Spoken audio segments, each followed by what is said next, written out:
With that, we'll convene this special study session. City Clerk, could you please call the roll? Councilmember McQuay? Here. Councilmember Nason? Here. Sorry, Councilmember Gary? Here. Vice Mayor Tiedemann? Here. And Mayor Jordan. Here. And with that, this is a special study session to consider a program for spending of the sugar-sweetened beverage tax revenue for the coming year. And with that, if we could have staff's report. Yes. Good evening, council members and Mayor Jordan. In November 2016, Albany voters approved Measure 01, a general tax on sugar-sweetened beverages. Per the ordinance language, the City Council is to hold a study session annually to receive input and recommendations regarding the expenditure of proceeds from the tax. This report provides a general update on the Council-approved fiscal year 2022 expenditure plan, and which is currently in progress, and fiscal year 2023 recommendations for the proceeds from the sugar-sweetened beverage tax received from the city's Parks, Recreation, and Open Space Commission, the Social and Economic Justice Commission, and the Transportation Commission. Recommendations from all three commissions are attached to the staff report, also for your information. And we anticipate that further recommendations for the use of tax proceeds will be received also during this study session. So first, I'll provide a brief overview of fiscal year 2022 funded programs, I'll wait for the PowerPoint. Which include Healthy Me music and movement classes. You can go to the next one, yeah. Bike safety program, Move and Groove event, Albany Swims, and the School Crossing Guard program. Next slide, please. The Healthy Me music and movement classes teaches preschool, transition kindergarten, and kindergarten students the importance of good nutrition, drinking water, fitness, hygiene, and social skills. The program provided 71 in-person classes to 248 children. Next slide. The bike safety program, which teaches elementary school students street riding, provided 3 in-person classes to 90 students, and 5 school staff and volunteers also attended. The Move and Groove event, which was held on April 24th, 2022, so basically last week, to promote outdoor exercise through a 5K course around Albany High School and Memorial Park. Approximately 350 people walked, jogged, ran, or rolled while being entertained by live bands stationed around the course. The Albany Swim program is a AUSD pilot program which was intended to teach first, second, and third grade students basic swimming skills. This program was not implemented during this fiscal year. And the School Crossing Guard program continued funding of the contract with all city management services, helped to support an ongoing provision of services in a comprehensive fashion. So a summary table, which was attachment 1 to your staff report, and progress reports received for fiscal year 2022, which were attachment 2 to 5, were included with your staff report, as well as a pricing letter from all city management services for the School Crossing Guard program for fiscal year 2023. It should also be noted that there is interest for continued funding in fiscal year 2023 of all currently funded programs. I will now go over the fiscal year 2023 program recommendations received as of the writing of the staff report. So a summary table of program suggestions, which was attachment 10 to your staff report, has been created to assist council in the preliminary prioritization of items. Whenever possible, rough cost estimates have been included to help inform the discussion regarding possible expenditures. As mentioned previously, all 5 programs currently funded by the measure have been recommended for renewed funding. The Transportation Commission has recommended the School Crossing Guard program, Healthy Me music and movement program, and the bike safety program. The event organizers of Move and Groove have expressed interest in implementing another program next year. Albany Swims was not implemented, but AUSD is requesting a rollover of funds as they ramp up pool staffing and a new aquatic director is hired. And you've received also some information to that effect from a letter from the school district. The Transportation Commission is also recommending bicycle path improvements next to Saha Housing Development. And the Parks, Recreation, and Open Space Commission is recommending tax proceeds for, you can switch to the next slide, thank you, for additional outdoor recreational equipment on the Albany Greenway, installation of water filling station along the Albany Greenway, south of Solano Avenue, along Solano Avenue, and at locations as close to the bulb as possible, like at Pierce and Buchanan, or at the west corner of the freeway off-ramp. They're also requesting one or more quads of bike link lockers at the Albany waterfront. They're also recommending that SSB fund 4 Berkeley Garden Club talks and the installation of water bottle filling stations at the waterfront park. So the Social and Economic Justice Commission did not make a recommendation for specific programs, but recommends that the City Council mandate programs be administered through an equity lens, specifically to target lower-income areas and lower-income people, that there be cultural variety in programming with serious and determined outreach to lower-income communities and language minorities. So staff is recommending that council provides a preliminary prioritization of items to be funded with the tax proceeds in fiscal year 2023. Pending direction provided by the council, staff will work to provide a more detailed cost estimate on projects program that are given a high priority for inclusion in the city's budget. And as a reminder, the preliminary prioritization of items to be funded for fiscal year 2023 should be based on typical usage of the tax proceeds. Per voter approval, the sugar or sweetened beverage tax is general fund revenue that the City Council aims to apply towards specific purposes related to health and well-being, and approved expenditures are incorporated into the city's annual operating budget. The city's finance department projects that approximately $260,000 in revenue will be collected in fiscal year 2023. So that concludes my overview. Thank you very much, Assistant City Manager. Are there any members who have questions?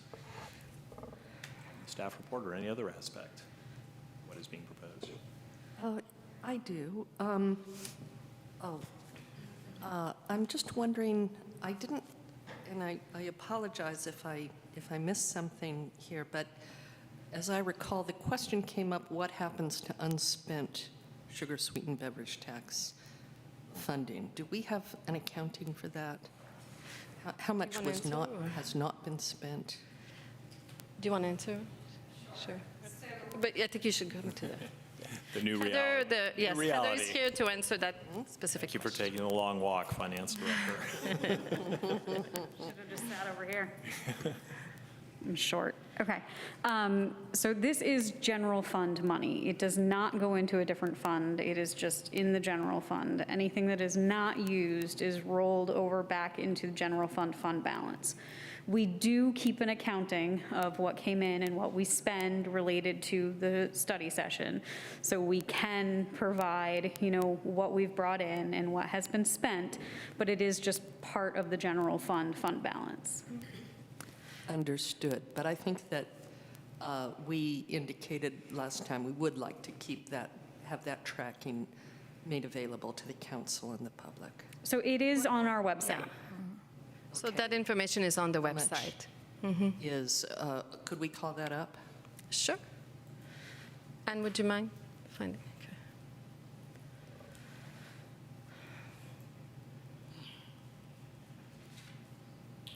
My memory is there was discussion of setting up a reserve fund to track it separately, but council didn't actually give direction. That's to set up a right. reserve fund. That's right, but because, and I think it was because it was considered, we were advised it was not necessary, Under our city. not really appropriate, because it really is general fund money. Okay. And it's right there, top corner. Top right corner, our sugar-sweetened beverage tax. And then scroll down, yeah. So you'll see on the website, there's a table that shows all of the taxes collected each fiscal year. Fiscal year 2022 is, we're still collecting the tax, so that amount is as of February 2022. And then the other chart shows the projects and programs that have been funded through the years, and with a total of $841,759. And what was the total collected? I don't think we have that total. Okay, but I think it's about maybe like $150,000 more than what we let's spent. add that. Let's add a sum of what's been collected for years that are complete. I don't think that For years that are complete. we need to do 2022, but just so that we know how much Yeah, but it's was, not total, the years are not total, they're individual. Yeah. so we know how much was unspent from previous years that are already complete. Sure. Thank you. Yeah. I think Heather is calculating. Vice Mayor Tubin? quick without a 10K. Oh, you took it away. Just to clarify, the Albany Swims program, so on attachment 10, that's saying that wasn't implemented and they're requesting a rollover. So that's, we don't need to put more money in this coming year for that. We have committed that money and given it to them. They're just saying, let us keep that money and do this Yes. later. Okay. Great. That's correct, if you choose to. Yes. Well, I would say that's a decision Yes. to be made. The concept that's proposed. Yes. Right. But if we want that funded this year, we don't need to take it out of the collection in the coming year. I thought we did. I thought it stays in the pot, and then if we want to do it this year, we pull it out again. So I think we're a little confused. Then I am confused. Or I might be confused. I think that might actually be a point of council discussion. I'm not sure, unless the finance director tells me otherwise, there is a right answer to that question. There is. There is a right answer. Give us the right answer. Yeah, it does roll back into the general fund, and we could set it aside and say, if you, council chose, we could set it aside and say we want it to be this fiscal year expense, but the money actually leaves next year. But in general, if you just said you wanted to fund this program, we would incorporate it into the annual budget for next year. Thank you. And the answer is it's approximately $450,000. That is, About 450,000 that has not been spent in the Correct. past, Well, not including 2022. by not been spent, it hasn't been allocated to one of the programs from the study session. I'm sorry, I missed that. It hasn't been allocated to one of the programs from the study session. It hasn't been allocated to one of the programs From the study session, from the study you session. sum up all the amounts that were above what has been programmed by the council Yeah. over the years. You Yeah. sum all that up and you get 450,000, if I'm Okay, understanding so correctly. there's a good deal of unspent funding that we should think about how we're doing this. And we do, ultimately, we do have to decide, do we just leave that in the general fund, or do we feel that we must, to keep faith with the people who voted and pay the tax, do we need to spend it on appropriate programs? Are there any questions from stage left? I guess it is. I'm not sure how that works. There you're left. I'm not sure if that's how, anyway. But if we, I'm not sure the 450,000 is sitting there waiting to be spent. I'm assuming it's been spent as part of the general fund. Is that correct? It's just sitting in what we consider our general fund balance. So is So, it fair to say it's surplus at the, when you look at the end of the fiscal year? yeah. Is that in the surplus fund? Yes, you could say, there's no surplus fund. Right. That was the wrong word when I said it. Yeah. It's coming out too fast. It's okay. So the general fund balance contains a number of things.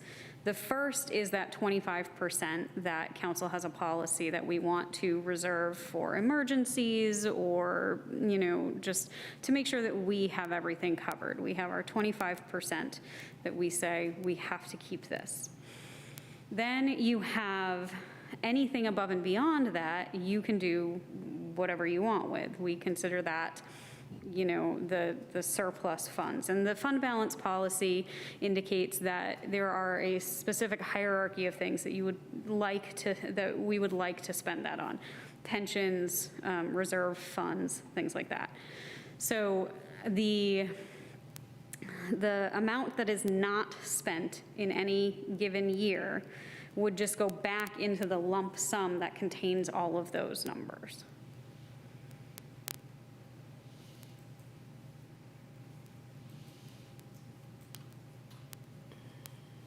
Questions from other council members before I take my time?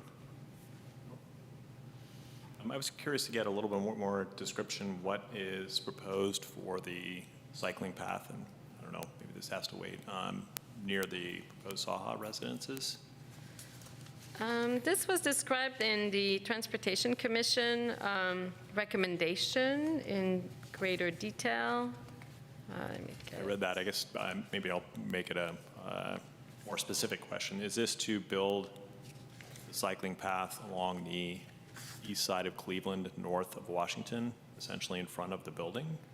Or is it to build the path, part of the path that goes up the hill through Thompson Pierce Street Park? Again, I understand if you don't have these details at your fingertips. Right.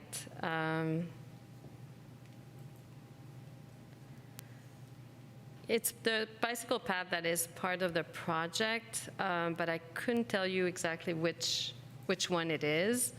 But in talking to Justin earlier, he did talk about grading being needed for the path, so I assume there's a portion that is, up the hill to Pierce Street Park.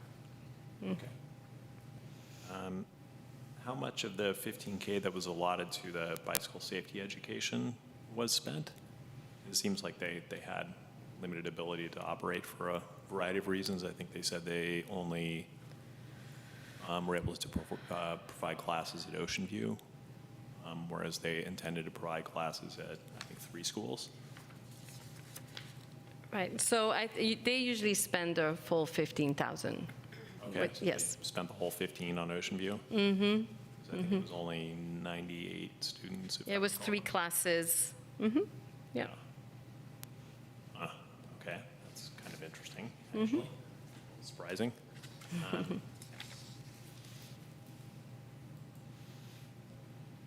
Yeah, okay.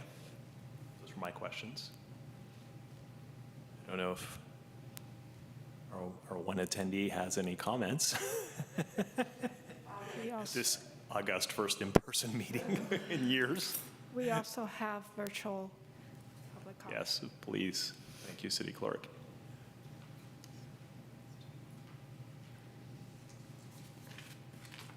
Go ahead, Sydney. Welcome. You might be on mute. We can't hear you. If you're calling by phone, I believe it's star 6. Thank you. Star 6 to unmute and star 9 to Unmute. Did I not just unmute now? There we go. We can hear you now. Transportation Commission. Okay, thank you. Second time's the charm. Okay, I'm assuming this is a time to make suggestions for where some of the money can go. Is that true? That is correct. Yes, please. So one possibility, which I certainly hope you will entertain, is to go to the city Shuumi tax. Since we're talking about health and well-being, there is certainly much resource available from the Segoriate Land Trust in terms of healthier eating, healthier living, and certainly general well-being. So I hope you put that on your list to consider. Thank you. Thank you. We have a comment in the room, City Clerk. I don't know if we should take that comment now. Yes, go Hi, ahead. this you. is Margie Marks. I just wanted to say something about the soda tap. I worked really hard on getting this passed. I did a lot of shoe leather on this thing, blocking precincts and everything. And I think it's such a stretch to do the crossing guards. It originally started out at 130,000, now it's close to 200,000. It's probably just going to go up from there, so it'll take all the money eventually. And to me, that's a safety issue. It's not a health issue. You know, I see a difference in my brain. But I do see paying this money to the Ohlone tribe as a health issue, as a mental health issue. I think, you know, it puts us in good health with our ancestors who stewarded this land for us for so many years. And I agree with Signe, I'd like to see money go to that. And I would like to see the city find another source for the crossing guards. Thank you very much. Thanks for your work getting the measure passed. Go ahead, Jeremiah. Ann. Good evening, City Council. I have a couple questions. One was, what pensions are paid for from the general fund? I think I heard something along that lines that possibly pensions were being paid from the sugar-sweetened beverage tax revenue. I was kind of wondering what pensions those were. And also, along the lines of the crossing guard program, it said $54,000 in 2021. I'm just wondering how many hours were worked by the crossing guards in that year. And then we can just divide $54,000 divided by hours worked, and you can see how much these people got paid by the hour. And I was wondering if on all of those crossing guard years where it says $70,000, $54,000, I was wondering if we can have something that says hours worked. We know how many hours of labor that money paid for.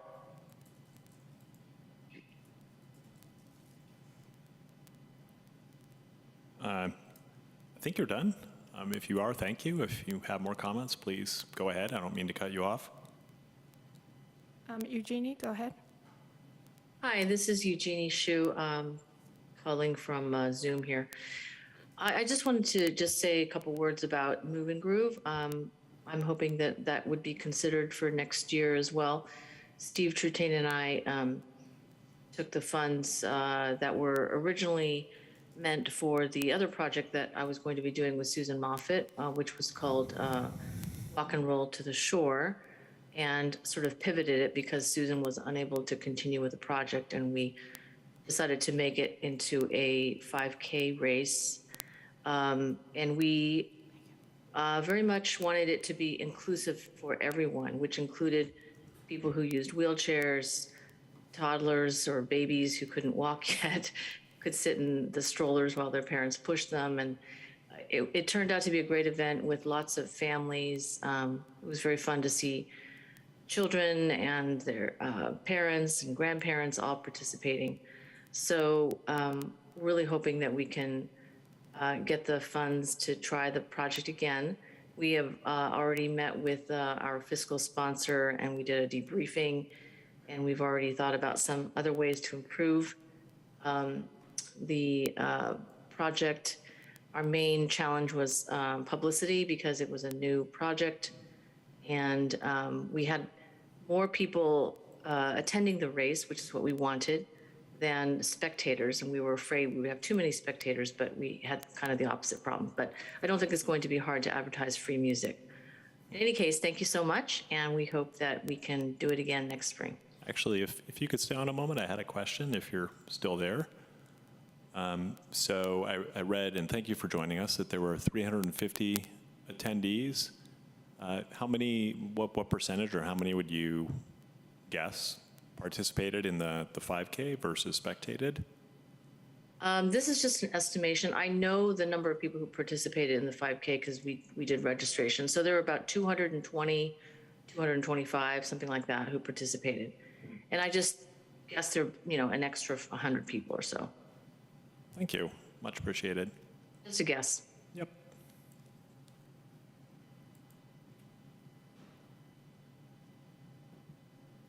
That's it? That's it. Thank you very much. So comes back to council. Any thoughts on a variety of questions that were raised sort of on the financial domain or items that you would like to see funded going forward? I think I see Councilmember Nason. Yeah.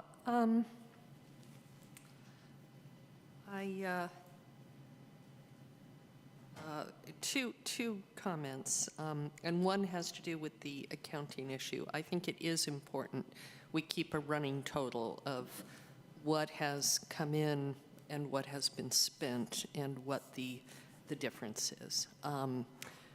We ultimately, that funding may go to pensions, but I think that we should do everything in our power to try to find appropriate uses for that funding each year.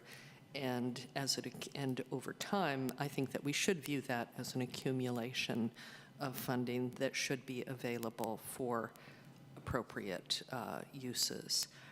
In terms of appropriate uses, I'm going to have to respectfully disagree with my friend Margie. I worked on the issue as well, although I got to say it was pretty much the easiest thing in the world to pass in Albany. Everybody wanted it. But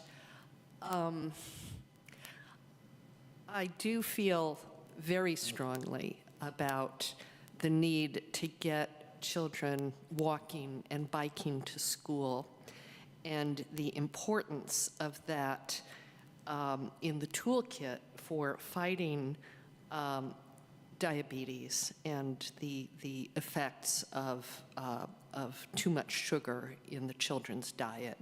Learning early on, having it be a habit from early childhood to walk and bike whenever you can is one of the best things that we can do for the health of our children. And the issue of safety is inextricably bound up with that question, because parents will not let their children do things they think are unreasonably dangerous. And it is scary in our society how dangerous it can be to walk or bike generally, although Albany is probably a little safer than a lot of places, but it's still far from where I think we would like it to be.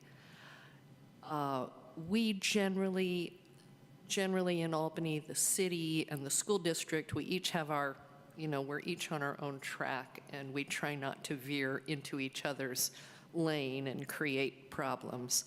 But this is an area for community where parents are comfortable having their kids walk or bike to school.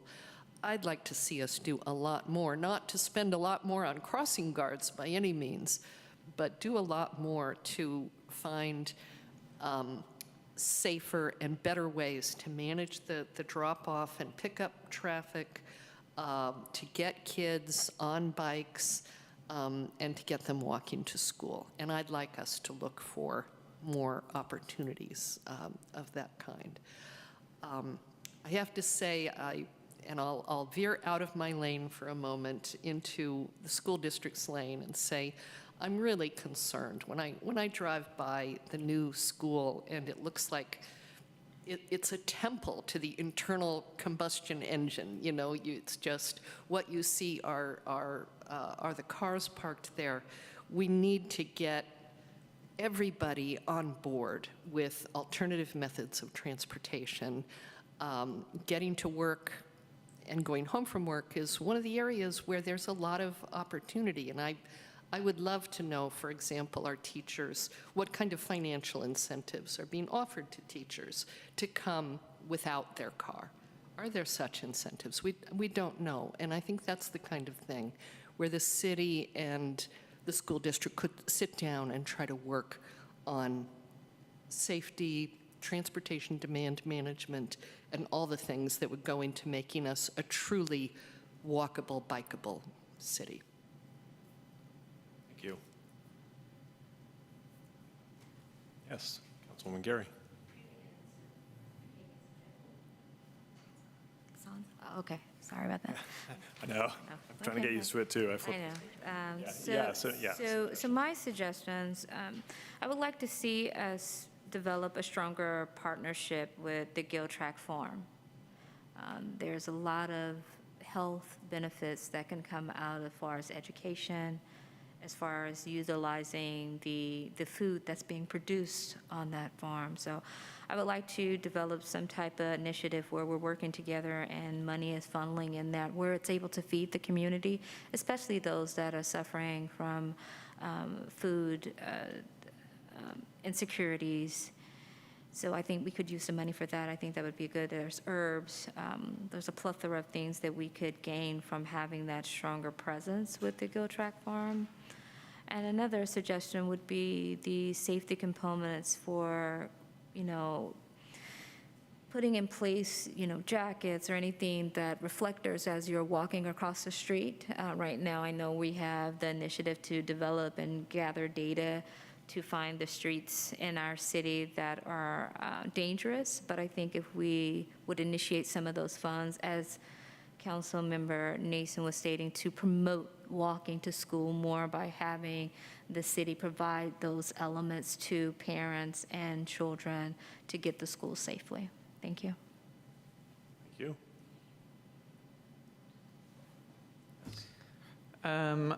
I'm generally in support of refunding, I think, most of the programs we've done as of last year. I think the Healthy Me music program and the bike safety program, both good, teaching people what they should do.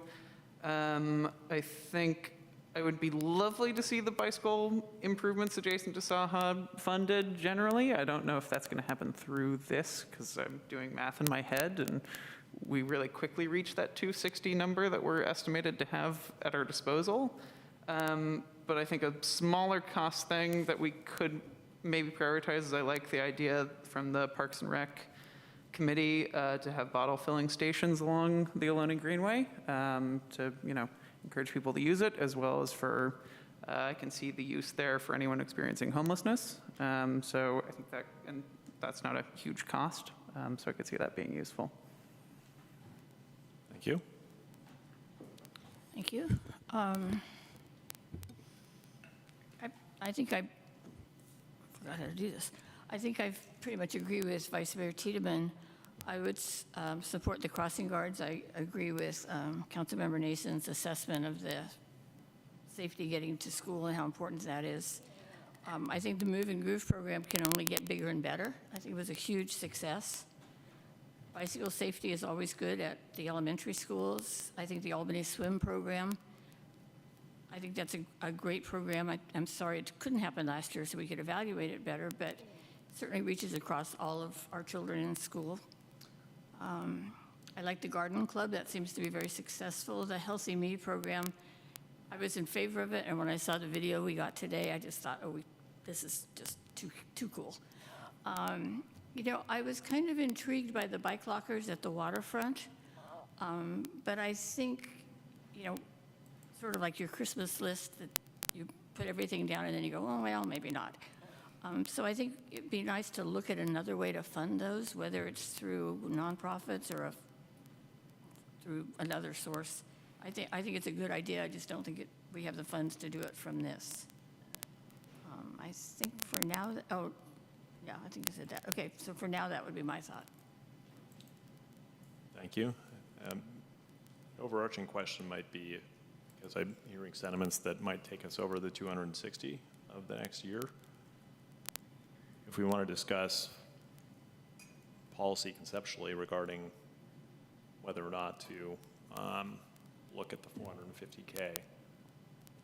I had noticed before I was on the council that, and then I guess I contributed to it last year, that we were underspending. That said, it is a general revenue fund, so it's not a special fund. I wouldn't suggest that if the council was to decide it wants to track it in the sense of a special fund, even though it's a general revenue fund, that we would spend a lot of that 450K this year, that we'd want to have some sort of a policy in that regard. So that might help to frame, I think that sort of meta discussion can help us understand how much we actually want to try to, what kind of budget we're working with this year. Are we just working with the 260K? Are we working with something more? I don't know, any thoughts on that? I guess I would say at a minimum,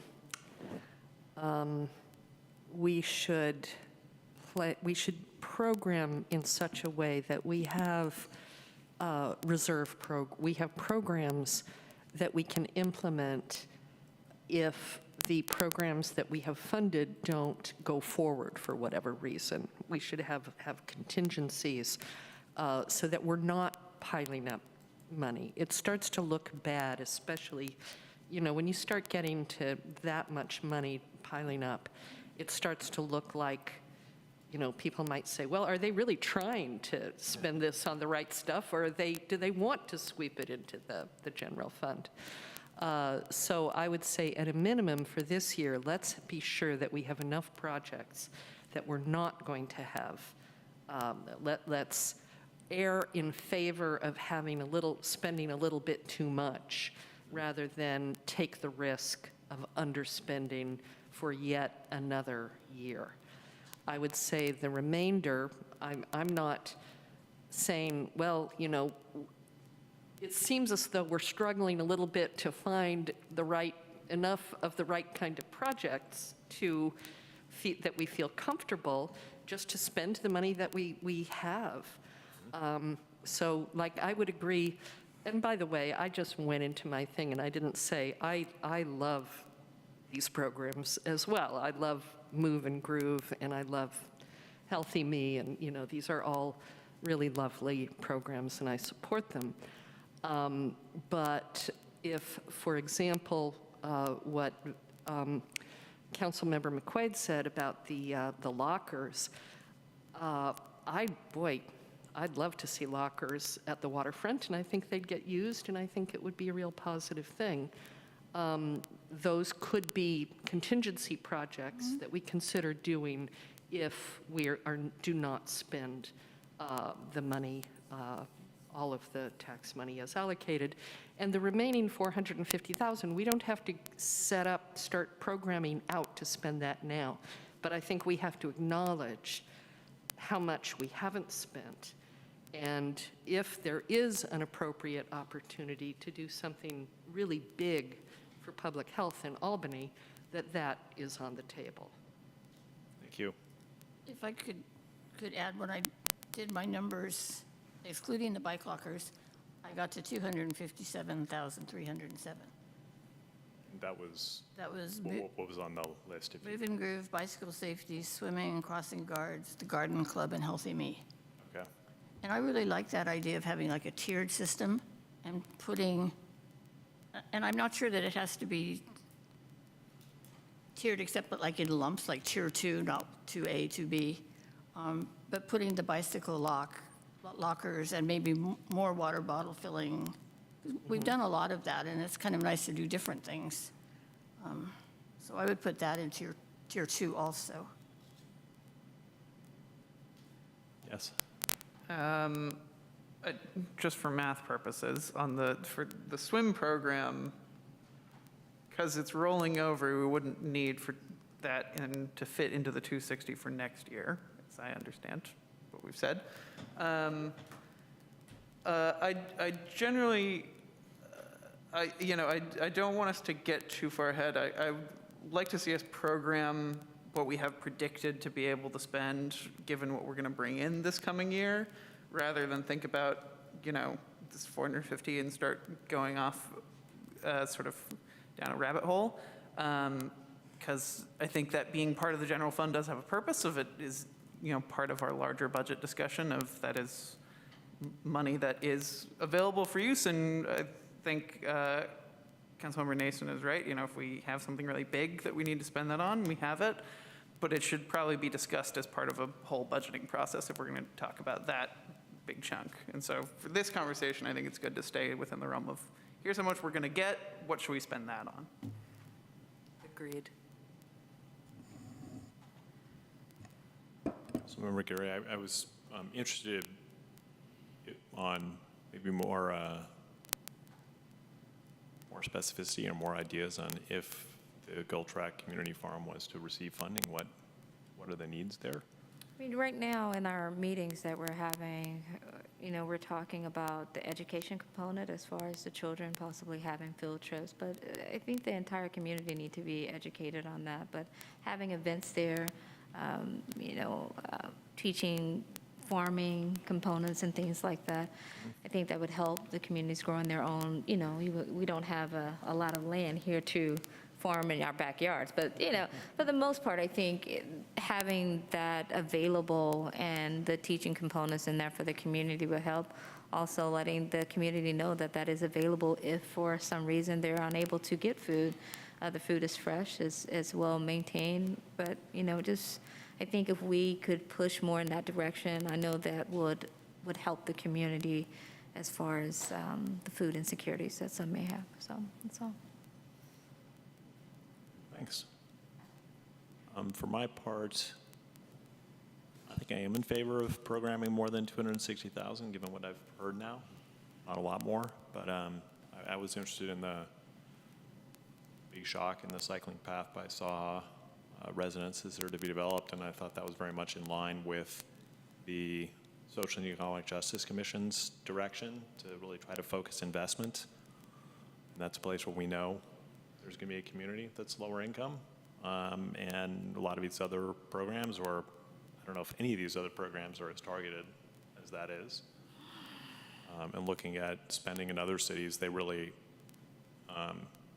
do target particular communities with programs in a way that Albany doesn't. I think that's fair. It's in part, I think, because Albany is so small compared to the other cities that have these taxes, but we have an opportunity to really provide some infrastructure to people that can help them out. And in that regard, I wasn't really in favor of bottle filling stations on Solano or the Greenway, because I don't see those as necessarily serving that community as well. I was interested in the concept of putting a bottle filling station as close out to the waterfront as we can, which isn't very far out, but even if it was only at the plaza of Pierce and Buchanan, that would be towards that part of Albany, towards that area.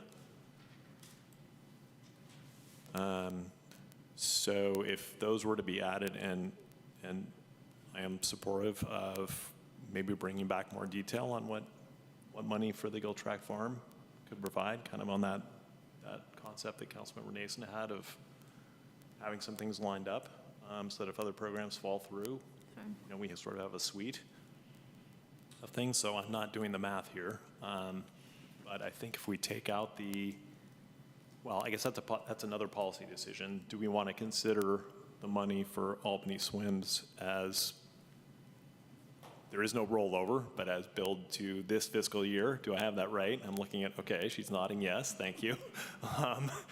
I guess that's a policy decision. Do we want to consider that part billed to this year? Yes. I had a question. So the question would be, I'm trying to encourage the public safety and presence as far as children, right? I've seen cities where the police, fire department go out and play basketball, have these little tournaments, right, with kids. And it was very well received in community. So I wonder if we could think of ways to engage public safety with the children, educating them on the job that they do, right, as far as firefighting and police safety.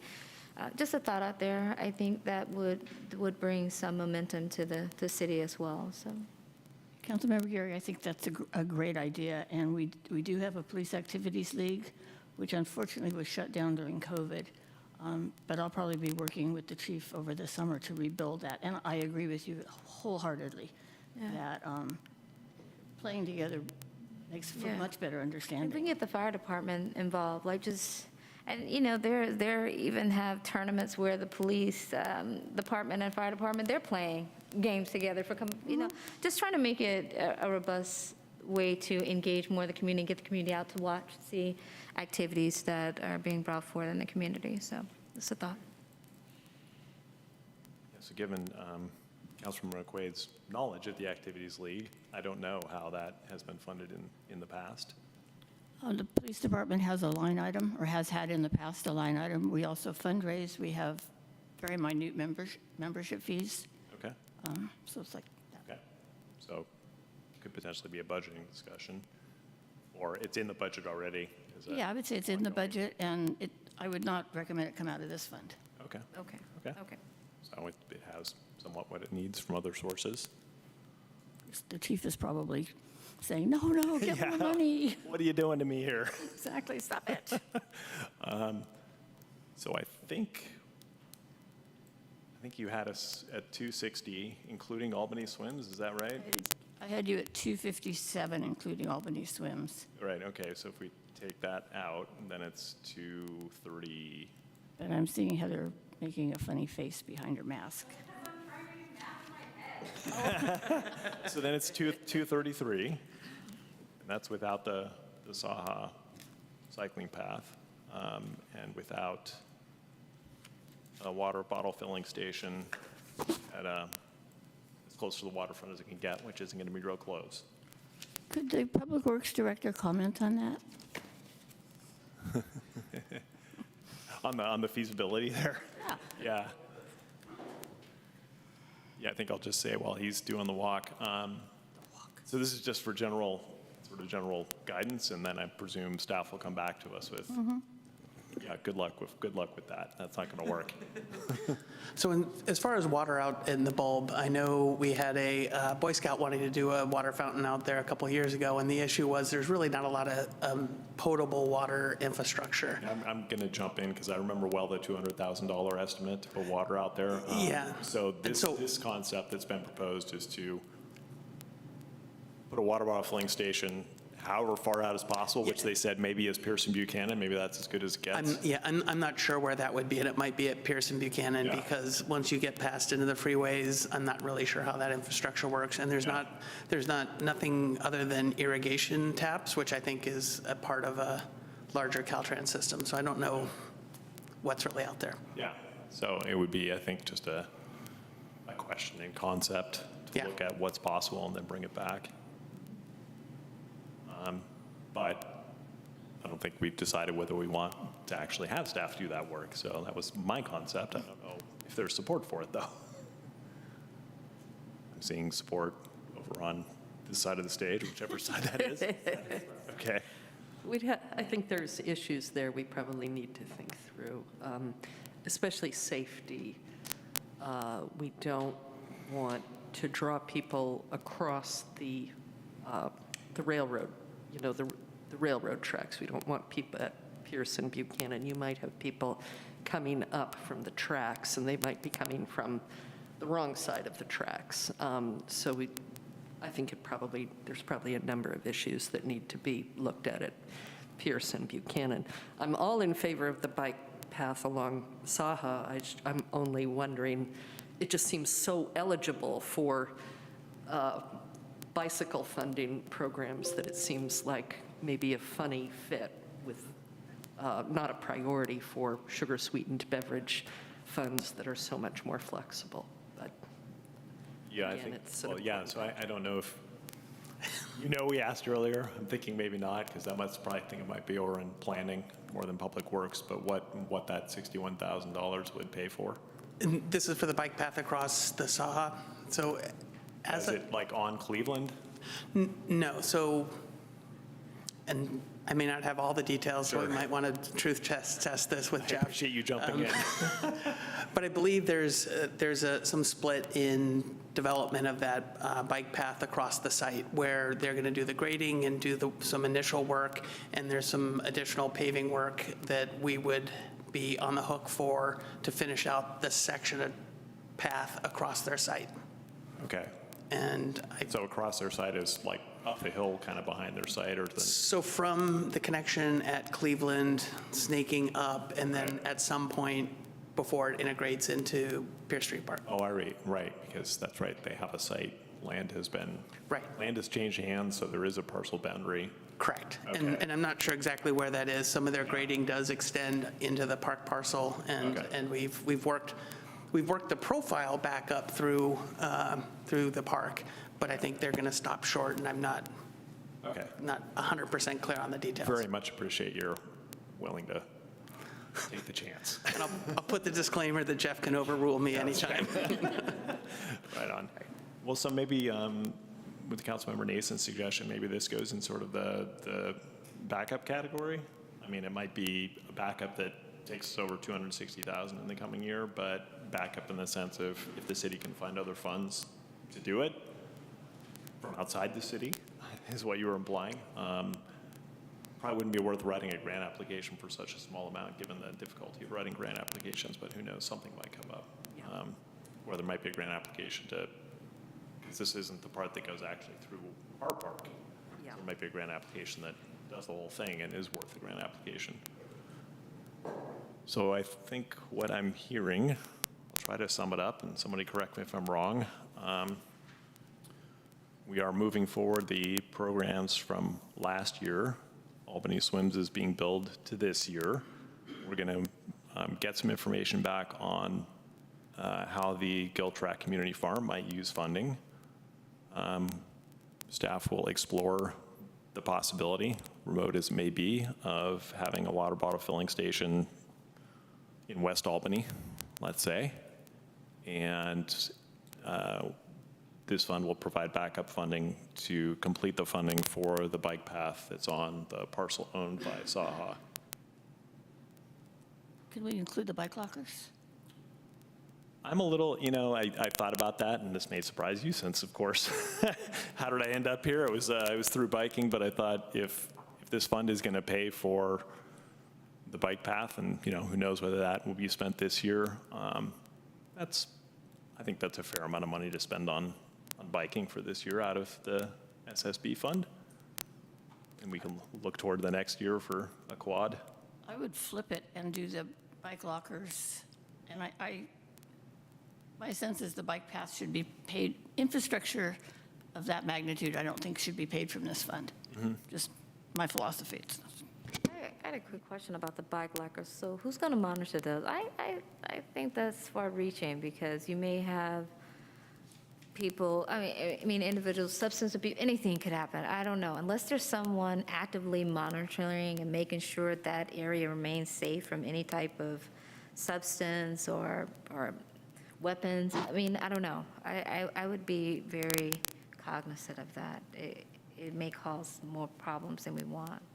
But I don't know. I mean, I can, from my knowledge of bike link lockers, which I think is what is proposed, you have to essentially apply for an account and have That's true. But an account with them and have a card. Now, somebody could break into the locker. They're pretty hard. right. They're pretty hard to break into, though. I mean, they're I think 15 years out of the gate now as a startup, and they have bike lockers. Like there's one by, there's a lot of them out in public places.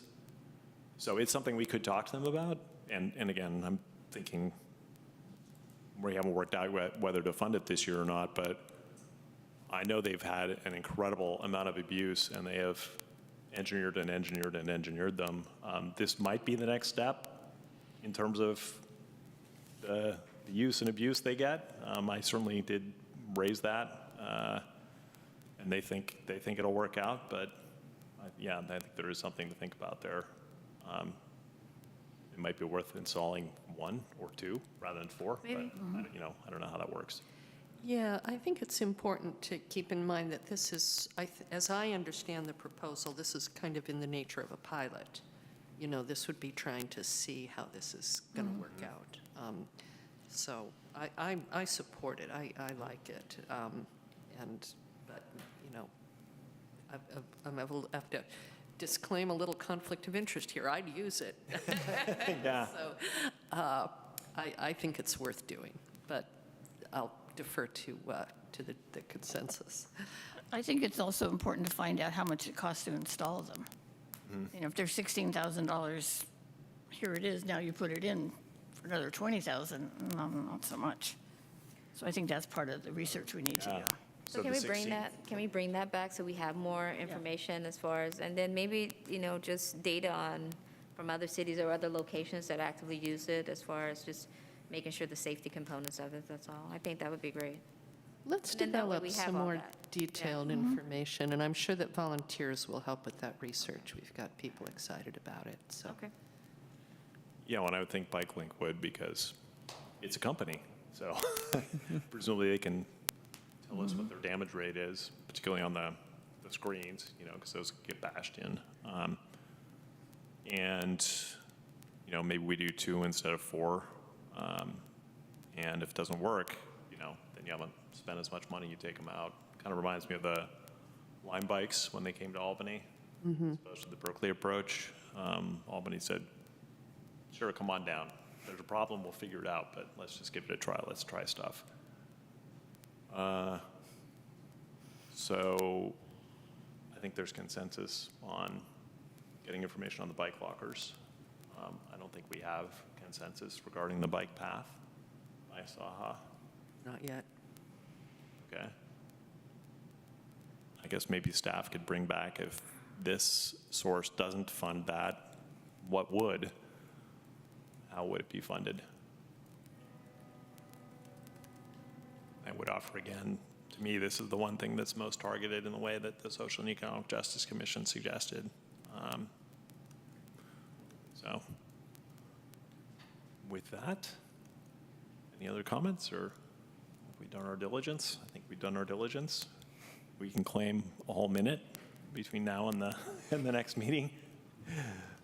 Thanks all. So the SSB tax spending study session is adjourned.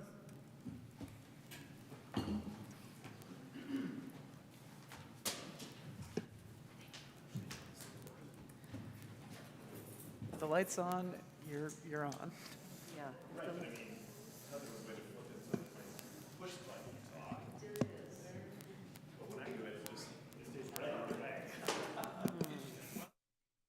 Changes on yours? Yeah, it changes on mine. You got the lucky.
right, so we are at 7:02. Thanks for abiding by the slight delay here while we retooled from the prior study session. I will call this meeting to order and ask if Councilmember Tiedemann, would you please read the land acknowledgement? Yes. The City of Albany recognizes that we occupy the land originally protected by the Confederated Villages of Lijon. We acknowledge the genocide that took place on these lands and must make strides to repay the moral debt that is owed to this indigenous people, specifically the Ohlone tribe.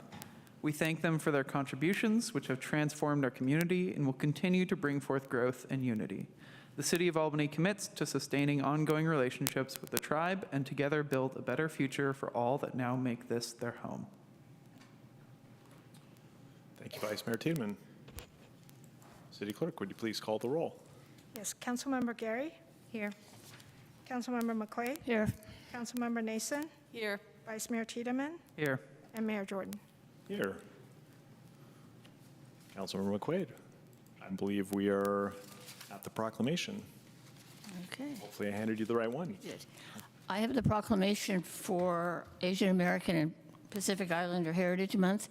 If you are here to receive it, could you sort of meet me at the podium? We have students from the Asian Student Union from Albany High School. I believe we have President, ASU President Nakahara, and Mr. Young and Mr. Wade.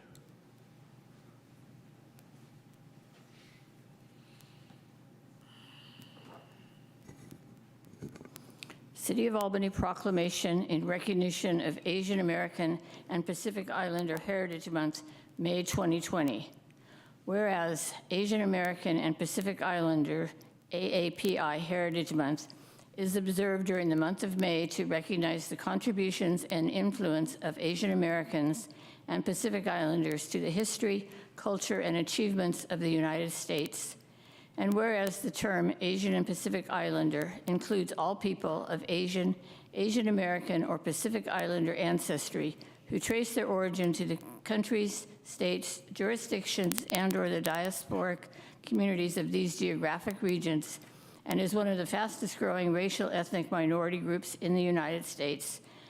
And whereas the first Asian American and Pacific Islanders to arrive in the United States were Filipinos who landed in Morro Bay, California in 1587.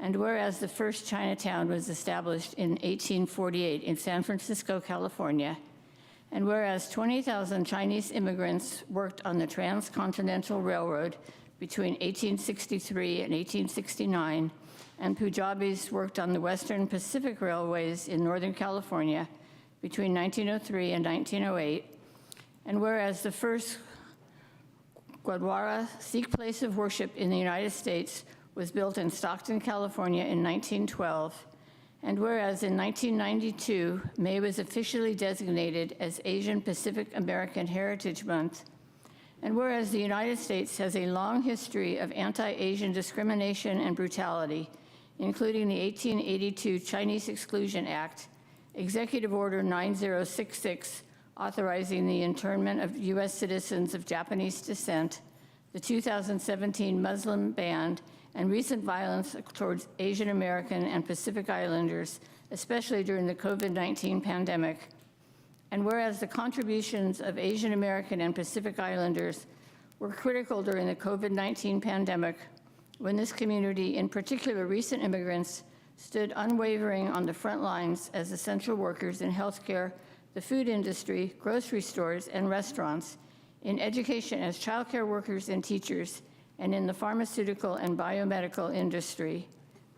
And whereas the City of Albany is proud to be the home of many Asian American and Pacific Islanders who contribute greatly to the prosperity and enrichment of our city, and whereas Asian American and Pacific Islanders have established a wide range of services to shape the growth of the City of Albany through education, personal services, real estate, arts and culture, fitness and movement, retail, restaurants, and government. Now therefore be it proclaimed, the Albany City Council does hereby recognize May 2022 as Asian American Pacific Islander Heritage Month and calls upon our community members to honor Asian American Pacific Islanders while learning more about their history.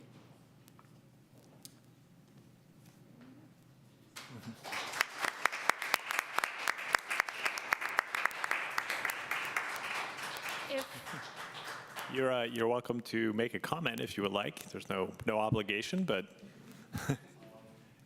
curious to hear about Albany from. Yeah, so we're Albany High's Asian Students Union, and we've run this club for this is my 4th year.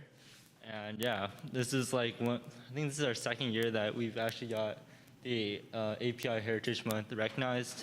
So yeah, this is a great honor, and yeah, thank you so much. Thank you. So I take it you're a senior. Yeah, I am. Thank you for working on it all 4 years. And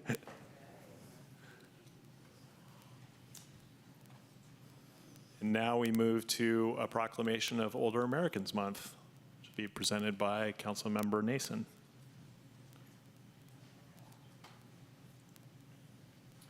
And I believe we have the president.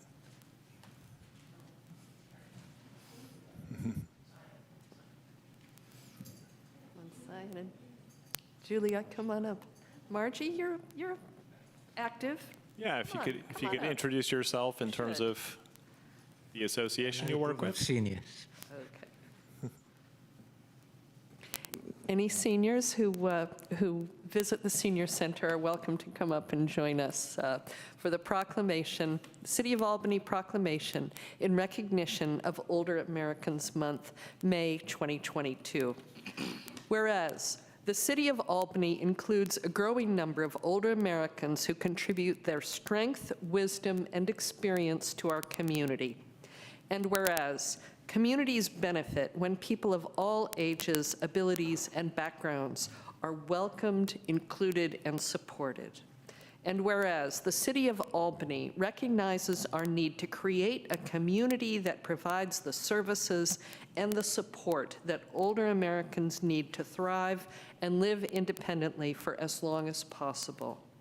And whereas the City of Albany can work to build an even better community for our older residents by planning programs that encourage independence and ensuring activities are responsive to individual needs and preferences, and increasing access to services that support aging in place. And whereas the Albany Senior Center provides a comprehensive array of recreational programs and services that meet the needs of older adults in the community, enhancing their quality of life and helping them to remain active, healthy, and independent. Now, therefore, the Albany City Council does hereby proclaim May 2022 to be Older Americans Month. We urge every resident to recognize the contributions of our older citizens, help to create an inclusive society, and join efforts to support older Americans' choices about how they age in their communities.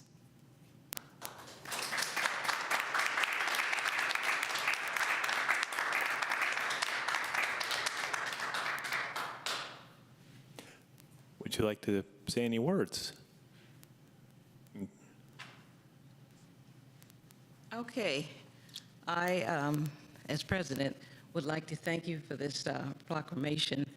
And I was going to introduce the board, the Friends of Albany Seniors Board, but there are only 2 of us here out of 5. So I won't do that. Okay, we appreciate this proclamation.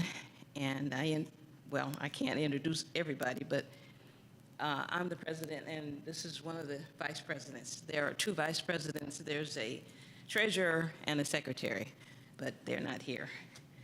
And we all dedicate our energy and resources to keep the older generations active physically, emotionally, and socially. We're celebrating Older Americans Month by doing a pancake breakfast. And it's going to be at the community center from 9 to noon, and it's May 21st, which is the 3rd Saturday in the month, to help serve the community. And thank you very much. I don't know if we caught your name. I might have missed it. Lorraine Davis. Lorraine, it's nice to meet you. And the 2 who are with you? And Zion Lee is our one of our vice presidents. And like I said, the others are not here. They might be with us on Zoom or YouTube, so let's mention them as well. Oh, okay. Well, the second vice president, or one of the vice presidents, is Tricia Clark, and the treasurer is Judith Cohen, and our secretary is Bridgetta Turnipseed. That's our board. Thank you all for serving. And we also have mega volunteer Julia. Right, yes. This is Zion's wife. Thank you. Thank you.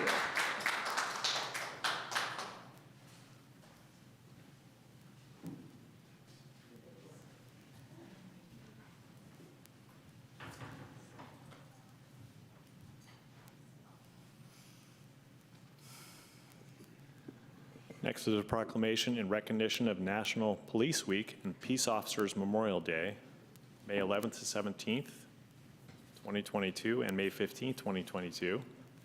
For this, we have the Albany Peace Officers Association President, Holly Matthews, if I have that right? Hi, good evening, I just everybody. have to shake your hand because we haven't had a chance.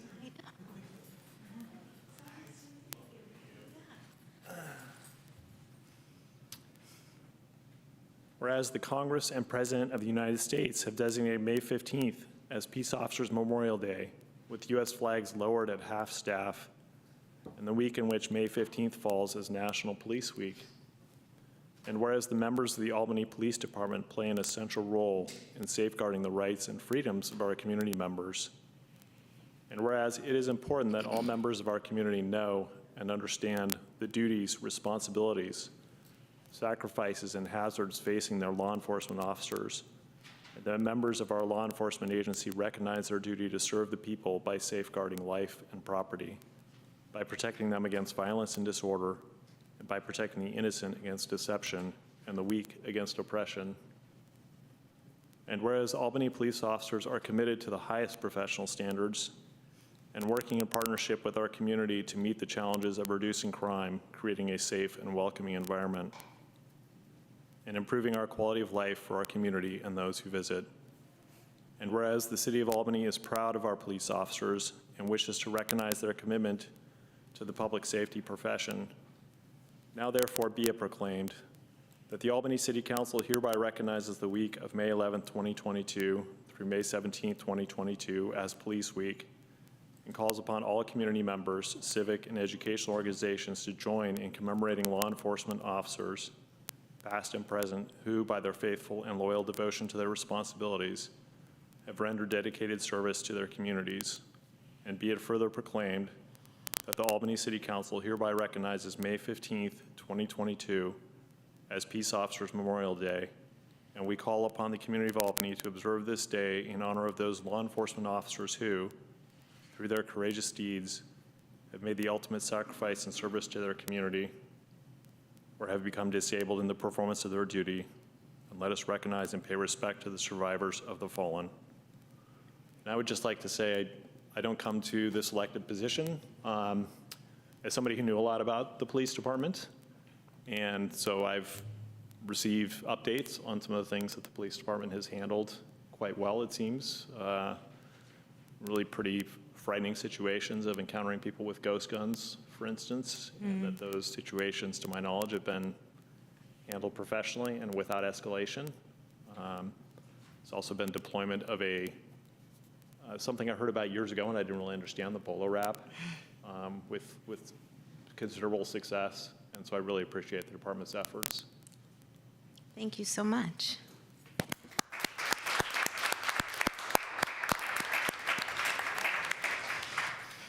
I would just like to say thank you, Mayor and Council, for recognizing and supporting National Police Week and Peace Officers Memorial Day.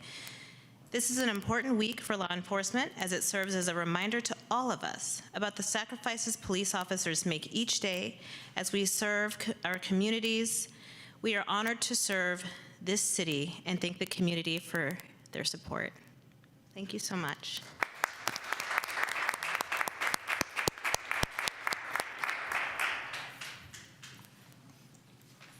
Thank you.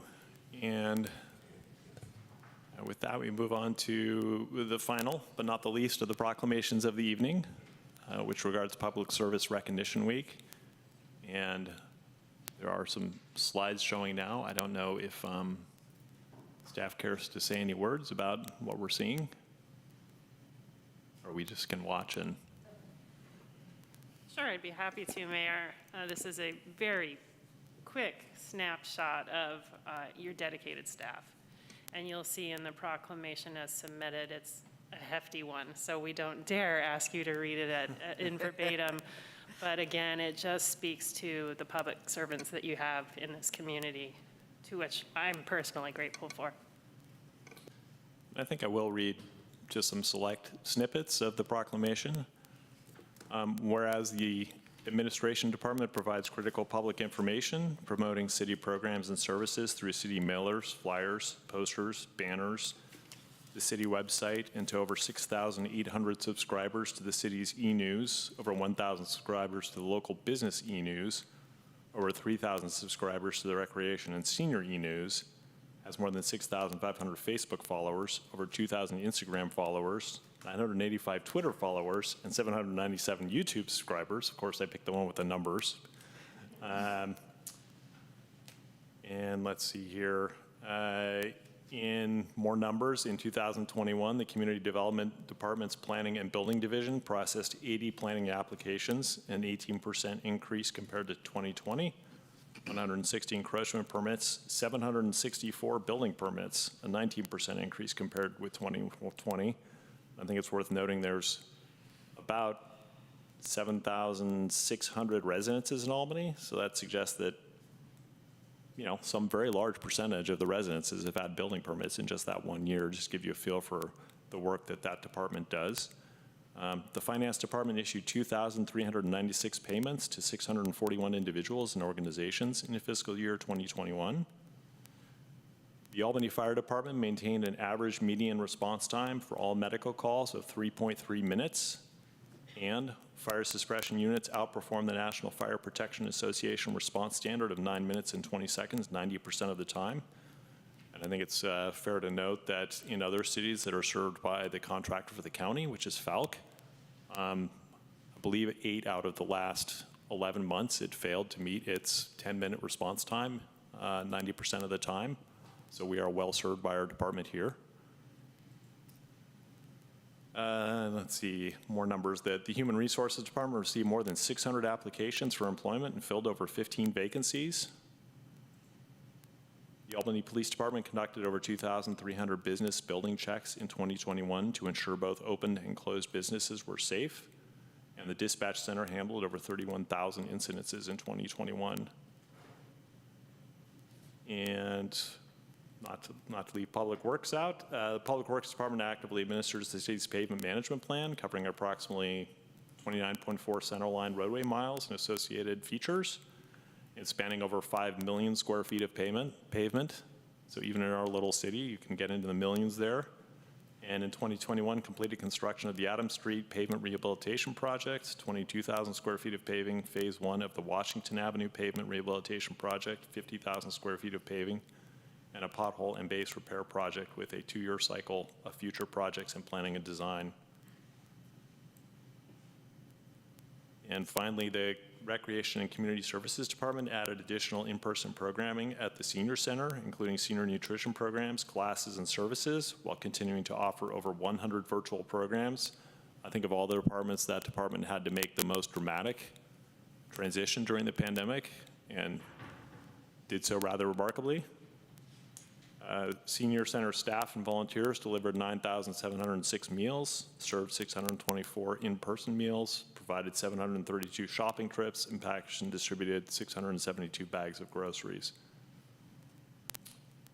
Now, therefore, the Albany City Council does hereby proclaim the week of May 1st to 7th, which would be now, 2022, as Public Service Recognition Week in the City of Albany, and expresses gratitude to the City of Albany's dedicated employees for their ongoing commitment to serve our city. So on behalf of the council, thank you, City Manager, City Attorney, City Clerk, and Assistant City Manager. And if and Finance Director. I think I covered the staff that's in the room, and there's probably staff. Did I miss anybody? We have our CIP Manager, Allison Carrillo, and Devorah Zouder, our Public Works Program Manager. Thank you. I'm sorry I haven't had a chance to meet you yet in these times. And is there somebody else? I see you gesturing. Maybe there's another staff member? James of Sidewalk fame.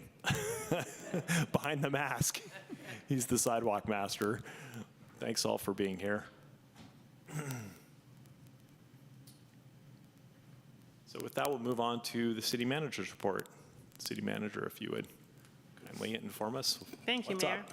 I haven't been able to tell if the mask, it sounds like it works okay with the mics. I'm taking it off. I saw others do it. First of all, welcome back. As strange as it may feel, it's exciting. I know we're still in transition, and bear with us as our wonderful city clerk and Jeremy Allen in the back room navigate the technology. So far, so good, though, it seems. So we'll keep on trucking here. In terms of my report, let me get organized. For those of you that were able to attend this Saturday's Community Expo, it was a fantastic turnout. Really demonstrated that, again, the commitment of your staff to serve the community, and this was such a special event, a new event to our recreation and community services lineup to really link our community with available services in a very welcoming and friendly way. And all I've heard is great remarks. So congratulations to all the people that put this together. I'm delighted to see it transpire and hopefully be an event that we continue. As part of the event, we had a very popular compost giveaway. There was a little bit of traffic there that we'll work on in years to come, but goodness, we were able to provide a total of 1,080 compost bags to over 200 residents, which is an incredible feat and something that we are happy to continue to do. And it was all gone by 10 a.m. It was from 8 a.m. till 11 a.m. while supplies lasted, so an hour early there. Our Public Works Department has redesigned the constructions alert page. It's faster and easier to use, which is always a good thing for people, and you can visit albanyca.org/construction-alerts, which you're seeing here live on the screen as well. Sidewalk shaving in Zone 2 is scheduled to begin this week. Within the Zone 2 area, the work is expected to last approximately 4 weeks. Sidewalk shaving includes shaving down vertical offsets up to 2 inches in order to eliminate tripping hazards with minimal interruption to public access. Again, on that construction alerts page, you can follow the work and get up-to-date information on the status of that program. The Firehouse Doors have changed. They will be painted, but we are proud that the doors have been installed. It's a safety mechanism, and they were much needed, so that project is complete. The quarterly Big Belly cleaning on our trash and recycling receptacles was completed last week. The next cleaning is scheduled to take place in July. Wandering around town, I've certainly noticed a number of young trees, and we've recently completed our annual winter tree planting, which included 184 new street and park trees. 20 different species were planted at 135 locations. So please be on the lookout and care for these trees if they're in front of your home, and don't forget to water them. Some of them are looking a little bit thirsty. I knew we do have the watering bags on a lot of them, which is a great addition. And finally, the Citywide garage sale is upcoming. So our next city event, which really is a community at large event where you can wander around town to a number of different garage sales. The listing will be on our website here, albanyca.org/citywide garage sale. And this will be Saturday, May 7th from 9 a.m. to 3 p.m. That's it. Thank you. Thank you, City Manager. If anyone attending would like to ask a question about or comment on the City Manager's report, you can see these are the old instructions. You can obviously come to the podium, or if you're out in virtual world, you please press your raise hand button, because we do have people that might be attending virtually. You have 1 minute. If you're on the phone, please raise your hand by pressing star 9. Note this is for questions and comments on the city manager's report only. If you have comments on matters not on the agenda, the time for those is next. In this and all comments and questions during the meeting, please address the council, not other attendees or staff, and respect each person that has spoken. The council wants everyone to feel comfortable speaking and not be intimidated by others' comments or reactions. Jeremiah, go ahead. Thank you, Anne. Yeah, I agree with the city manager. I really think the expo was a great community builder, and what a great event. I wish we had those quarterly. I have a positive suggestion. I noticed that one thing was missing, and that was our committees and commissions. I was just wondering if maybe the next expo, the commissions or committees, even maybe city council can have a table or a booth, and then the public can walk up to the, let's say, Social Economic Justice Commission and give some ideas or make a public comment. Even better yet, each commission or committee can have a survey.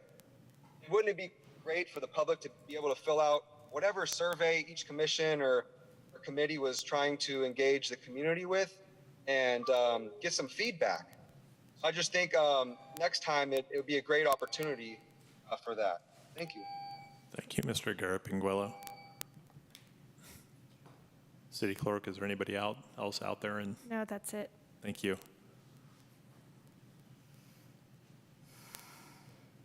Now it's time for the good of the city.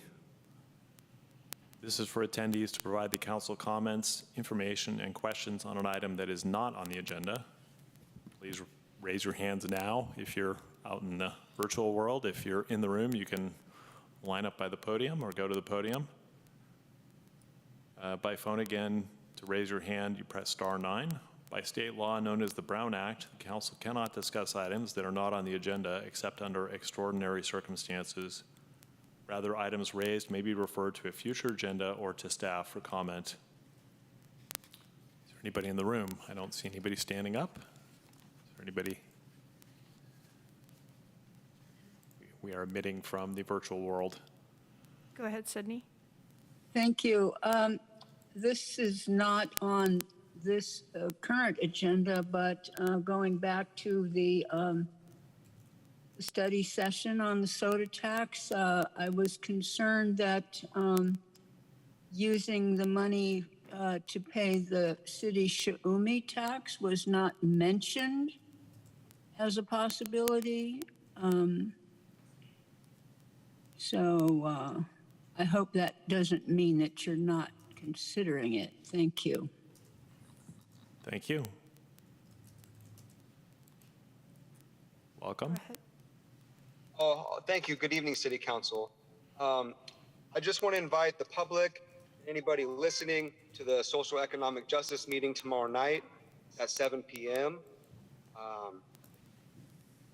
And also, I was going to make a positive suggestion on a way to improve the crossing guards. I did some math, and I calculated Albany's minimum wage, which is around $15 an hour, times, I think the crossing guards work about 4 hours a day, 2 hours in the morning and afternoon.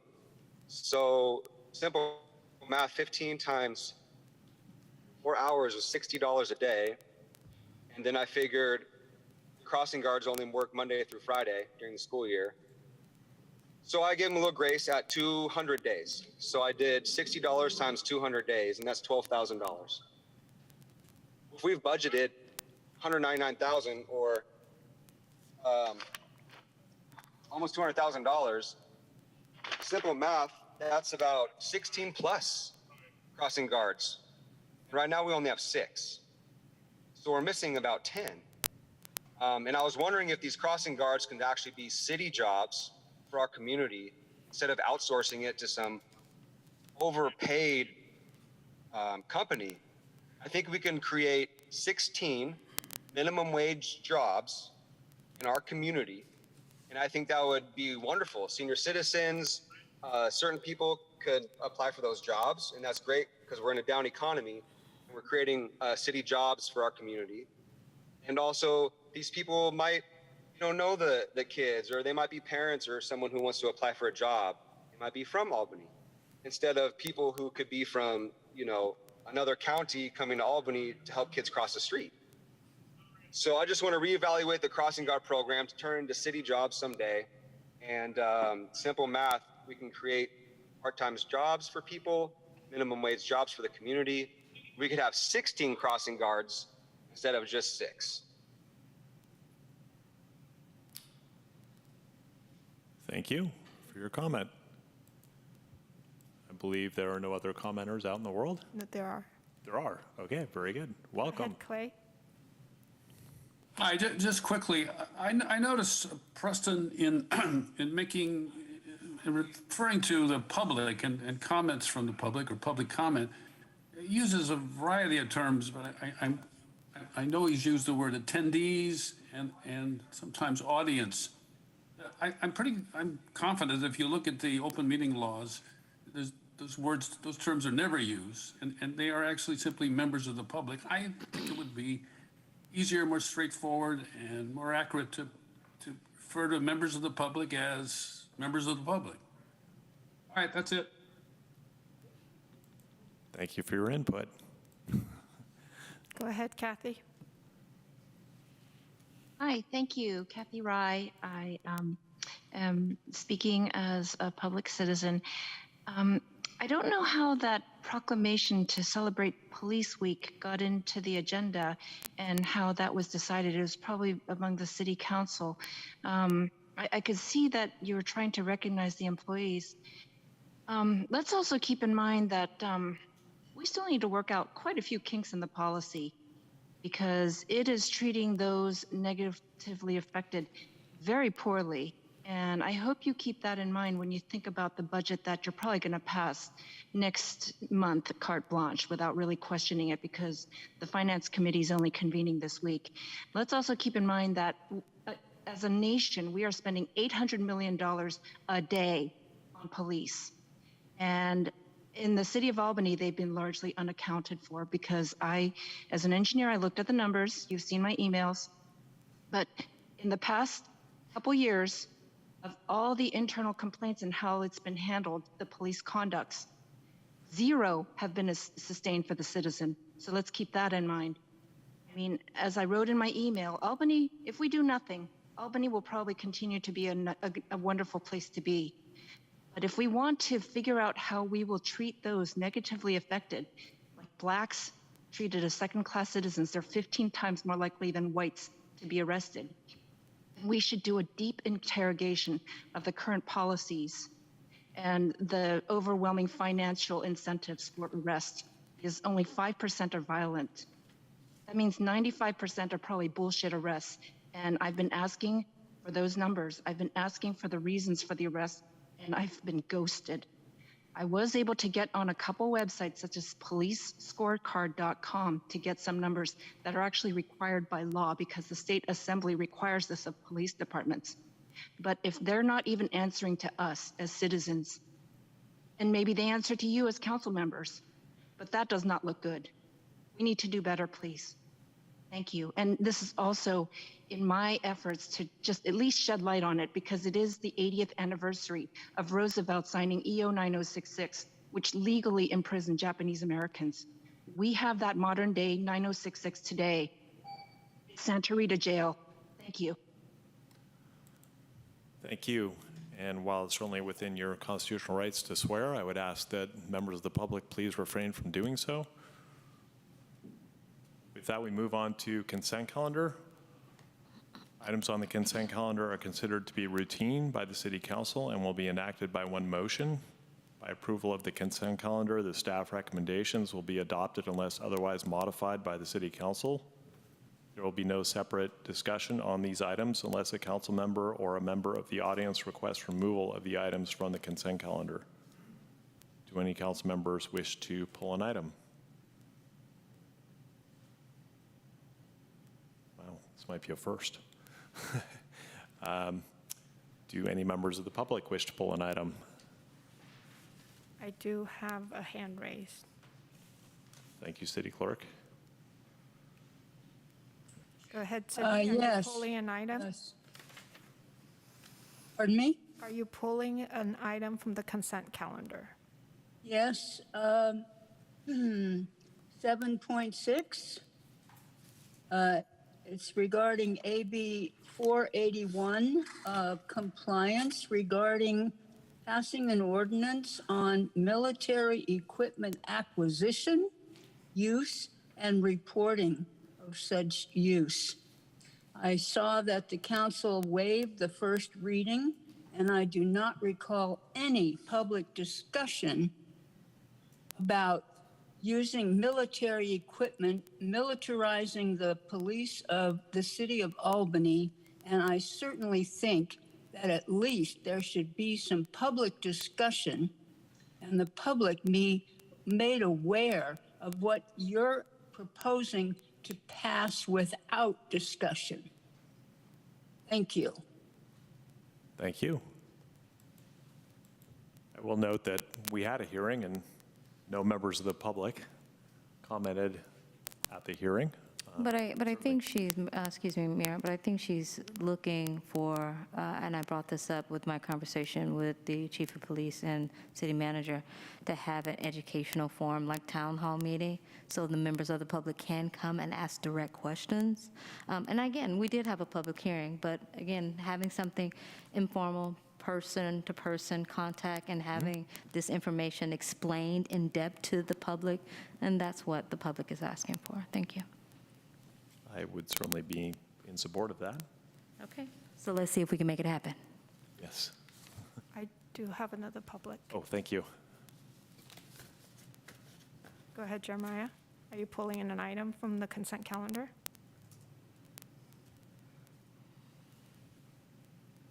Jeremiah? Yes, it was the same item. Very good, thank you. Go ahead with your comment. Okay, yeah, basically, I did attend that meeting. I did say something. And then the police chief requested I go look at the website. And he didn't want to say on public television or whatever what specifically the military item is. He referred to go figure it out yourself. Go look yourself. Well, that's not very nice. You know, with the public, we're asking to be transparent. You know, sure, it's online somewhere, but we're asking you to tell us what it is. You know, is it a bazooka? Is it an EMP device? You know, I'm sure I could read it for myself, but I think it'd be great for the public to say what this military stuff is, you know? Is it equipment for a SWAT team? Is it a tank? What is military equipment, right? So I think the public should just be told, it should be live and recorded on air, what this is. And I think we should have it as another discussion. And also, last thing I want to say is, why was this not brought to the policing task force? You know, we have this task force, and all these police decisions should get ran through them first, just like as a recommendation task force kind of thing. So just wondering why this was not brought to their attention and they didn't come back with a recommendation. It just kind of seemed like it was all behind the scenes. Certain people had to recuse themselves. And this actually brought, so anyway, that's all I want to say. Thank you. Thank you. That's all. Thank you.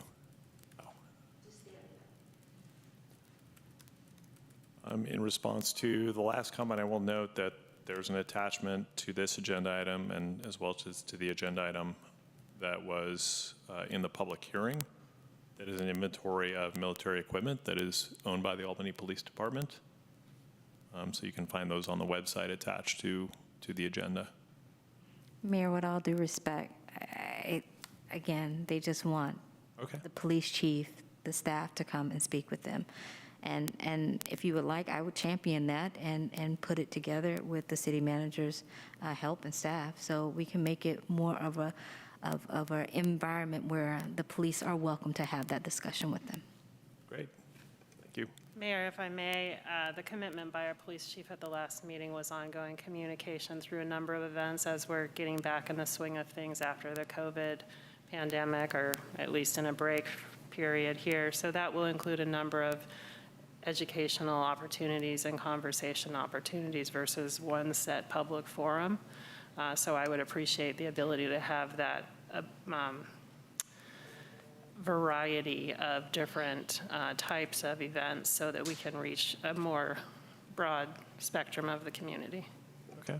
Well, I think as long as there's information available on this particular topic, since it's generated some public interest in one of the other forums, and that it's maybe advertised as one of the topics that's available to discuss with the police department. And I should also add that, as mentioned at the last meeting, in adopting this, you're adopting a process and procedure, meaning that this is an ongoing conversation at the council level with regard to policy and the conversation on this particular type of equipment on an annual basis. Thank you. Are there any other members of the public? No. Okay, thank you. Is there a motion? I'll move consent. Second?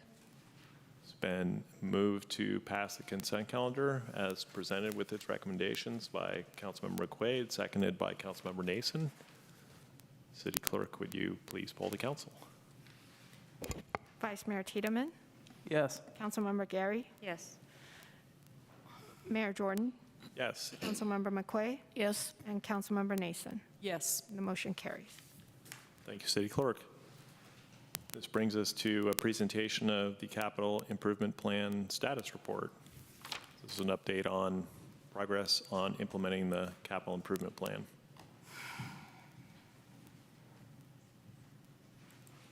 Welcome, Public Works Director.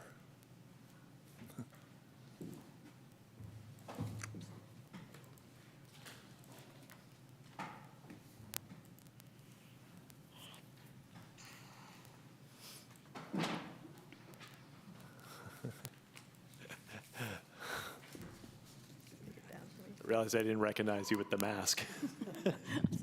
Bring this down a little bit.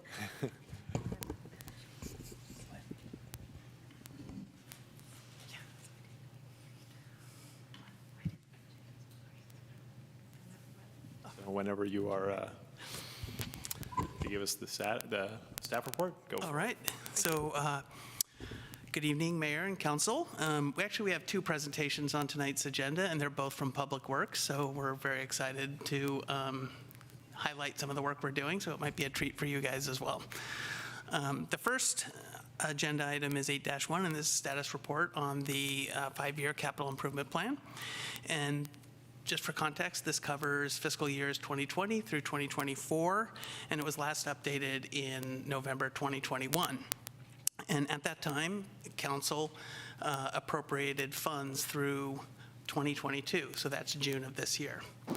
And tonight's report is going to focus on the implementation of the projects in that 3-year appropriation. So we're not going to talk about the last 2 years, it's going to be focused on where we're at right now. And the intent is to provide an overall update with the implementation of these projects and programs. And for those of you who've been following our presentations, this one's a little different. We're really focusing on what we call our core infrastructure programs. And these are our annual investments into our streets, our sewers, our storm drains, and sidewalks. And so that's something that we think we've made a lot of progress in implementing, including some of our standalone projects in the bikeways and pedestrian areas. We think there's also areas where we still need to improve, and we think we've highlighted that and have some options to improve our productivity in those areas. And finally, we want to use this as a springboard or a starting point to a more formal update of the CIP, and then we would be rolling this out later this summer. And then with that, I'm going to turn it over to two very capable staff members in Public Works. We have Allison Carrillo, who's our Public Works, or Capital Improvement Plan Program Manager, and Devorah Zotter, who's our Program Manager, and she handles most of our budget tracking and funding issues. So. Good evening. Happy to be here in person. It's good to see everybody. So Mark has, I think, Can we move to the next one? Yeah. We're going to kind of just quickly go over our agenda for tonight. Start with introductions, which Mark has done a great job of. I'm actually probably going to end up skipping that. And then go into the kind of CIP program overview, so just what the CIP program is, how it develops, just at a very high level. We'll get into more of it when we enter the CIP status update in the coming months. Go over our progress on core infrastructure programs, discrete projects, kind of a look back on how we performed, what we can do to improve it, and then next steps, what you can expect in the coming months. And then finish with any questions. We can do the next slide. Thank you. I think we've covered. Next slide, please. Thank you. So we're moving into CIP program overview. So this slide is showing generally how projects develop, what the city kind of takes care of under the CIP program, but also the core infrastructure that Public Works both implements, the projects that get implemented, but also kind of the administration of these programs. So as you can see, the core infrastructure that we manage are the streets, the sidewalks, sewers, and storm drains. In addition to those core infrastructure, we also assist our fellow departments in implementation of transportation improvements, buildings and facilities, and parks and open space. And that's for both capital improvement projects as well as maintenance. And we help them out by assisting in the planning and development. So we provide feedback during very early on development and planning. Later, once it's kind of become something that is well-developed where we can take it and implement it into the CIP program, that's when we start getting a little bit more involved in bringing it to fruition. And then once it's in the CIP, once it's been funded and approved by council, we then implement the project. We finalize the design drawings, we get the contract documents ready, we advertise, and construct and close out. And that's been generally big picture overview. Next slide, please. To do so, we have a number of different kind of tasks that go into this CIP program and Public Works in general. So on the right, you'll see maintenance programs. These are various types of maintenance. We do right-of-way maintenance, facilities and open space maintenance as well. On the very left-hand side, we see the capital improvement program with the core infrastructure programs and discrete projects. And then in the middle is the core infrastructure administration. So this is one of the things that makes the core infrastructure programs different than most of the discrete projects, just generally speaking. It's not always the case. But for the core infrastructure programs, the administration of the facilities also lies in Public Works Court. So we deal with the regulatory compliance, the asset management, including permitting, inspection, things like that, as well as kind of the larger picture for master planning, looking longer term than what the CIP shows, sometimes decades in the future when you're talking about like the sewer program. Next slide, please. Tonight, specifically, we're going to be focusing on the capital improvement program. As you see here, sidewalks, sewer, streets, and storm drains again, transportation, parks, and open space. So generally speaking, again, I like to think of construction or these kind of programs in the sense of, home ownership. So our core infrastructure programs are generally things that you would expect to have to maintain occasionally. We're talking about gutters, we're talking about, for like storm drains, we're talking about plumbing. Occasionally you need to bring in a plumber to do some maintenance and repair. You're talking about replacing a roof every 30 years. We replace, roadways every 30 years or so. We have to do maintenance on them. Discrete projects are generally, again speaking, enhancements. So these are, we want to improve the landscape and put a patio in so we can have parties.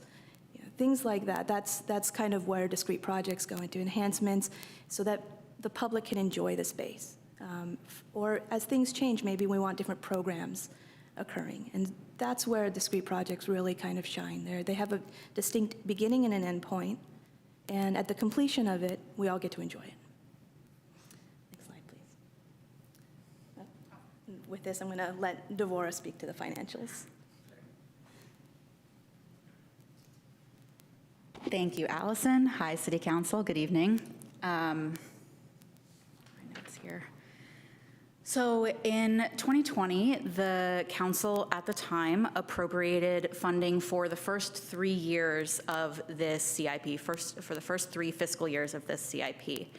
At this time, including new appropriations that have been made since then, the total appropriated CIP budget is $28.5 million.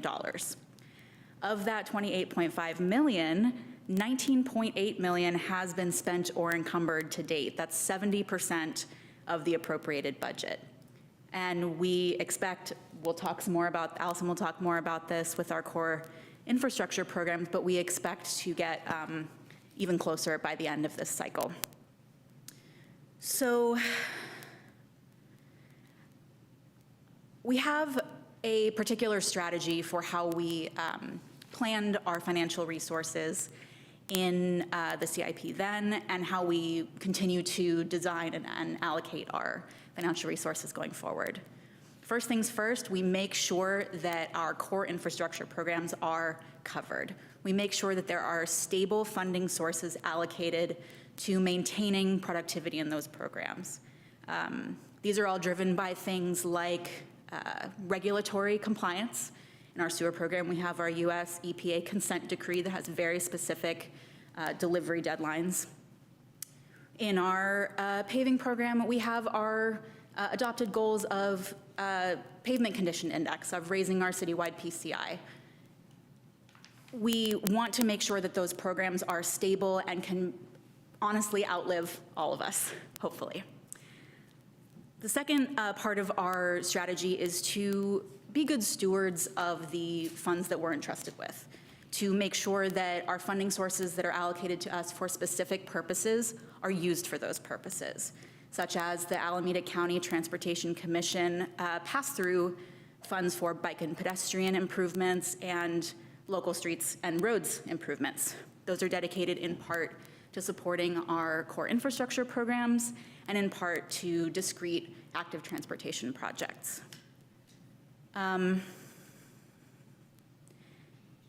And the last part of our strategy, of course, the strategy is multifold, but the highest point is that we have to find, sometimes we have to find creative ways to fund these discrete projects that are separate from our core infrastructure programs, fill in the gaps. And we've had great success in employing a consultant grants manager who can contribute nuanced knowledge to our searches for funding, can help advise us on project development, and help us submit and process applications. In general, we partner closely with the finance department, and their work on the city audits has been crucial to being able to plan available resources thoughtfully.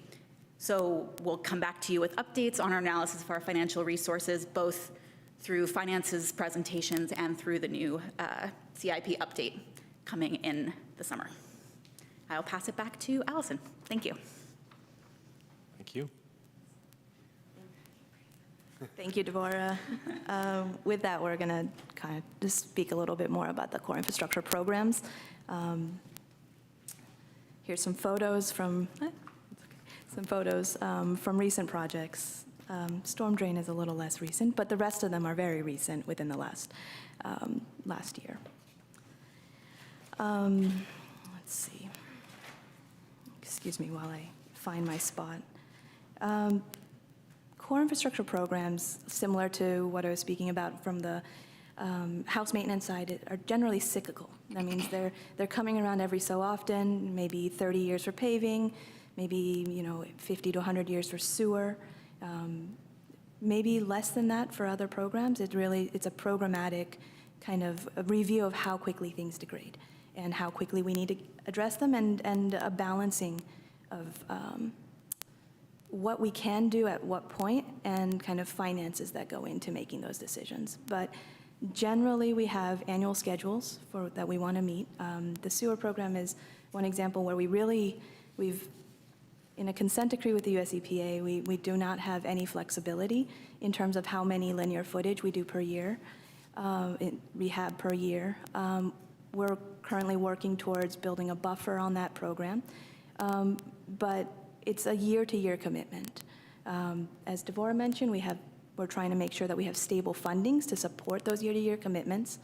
And we want to make sure that it's structured across not just the improvements and the rehabilitation, but also the maintenance side. And so there's quite a bit of work on the program administration front to make sure that the smaller maintenance tasks are taken care of, so we don't have to do as much rehabilitation as quickly, ideally. Currently, again, there's 4 core infrastructure programs: streets, sidewalks, sewer, and storm. But we have more facilities than that. And so, for future consideration, we may want to develop additional core programs. It's just current kind of reporting on what we do have, but it's something that maybe we should all keep in mind kind of for future program management. On the sidewalk front, I'm happy to report that we have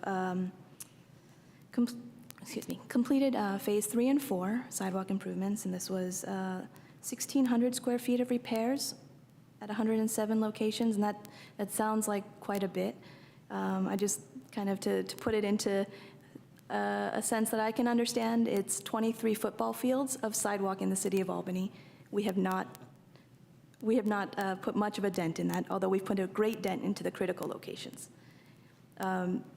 Hopefully, with the most sidewalks will not need the amount of attention that we've put in. These have been locations where, as mentioned in the staff report on the sidewalk program, or these are ones where we have vertical offsets and exceedance of a great amount of, or there's large linear lengths of repair needed. And as the program progresses, hopefully we can get into the less critical repairs. The program is based on kind of a cyclical survey. So the last survey condition assessment was performed in 2020.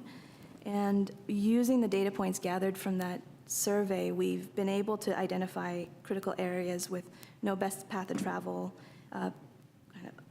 pedestrian networks, and safety concerns. We will be performing the next one in 2025. That's the planned date of a cyclical structure. In the meantime, we have about close to 300 locations of critical sidewalk repairs that are needed. And we foresee that those repairs continuing through the next several years, probably through phase 9 or 10 of this program. Of the appropriated budget of $826,000, we've used $391,000 to date. Phase 5 is expected to take the majority of the rest of the remaining appropriations, and Phase 6, we're projecting that we will probably have to come back to council for future appropriations. This may be standalone, or this may be part of the CIP update, and we're currently trying to figure that out.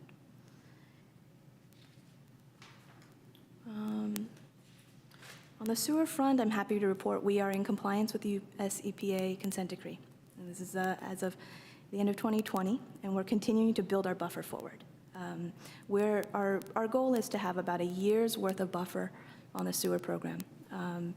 We've been doing close to 2 years worth of work every year for the last 3 years. This year, in June, we're anticipated to finish about 8,000 linear feet of pipe. The requirement is about 5,000 or so, a little over 5,000. So we are continuing to build, albeit slower than I wish, that buffer to make sure we can, if there's any, I don't want to get into a situation, but if we have another shutdown or anything that impacts us on the COVID front, we want to make sure that there's no issues with consent, with the EPA consent decree. So I do want to cover kind of why we've been so successful.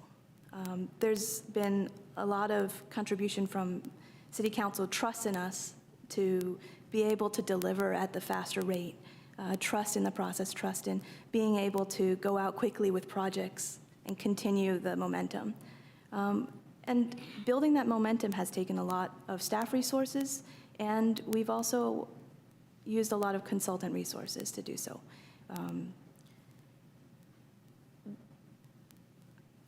I would say the success of this program is something that we would want to mirror for the paving program coming up, so I'll speak to that shortly. But this acceleration that we've been able to do on sewer is something that would be great to see on this paving front as well. Speaking of paving, we've completed 3 paving projects recently, with Washington Phase 2 substantially complete, with the exception of a couple of locations of work that we're currently waiting on Caltrans permit approval. On this program, we haven't quite delivered at the rate we were hoping for. It's taken more staff resources than expected, and these are complex projects. They take a lot of coordination. Every project, you know, I like to think of it this way, is that, you know, on sewers, what happens underground is not necessarily something that's tactile to the average, to the community. But everybody uses the streets, and everybody has their way they foresee that street being. And so we want to pave the streets, keep them in good condition, but in order to get to the point where we can pave streets, we have to build consensus and make sure that we're doing something that's, you know, agreeable to everyone. Because again, you have pedestrians, you have bikes and strollers and rollers, we have drivers. We want to make sure everybody has a chance to weigh in, and we build it in a satisfactory manner. Occasionally, projects on the paving front, we won't be able to take care of the transportation elements. They exceed what the program is really meant for, which is a maintenance program. It's a city-scale maintenance program. In those situations, it becomes more of a transportation project, probably a discrete project. But in general, when we can take care of striping improvements, bulb outs, these types of situations, we want to build our ramps the way they need to be, satisfactory of the constituents. And it just takes some time to do so, to develop and make sure that it's done well and done correctly. In support of this, we are considering modeling this program after the sewer program with the support of some project management, consultant project management services that we will be discussing probably in more detail during the CIP update. We hope to see the same kind of success as the sewer program, though. And storm drains. On the storm drain front, we have an active project in construction, or I'm sorry, in design. In order to get the storm drain program kind of chugging along at a pace that we want to see, part of this program will require an update to the 1998 watershed management plan. And so this is one of the CIP tasks. Unfortunately, there was a delay due to COVID and staffing, which meant that we weren't able to address it when we had planned. But that is on our forthcoming plans for this year. We want to make sure that we get that going so that that program can inform us on larger storm drain program requirements and needs. Let's see. We're proposing to start this towards the end of 2022, and we hope to get a plan for the next several years of storm drain repairs thereafter. I will say that in addition, on the paving side, in addition to just the paving we're actually doing quite a bit of storm drain improvements. These are, although not reported under the storm drain program, these are requirements that we need to put in order to build compliant curb ramps.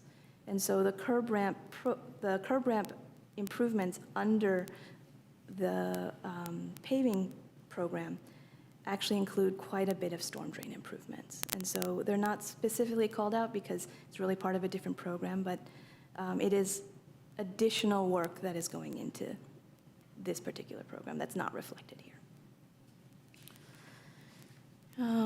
Discrete projects. So the discrete projects we've listed here for reference.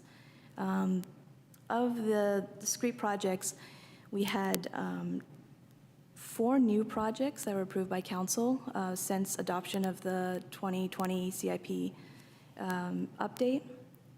One of them is new and completed, which I'm happy to talk about. I think city manager spoke about that today with the Firehouse Doors replacement. The rest of them there's ongoing work, so these are discrete projects with active movement. It's on our radar. We are pushing forward and continuing to try to deliver these projects. The Masonic Intersections project is awarded with a planned construction this fall.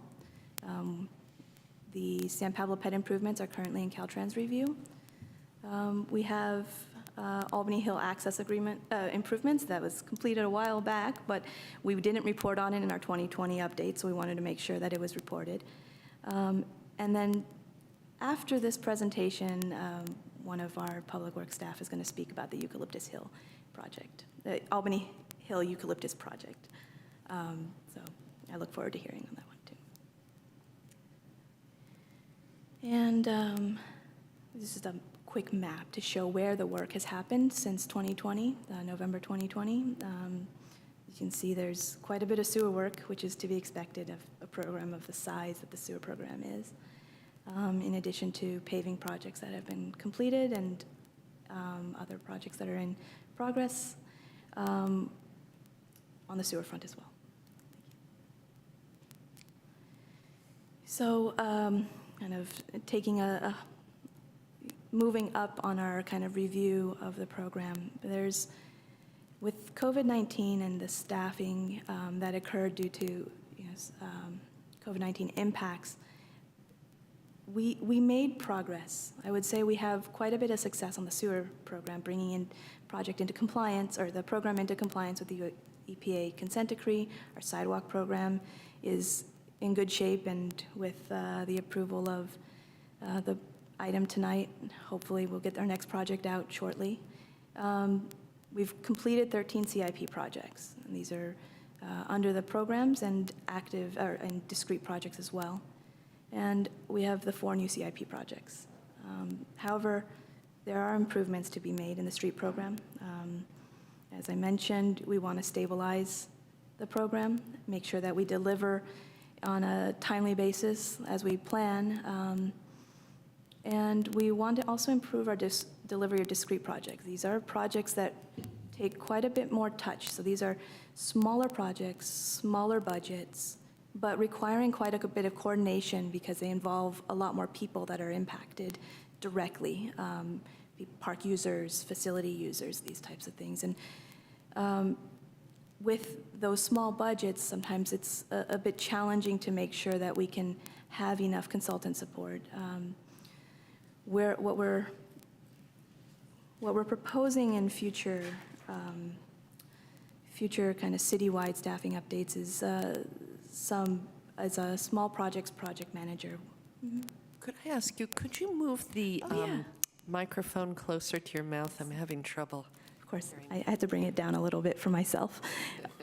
So we're going to be bringing a small project manager proposal in upcoming staffing updates, citywide staffing updates, in the hopes of finding somebody who has the institutional knowledge and ability to deal with the high-touch projects that are under the facilities and parks projects. Next steps, this is looking forward at our next year's worth of work that is currently planned and going out to ready for advertisement or construction. We see here that there's, again, quite a bit of sewer work, but we have an aggressive schedule to hopefully pick up on the paving projects. There's a north-south residential streets project, as well as Marin Phase 1, which we're projecting to start construction sometime later this year. And other next steps, these are things where we will be coming back to either commissions and advisory bodies or to council. We have the Albany Hill Eucalyptus project report. This will be presented to pros in addition to tonight's presentation after this one. The PTAP presentation, we're going to be presenting the pavement management plan update, which just recently completed at the end of April, to Transportation Commission, and we would be bringing that back to council during the study session for the CIP update, and part of a number of other items which will be part of the study session. And then later this year, also the CIP update, which will be going to advisory bodies to make sure that we understand project prioritization for the discrete projects, and a study session with council also to discuss that as part of the CIP update. With that, I open it up to questions. Thank you very much. Are there any questions? Yes. Councilwoman Gary. Thank you so much for your presentation. My first question is, how do you determine the most problematic areas when you're, whether it's sidewalk, paving, based on the survey that you took in 2020? What was the data matrix on it to determine where you start and where you at? So I can take that. So what we did is hired a consultant that looked through an accessibility lens. So they took something, and James probably knows this backwards and forwards, but they took a number of measurements on different defects, and some of them are offset, some of them are slopes, some of it, so it's a whole range of that. And the critical ones are things that they called no best path to travel. So that's through the vision of someone who has accessibility issues would have difficulty passing this area. And so those are the ones that we categorized as critical areas, and that would be a combination of vertical discontinuities or more than one or two, multiple smaller issues that make it impassable for somebody using accessibility. And thank you for that. And what about, areas like Solano and Cleveland? How does that fit? And I didn't see that on the presentation on when those would be worked on as far as paving, or if that's going to be worked on.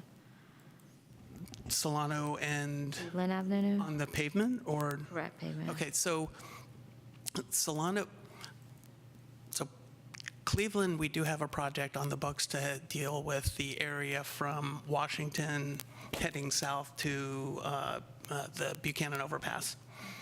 The area north of that, we don't necessarily have programmed, and part of that is, this is maybe my pet peeve, it's one of our poorer streets, but it's mostly cut through traffic, and it's going to be expensive to do, so we want to build, focus our efforts on streets that maybe more of Albany folks are using, so we can build that up and then come back and do the rest of Cleveland.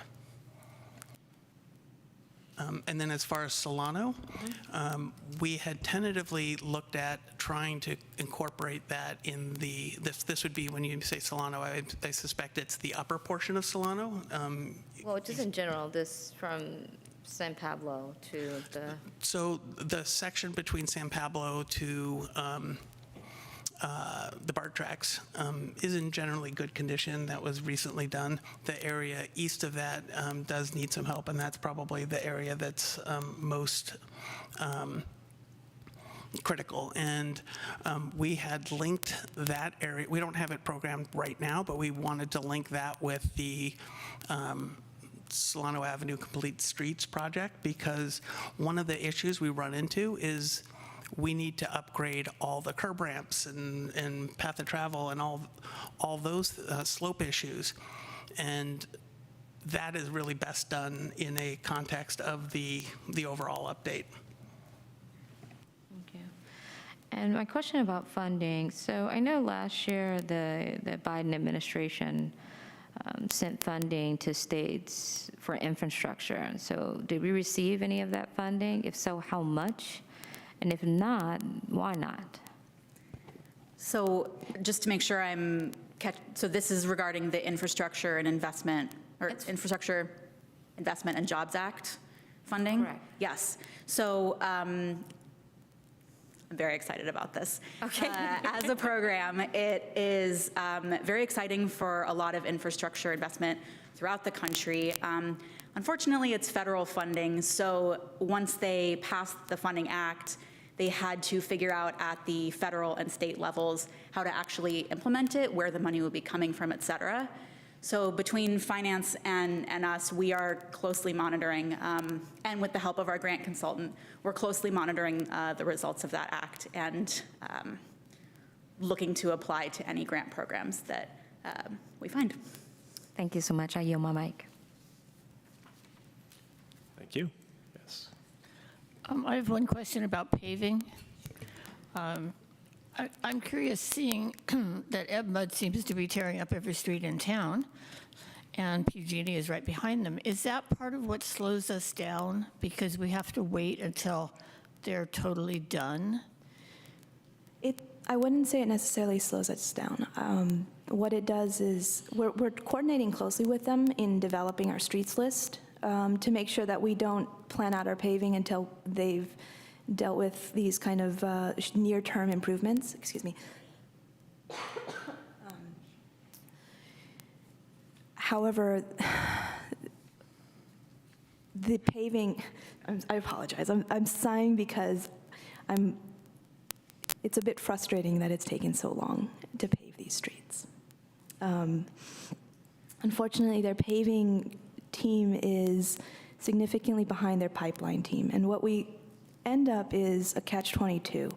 So we don't want them to start the work until they can commit to paving after they finish the pipeline work. Unfortunately, in the meantime, that means that their facilities keep breaking and there's emergency repairs that impact residents. And so we end up with a situation where we want to make sure that they are not held back making improvements to their pipeline. And we get commitments from them to pave, but unfortunately, sometimes those timelines don't work out. And so we're left with the situation we are. We're actively working with them right now to get them to pave out some of their remaining projects, but it has taken longer than expected. Great, thank you. And I guess a follow-up, is there anything we can do to push them a little bit? Would it work for us as the electeds to talk to their electeds? I will probably defer this to Mark. I don't think we're at that point where we need that, but we will reach out when we do it, because I don't know if that would help, but yeah. I think one of the struggles they're having is their pipeline crew puts pipe in the ground much quicker than their paving crew can keep up with, and I think they're under significant pressure to update their system, and so their bread and butter is pipe, not paving, and from what we understand, they're looking to bring on a contractor to get caught up, but we're not clear on those details quite yet. okay, thank you. I can offer that when people ask me about that, I've been encouraging them to contact Director Katz. I have too. All right, very good. So do we all. Everybody knows Andy. Mayor, can I piggyback on Councilmember McQuaid? So without COVID being a factor, what is the normal timeline for paving? And I mean, just in a... I think it just depends on the type of street. A north-south residential street may have a shorter design schedule. Something like Marin is going to take longer because it's just a much more highly used street. Sorry. Go ahead, Mark. So this is maybe a good point to highlight what we want to do, like model the sewer program in paving. One of the things we did with sewer is change how we looked at projects rather than a discrete project of, okay, the beginning of the fiscal year, we're starting to design our sewer project and we're going to get into construction and finish it.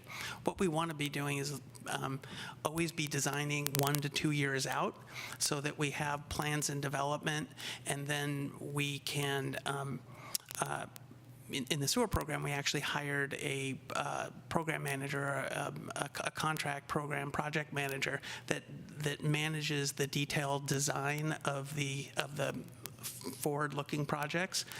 That allows staff to look even further out and queue up a master plan and look out 4 or 5 years and really get both the plans as well as the finances in place.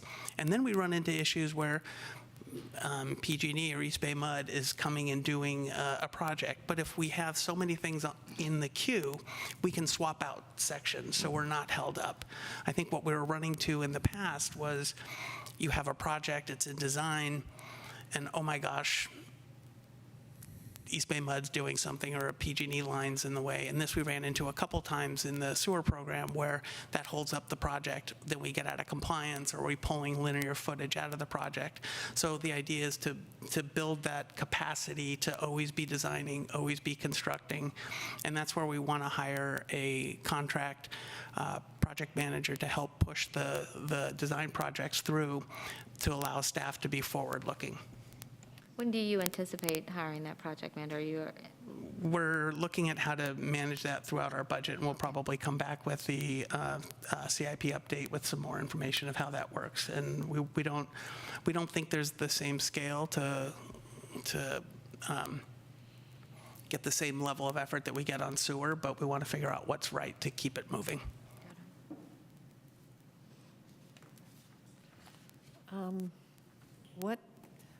What can we do to help support you on the paving front?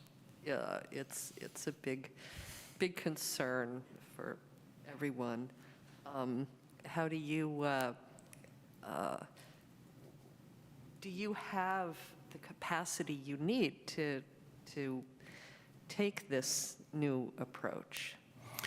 Well, that's what we want to more detail out, because I think there's two pieces of it. There's the building the capacity within our organization to execute the projects, and then there's the funding side of that. And so we want to really make sure we have a handle on the capacity side before we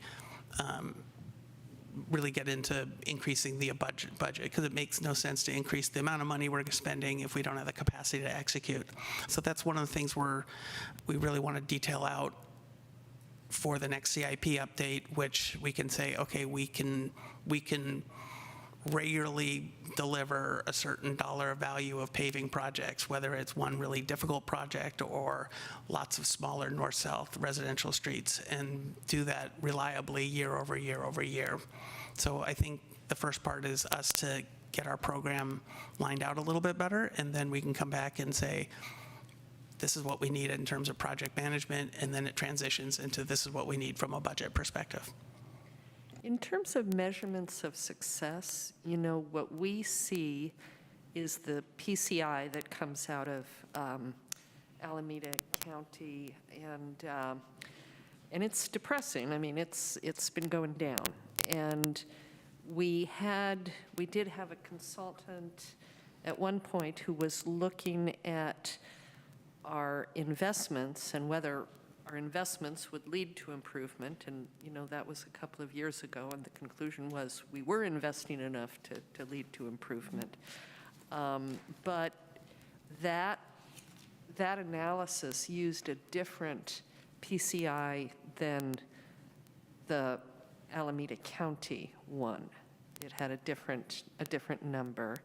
And then I know that our mayor has been an advocate for adjustments to the PCI to assure that bike routes, the safety of bike routes is taken into account when we're looking at paving conditions. So I'm wondering, what do you think is the best metric for gauging the success of the program as a program, not from one year to the next, but as you're looking at a decade ahead? So my sense is PCI is what we should be using right now, because that's the consistent across multiple jurisdictions. And I think the issue you're bringing up is that there's multiple numbers reported out there. That I think is an issue where it's almost a timing issue, where there's an automatic or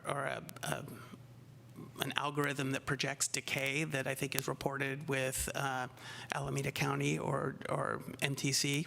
But I think the best source is when we do the PTAP reports, and we're getting consistently doing those every 2 years, and that's based on a survey of the street. So that's like a data point that's based on sort of actual conditions. It may not be perfect, but it is a data point, and from that you can say, are we treading water, are we trending down? And I think you're right. Right now we are treading water or trending down, which shows that our level of investment right now is just a status quo and not building improvements in PCI. So that's where we want to, and the funding component within the PTAP reports is a little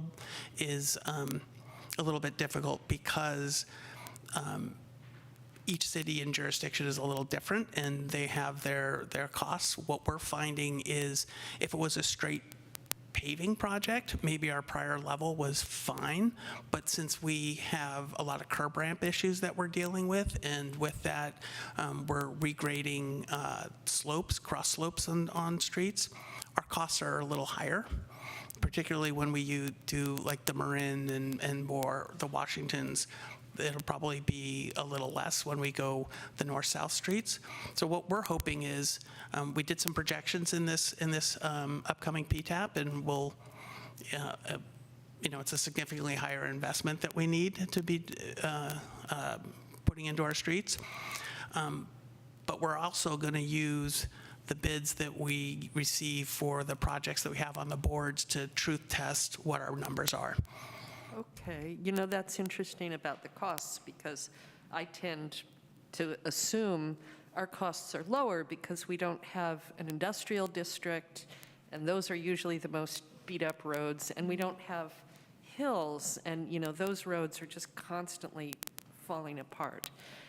So I thought Albany would actually have a less challenging situation, but I guess with the old streets rising up and reaching the curb, there are those problems. Yeah. I have one last question. And you mentioned the area on Solano. I think actually Council Member Gary mentioned Solano east of the tracks, and that stretch, in addition to being in very poor paving condition, the lighting is so terrible. I mean, and especially, there's a stretch west of Santa Fe where you've got Gordo's and Domino's that attract young people, and there's just young people crossing at night. They are impossible to see from a car. It's so dark. I've had the situation of only being able to see people as shadows passing across the headlights of the cars coming in the other direction. What is the, and I know that there are issues with, everybody will say they've got their particular stretch or their particular place where they want to see more lighting, and that's the one that I wonder about. Will the work on the paving be coordinated with lighting improvement? What is the future of lighting for that stretch of Solano? So I think the long-term solution is, or the long-term answer to this is, we have the lighting study that's been in the CIP for a couple of years. We are doing that we're going to kick that off this July. And that will set a design standard that will be incorporated into the Solano Avenue complete streets, is my sense. I think in an individual paving project, and this is where I don't think we would tackle a lighting issue. And my sense is we need to do the paving on Solano with the Solano Avenue complete streets. Otherwise, we start getting into making improvements that might be pulled out down the road. But we can also look into more short-term measures of maybe increasing the the wattage of the lights or something like that to improve it. I would urge taking a look at that. Okay. I really would. We're at Gordo's pretty often at night, so I'll take a look. Thank you so much. All right. Very good. The 70% spent, or I believe that included encumbered as well at this point, you're reporting on a status period that ends June 30th, is that correct? Okay. I think we just encumbered another 3% with the consent calendar tonight. Is that, am I right about that? Sewer is a very large portion of our budget. Yeah. So I'm not, this isn't a criticism, I'm just saying. It's quite possible. I actually don't know the numbers. We didn't want to forecast forward into what would happen tonight. Sure, of course. I'm just, right. But we approved That moves the needle in our favor. Yeah, so we approved a change order of $750,000 approximately, which is about 3%, I guess. So, okay, great. Yeah, I have comments, but I don't have any other questions. So maybe we can go to public comment now. I don't know if there's anybody in the room, anybody out of the room. Go ahead, Jeremiah. Thank you, Ann. Thank you, Mayor. Yeah, I have a few questions. On your slides, you mentioned, on your slides it showed Public Works doing maintenance. And I was wondering, Public Works is responsible for maintenance on assets and city property. Why are we why are we outsourcing a private company to power wash trash can liners on our big bellies? I think that could be something that Public Works does every 3 months. They spend a day and drive down Solano and power wash the trash can liners. I don't know why we have to pay thousands and thousands and thousands of dollars for somebody else to come to our city and do maintenance on our own equipment, on our own assets. That's very confusing to me. Just last year, I actually put in a maintenance report for Public Works to clean those trash can liners. They weren't cleaned for 2 years? Thanks for doing something about it, but I think we're paying too much. So, and then one more question. It looks like your 3-year budget is about $30 million. To me, it breaks down to about $10 million a year. Correct me if I'm wrong. $10 million a year which is around $1 million a month, comes out to about $30,000 a day. So we're spending $30,000 a day around, maybe $20,000 a day. That's a really big budget, $30 million for 3 years. Really happy we have that. But I just don't see $33,000 a day improvements in Albany. And about the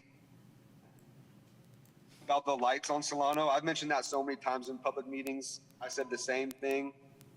Councilmember Nason, I always brought forward public comment how difficult that Gordo's crosswalk is and the lighting issue. Raise awareness about that myself many times.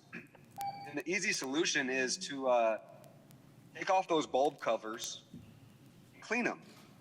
You got moths and bugs sitting at the bottom of those things, and they're so dirty and gross. So we're talking maintenance. My dad owns plenty of rental properties, and I'm cleaning light covers all the time. There's always flies and stuff hanging out in those things. It's really easy to do. You get some soap and water. So I don't know what the issue is. It seems like we have all this money, but we're not really maintaining our assets properly. We're not power washing our own trash can liners with a power washer. You could buy a power washer at the store. Okay, I think. Thank you. Time up. I see. Yeah, I think we had a little timing glitch, so I believe your time is up, though I saw 30 seconds a little while ago. So thank you for the 3 points you made. And we will go to the next. Yeah, welcome. Judy. Hi, this is Judy Kerr. Thank you, the staff, for a very comprehensive report on a really complicated topic. And the 5-year capital improvement plan covers so much of what the city of Albany needs to do and spends a great deal of its revenue on. Councilmember Nason suggested that maybe there was something that the council members could do to assist you in your process. And I'd like to suggest that one thing that, to me, is sorely lacking in the city is real representation of people with disabilities and people who are pedestrians in terms of what our infrastructure has. So one thing that the council members could do is appoint to the Transportation Commission people who are perhaps not bicyclists, but maybe interested in access for people with alternate abilities, differently abled people, and pedestrians. We have a preponderance of bicycle advocacy in the city, and we have a lack of advocacy on the part of people who are differently abled and who are pedestrians. And what we see as a result of that is expenditures and projects and tax dollars spent on infrastructure support of bicycling where we do not support pedestrians or people who use different methods of modalities of access. So I'd like you as council members to think about that. And I'd like you to think about the Transportation Commission and what it really needs to do. I'm disappointed in the work of the Transportation Commission. I feel that they are not truly representing all of the residents of Albany, and I would like them to do better. And I think who you appoint to that committee and who you think really can provide that voice makes a difference. So that's what I would suggest for the council. Thank you. Thank you. Go ahead, Bart. Good evening, council members. Am I unmuted? Yes, okay. With regard to lighting, the lighting problem is not just a problem on Solano Avenue, it's a problem all over town. The lights sort of were turned down at some point years ago. Less visible lighting was installed, and it's unsafe. And if you ask your police officers, they will tell you the same thing. It's unsafe, both in terms of the possibilities of crime and in terms of crossing the street. I can no longer see from one end of my block to the corner. I sort of live in the middle. So I would ask that in addition to looking at improving lighting on Solano, that you see what can be done. And I know Rochelle has pushed this for years and nobody seems to respond, but I wish you would do something about making it possible for us to actually see at night so that we don't get run over. Thank you. Thank you. Go ahead, Clay. I didn't realize we were going to get into the weeds so much. I'd like to comment on CIP number 25010, which is the Keynes-Adams Bicycle Boulevard. Actually, the same comments I made when the construction portion went out for bid. And that is that the original, that the CIP doesn't include, we don't have a budget for this project. The original CIP included a placeholder amount of $200,000 and a footnote that read, staff will scope the project and develop a cost estimate for the pilot. With the recent request for construction bids, staff explained that it was providing updated estimated project costs totaling now $243,000. However, the added costs were all construction related, and there's more to it than that.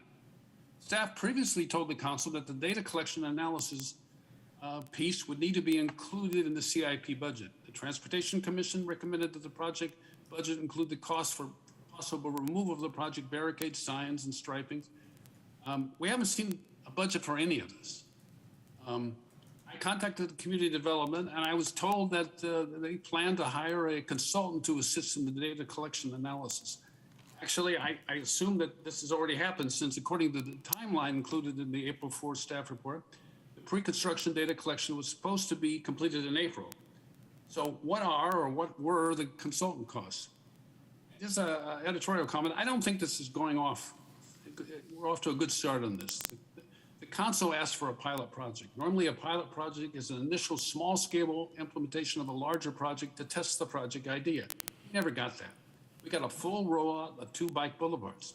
Supposedly, this is still a trial run. But for a trial project, we should have some definition of what will constitute success. We apparently don't have any idea what success will look like here. I spoke to the community development staff about this, and they informed me that in the end, it would just be a policy decision and that they were just looking for some data to inform that. I think we're setting the bar pretty low. As I said, I don't think we're off to a good start. I think we could improve the situation by having an actual budget. So I have a few more seconds. I'd like to comment on it's great to see everyone in the council chamber with that lovely wood frame dais. It looks good. It's good to see the meetings back on Channel 33. Kudos to Jeremy and his crew for putting together the meetings in a hybrid format.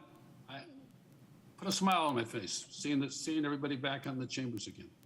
All right, thanks. Thank you. Go ahead, Celine. Hi, my name is Celine Wallace, and I apologize if this is not the best time to bring this issue up. I thought I might give it a shot. I have an issue with the asphalt work being done during heat waves without any limits of temperatures and emissions. I have real concern about the workers' health and also the nearby dwellers who don't have AC, who must choose between windows being open and choking on toxic fumes, or suffocating with the heat of having their windows closed. I know we're headed towards hotter days, and I'm sure this issue will happen again, and I'd like this to be addressed. I don't think we should be having this kind of work in extreme heat. Thank you. Thank you. That's it for virtual. Thank you. I may ask some questions based on comments that were made. There was a question about, well, first of all, there was a comment that the 3-year CIP was $30 million. I think it was more like 24 or 23.5. The current budget, including appropriations made since the adoption of the CIP, is $28.5 million. Okay, thank you. There was a question about outsourcing of power washing. I imagine there's a efficiency reason for that, but Yeah, the firm that we do outsource things, but we outsource it when there's a reason to, and we can get some efficiencies. And if you've seen the, I think it's CanLogic, the company that does this, they have a really slick vehicle that has bins that you put your liners in, and it does it in a, it's one of the coolest things I've seen in a while. And it's done, and they contain all the power washing water, and they suck it up. So we do use contracting, but we do it in areas where there is efficiencies, and this is one of them. thank you. If I may chime in on the cost part of that, it's significantly lower than repurposing one of our own staff away from the agility of their own work to address multiple issues throughout the city. Yeah, I appreciate that. Staff time's not free. And the idea was raised of cleaning the Solano Avenue lamp covers. I know some of them are just globes. I don't know. I can't personally say that I've ever noticed they've been cleaned, but maybe that does happen regularly. I'll look into that, and if that'll help, we'll do it. Okay. Yeah, I think that would be good to look into.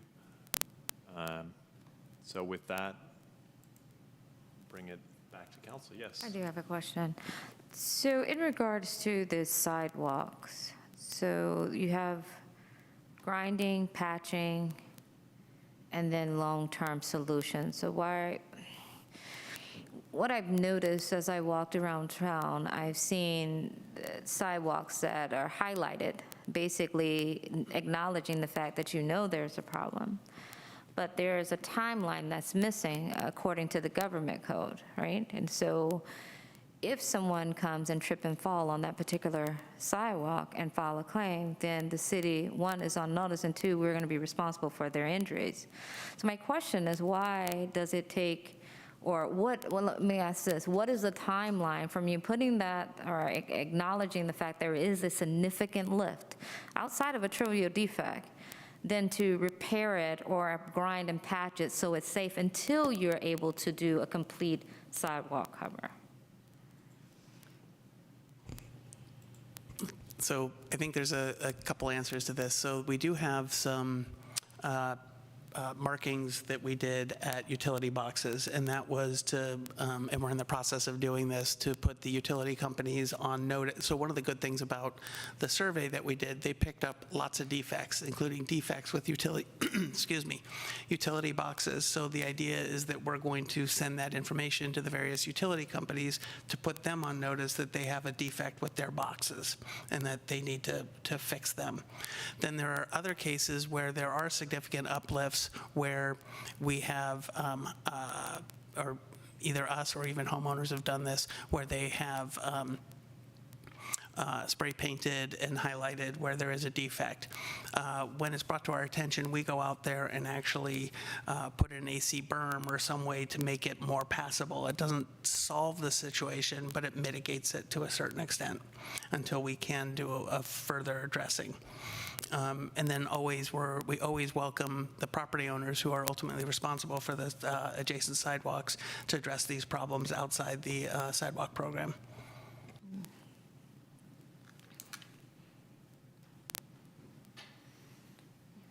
Any other comments or questions? I have a question about lighting. I'm really pleased to see that the study's actually going to start in July. But can you walk us through what happens? We did the study, then what? I think How the fast goal, can you do what? my sense is it's, because we do have a lot on our plate, it's going to take every bit of a year to do the city, so it's an evaluation throughout the city. So the idea would be to find sort of lighting levels that would be appropriate for different streets, whether it's a residential intersection, a sort of business district like Solano. And then once we do that, then we would have a sense of what the cost would be to upgrade lighting per block or per area or per type of neighborhood. And then we would need to come back to council and have the discussion around cost.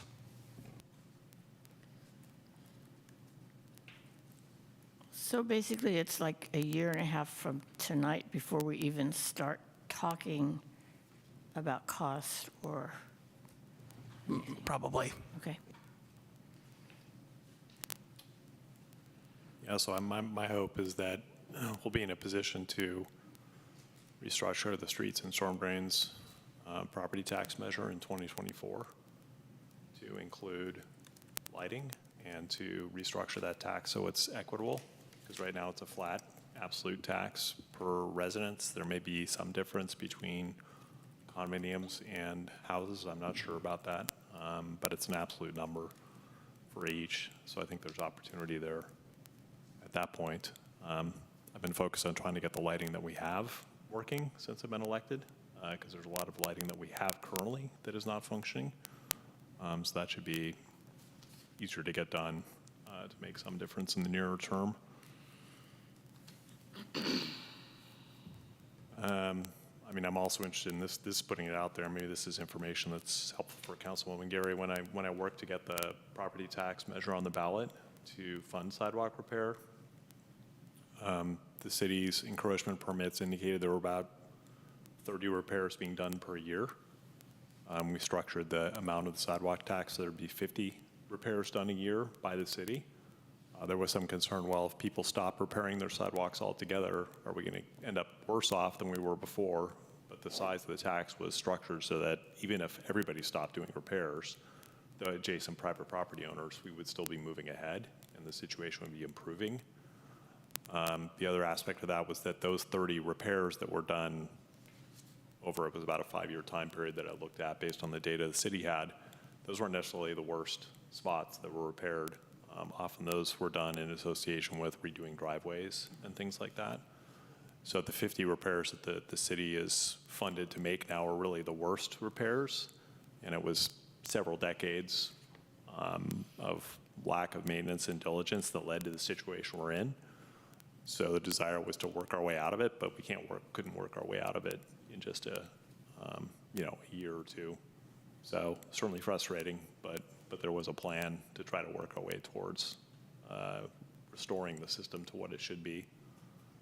My goal is that eventually to preclude that from occurring again, which I think occurred because of the split incentives between the city and the adjacent property owners from a behavioral economics perspective, is that the city legally takes responsibility for the sidewalks again in the same manner that it has legal responsibility for maintaining the streets. So it's the fact that the property owner doesn't own the sidewalk, doesn't own the property the sidewalk's on. Some property owners don't have the money to fix it. And so in putting that measure on the ballot, the goal was to fund the repair of the sidewalks and maintenance of the sidewalks the way we do the streets, which is collectively. We don't expect an adjacent property owner to maintain a patch of asphalt on the street. Mayor, I think we're getting off way beyond the agenda item here. I would suggest we agendize this for another meeting if we want to take it up. Okay. Thank you. I noticed the construction of the Phase 1 SPA improvements are potentially co-timed with the mixed-use building construction north of Clay, so the so-called Albany Bowl project. Have there been discussions with the developer there, the architect, about those two potentially colliding in time? So I think that the Phase 1 project is nominally, which is from Brighton to Portland, I think, is scheduled for 2023, and that's potentially when they're going to start building the buildings. I mean, of course, we don't know when they're going to start building the buildings, but we approved it last fall. Sure. So I think we have two things that have scheduled mysteries. One, we're stuck through Caltrans permitting. So in some sense, once we get the Caltrans permits, have a better sense of our schedule and then a better sense of their schedule, we'll make the appropriate changes. And so at this point, that's something we would look at, but I don't have a clear answer right now. Mm-hmm. And after the council approved that project, I interacted with the architect about making some safety adjustments. So building the driveway at street level like a road, so it wasn't a signalized crossing on a sidewalk, as well as extending the queuing space on the street. So there may be some interaction with the Phase 1 project around that. So you might ask planning to interact with the architects to find out where they're at with that. Sure, we'll have to get with community development. That gets, we're outside of my comfort zone there. Yep, that's fine. Anything else? Yes. So with everything that's been brought forward, what are the next steps and what are you planning to do, providing the lighting situation, everything that's brought forward? What are the next steps to move and address those issues? Well, we're going to continue with the lighting study assessment. That includes figuring out what the existing lighting conditions are, and then planning out for future. We'll be coming back to council with the plan. As Mark mentioned, it's probably a year to year and a half out, though. It just takes a while to be able to make sure that we have good data, because if we don't have good data, we're not going to have a successful project or program, depending on where this goes.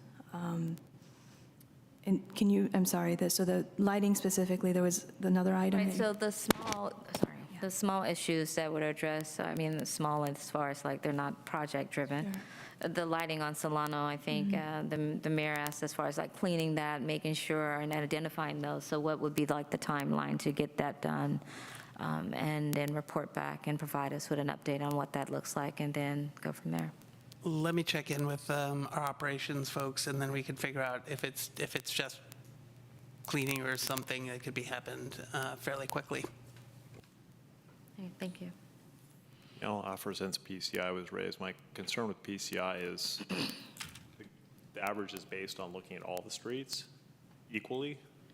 If you look at the Caltrans data for where motorists drive, it's about, and if they have it for Albany, it's about 15% of driving miles are on local streets.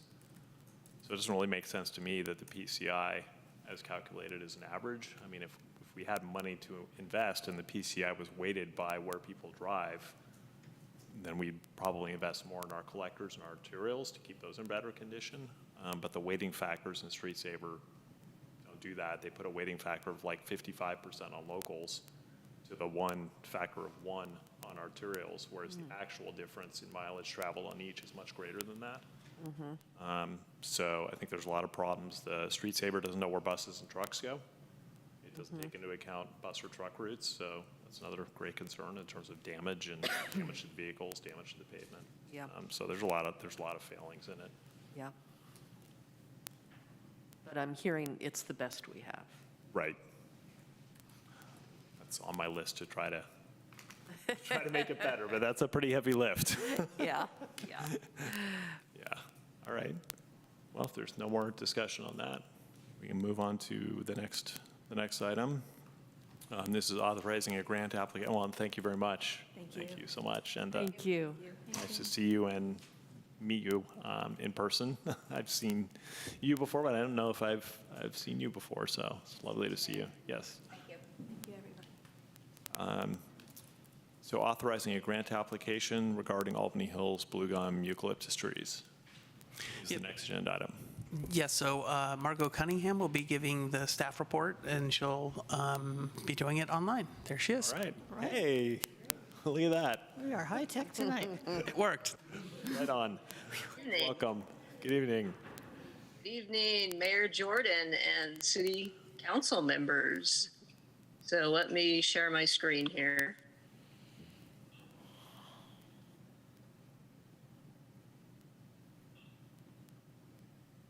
All right, can you all see this? We can. Up and running. Great. Okay, so I'm just going to provide a short update on what's going on Albany Hill. I'll give a little rundown of where we are with our studies and the current work we're doing, and then where we want to go with applying for a coastal conservancy grant. So, okay.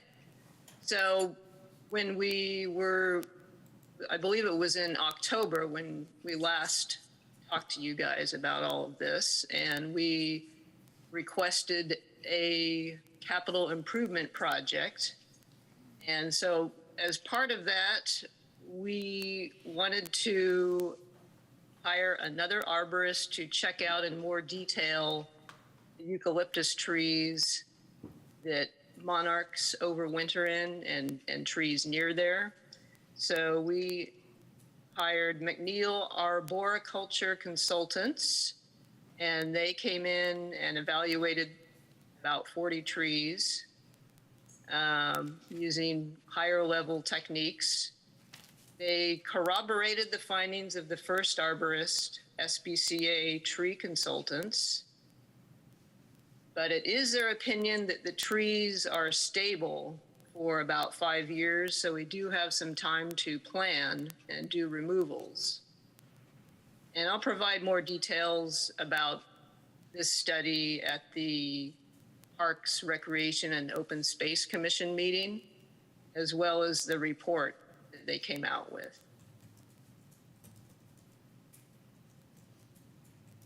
Other studies going on. We've got Creekside Science is doing an expanded monarch habitat assessment in all open spaces on the hill. In February, they flew a drone over the hill to get LiDAR scans of all the trees and shrubs to see what areas provide the best conditions for monarchs. And Stu Weiss, the monarch biologist with Creekside Science, he met with Carol Rice and Cheryl Miller, who are the wildland fire consultants doing the fuel load assessment in all open spaces on the hill. They compared notes on what areas and vegetation structure is critical for clustering monarchs, how different fuel treatments might affect the monarchs, and how fuel treatments can be modified to optimize reducing fire hazards while protecting monarch habitat.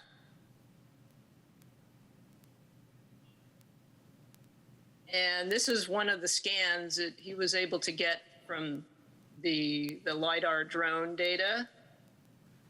So this is showing the structure of, you can see individual trees and shrubs at different locations on the hill. So the one at the bottom is the one that says 400 feet. That's partway up from Pierce Street. And it's showing he's got a dense shelter belt oval here that he says is critical for monarchs using the lower cluster sites because it provides a lot of wind protection. And then you can see as you go up in elevation up the hill, you can see different trees and you see different colors as well of the vegetation. So you see a little bit more reds up higher, meaning that the trees are more stressed. There's less chlorophyll. The LiDAR scans are showing the health of the vegetation on the hill as well. So there's a lot of data there, and he's still processing it. And we'll provide more details of both the monarch and fuel load studies at the Parks, Rec, and Open Space Commission meeting. Current work. Urban Tilth, they have been working year-round on Albany Hill and the creeks. They're 1 year into their 3-year contract, and we'll provide more updates on their work at the Pros Commission meeting as well. We had an initial online meeting with members of the Confederated Villages of Lishan, and they are meeting with us and the Urban Tilth crew this Thursday. We'll get a chance to see the work that Urban Tilth has been doing and think about what activities they want to do on the hill. So we're excited about that. Bay Mud installed a new fire hydrant at the Taft turnaround, making it easier and quicker for the fire department to get water to the dry hydrant at the summit of the hill and increasing their capacity to fight fires anywhere on the hill.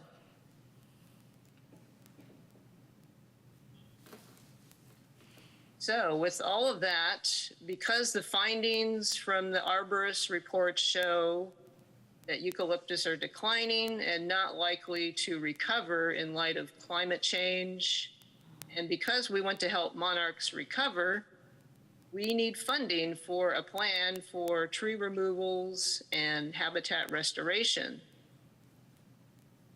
And so the purpose of the coastal, it's called the Coastal Conservancy Wildfire Resilience Grant. And it's a program to restore natural areas while reducing fire risks, which is what we want to do on Albany Hill. In addition to coming up with a plan, we also want to keep the hill fire safe in the short term. So in the grant, we want to include asking for funding to extend Urban Tilth's contract an additional year. And we are also asking for funding to start a habitat restoration intern program where we want to encourage hiring young people from historically marginalized communities to document plant and animal communities on the hill. Priorities of the grant program are to fund projects that provide significant benefits to the community, especially for people in communities that have been historically underserved. And with that, I'll take any questions people may have. Thank you. Are there any questions? I have a question. So does stable for 5 years mean that's a forecast of structural stability of the trees? In other words, don't have to worry about them falling over on people for that amount of time? Right, yeah. I mean, within bounds, obviously, we have to keep an eye on it, but. Yes, exactly, yeah, we do need to check them pretty often, I would say, every couple months, so. Yeah, okay. I had a quick question, and thank you for your presentation. I guess my question is, when working with the fire department, what plans do you have as far as the safety component for the residents and that live on the hill? And are they getting forms of communication? How are they getting communications about what's going on outside of the meetings here?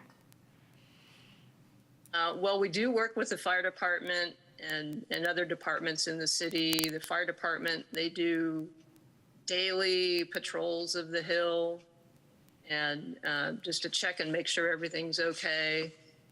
In terms of talking with getting the word out, I do talk with a lot of people on the hill when I'm there, and they're always asking me questions, and I'm happy to tell them what's going on, and I direct them to presentations that we've given in the past to get more information, because a lot of times they didn't know about certain things. So yeah, we try to keep people in the loop. Thank you. So as I understand, the main product and expenditure of this grant, should Albany get it, would be a plan that comes out of that in terms of what the staging is of the potential removal of trees that would minimize disruption to monarchs, as well as maximize utility for native plant propagation. Yes, and also importantly, restoration of habitat for monarchs. They do require tall trees for overwintering in, so we need to find trees that are more drought tolerant than blue gum eucalyptus and that they like to cluster in. And we'll be working with Creekside Science on that. They've done all kinds of projects of replanting trees in different overwintering sites along the California coast. That sounds like a tall order, finding a species that can do that. I look forward to that. a tall tree on top of the hill where there isn't much water. Yep. Yeah, thank you. Quick question. Yes. Hi, Margot. It's good to see you. Is there a timeline on the grant? I tried to look real quickly to see when the due date is or when we might expect to get our funding. Yeah, it's the due date for the application is May 16th. And I believe the funding would go out in the fall, I think. I have to check on that. And then is there further grant funding once we have the plan and we know what we need to do? Is there more grant funding that will be sought to actually do the work? Yes, definitely. Yes, and we're continually looking into different grant programs at this point and seeing which ones we can apply to. Help us, please. We'll Sounds add expensive. to this if you don't mind, Margot. So we are, as Margot said, we are working to analyze many different avenues of funding. Programs tend to fall into two appealing aspects. There's the wildfire resilience and mitigation, and then there's the endangered species protection and habitat restoration. There are a lot of very promising opportunities from the state, some federal funding, but we are actually working with our consultant grants manager to analyze available opportunities, and they'll come back to you for approval before we submit. Thank you. Any other questions? Would anybody like to make a motion regarding Resolution 2022-41? I would be pleased to make that motion. I'll second. Been moved by Councilmember Nason and seconded by Councilmember McQuaid to pass Resolution 2022-41 to approve the grant application as presented. I do notice one of our council members has stepped out. I think we'll be able to explain the motion to him when he comes back and get his vote at that time. City Clerk, can you please go ahead? Mayor Jordan, Yes. Councilmember McQuaid, Yes. Councilmember Nason, Yes. Councilmember Gary. Yes. And if we can hold the voting open, Yeah. we'll hold it open. We won't move on, but we'll hold the voting open for for his return. We have been at this for 3 hours and 15 minutes, so understandable that some might need to move on. Perhaps. I guess in that regard, yeah. It's time. Maybe we take a break. Maybe he's cueing us to take a little bit of a break there. How does the council feel about that? Sure. Okay. So we'll take a 5-minute recess. 5-minute recess. Very good. There he is. That's okay. You prompted us to take a break. You've facilitated that. Sanity.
Yes, because, you know.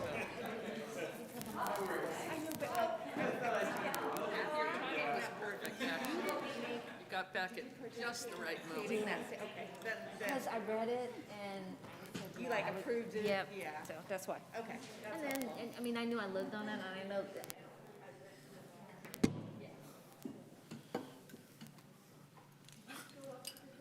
Oh, there's actually a gavel. It's pretty funny. Really, yeah. In case the two people over here get really active.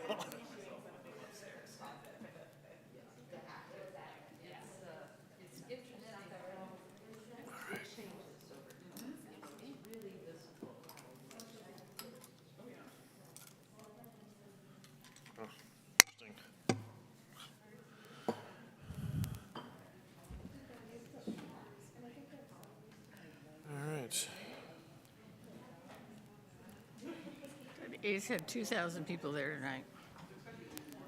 The A's had 2,000 people. We're not going to make it. I had another one, but then I'm like, I don't need it. I do have this one up just to see I can see what is being broadcast right now. Who that other person is? Not Margie, obviously. It's about 20 seconds. Well, I don't know if I would. Hanging on, so. Yeah.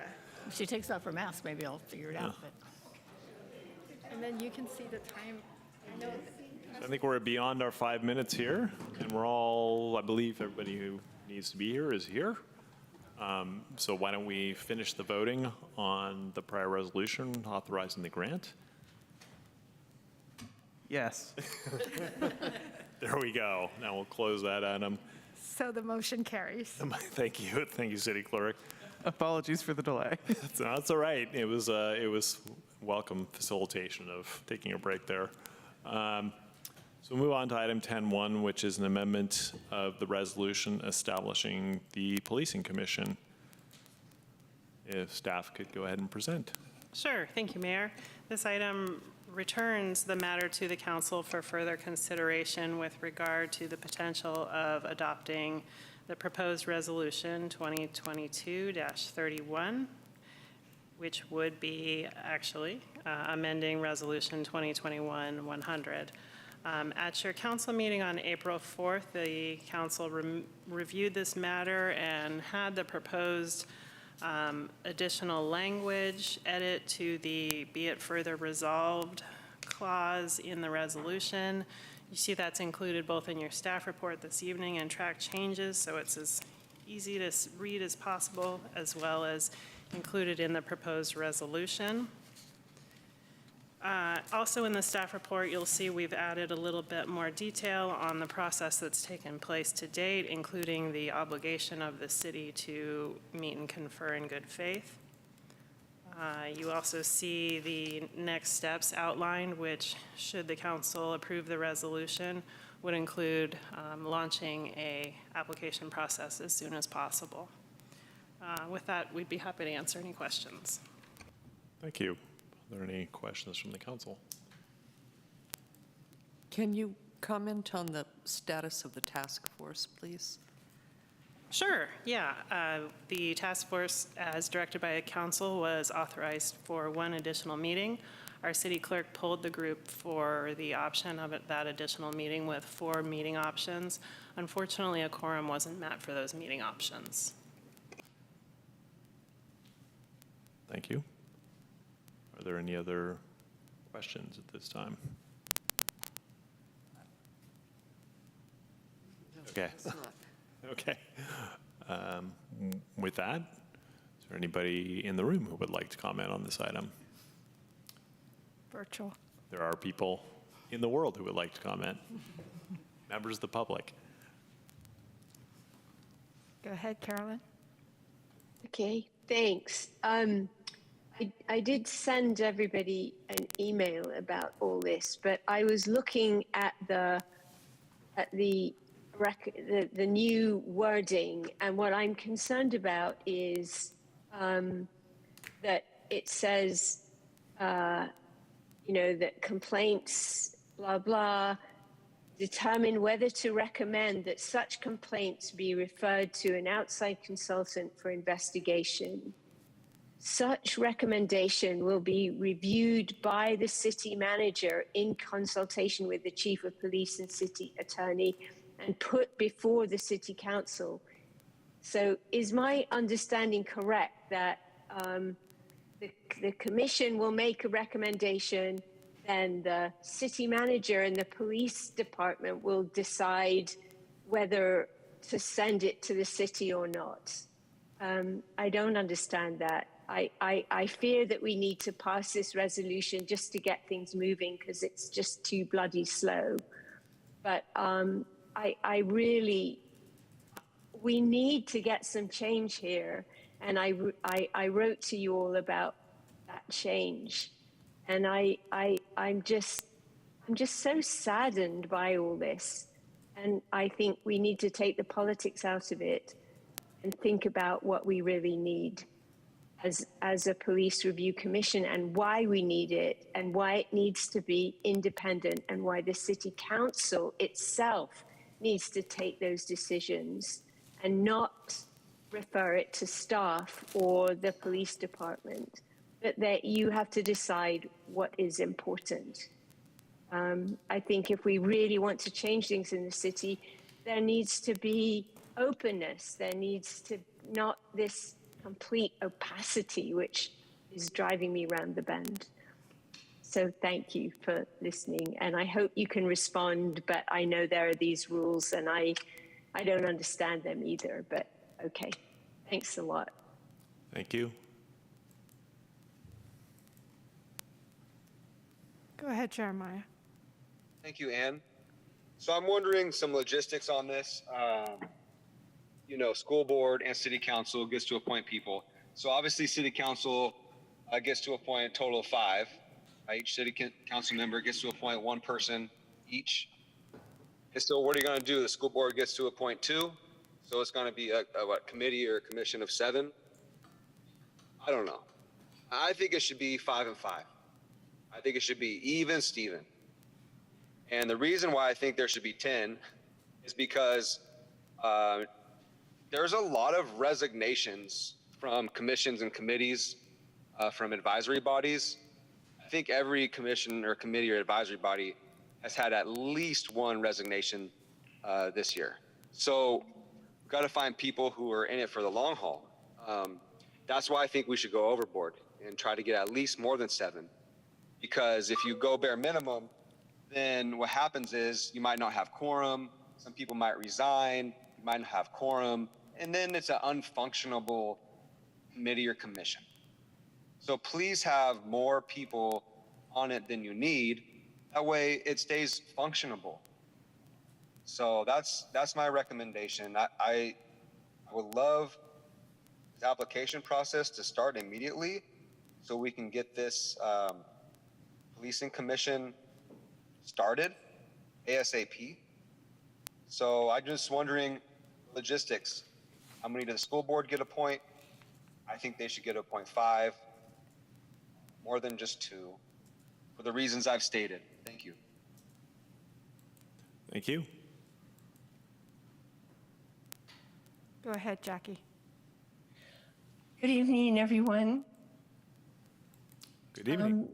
The citizens of Albany we're looking to the city council to make important and fair decisions, and for you to take your commissioners seriously by acting on their well thought out recommendations and showing that you're taking the positions you were voted into by using your many intelligences and inspiration from your community. Albany is behind on resolutions for a civilian review board of the Albany Police. The police department should not review itself.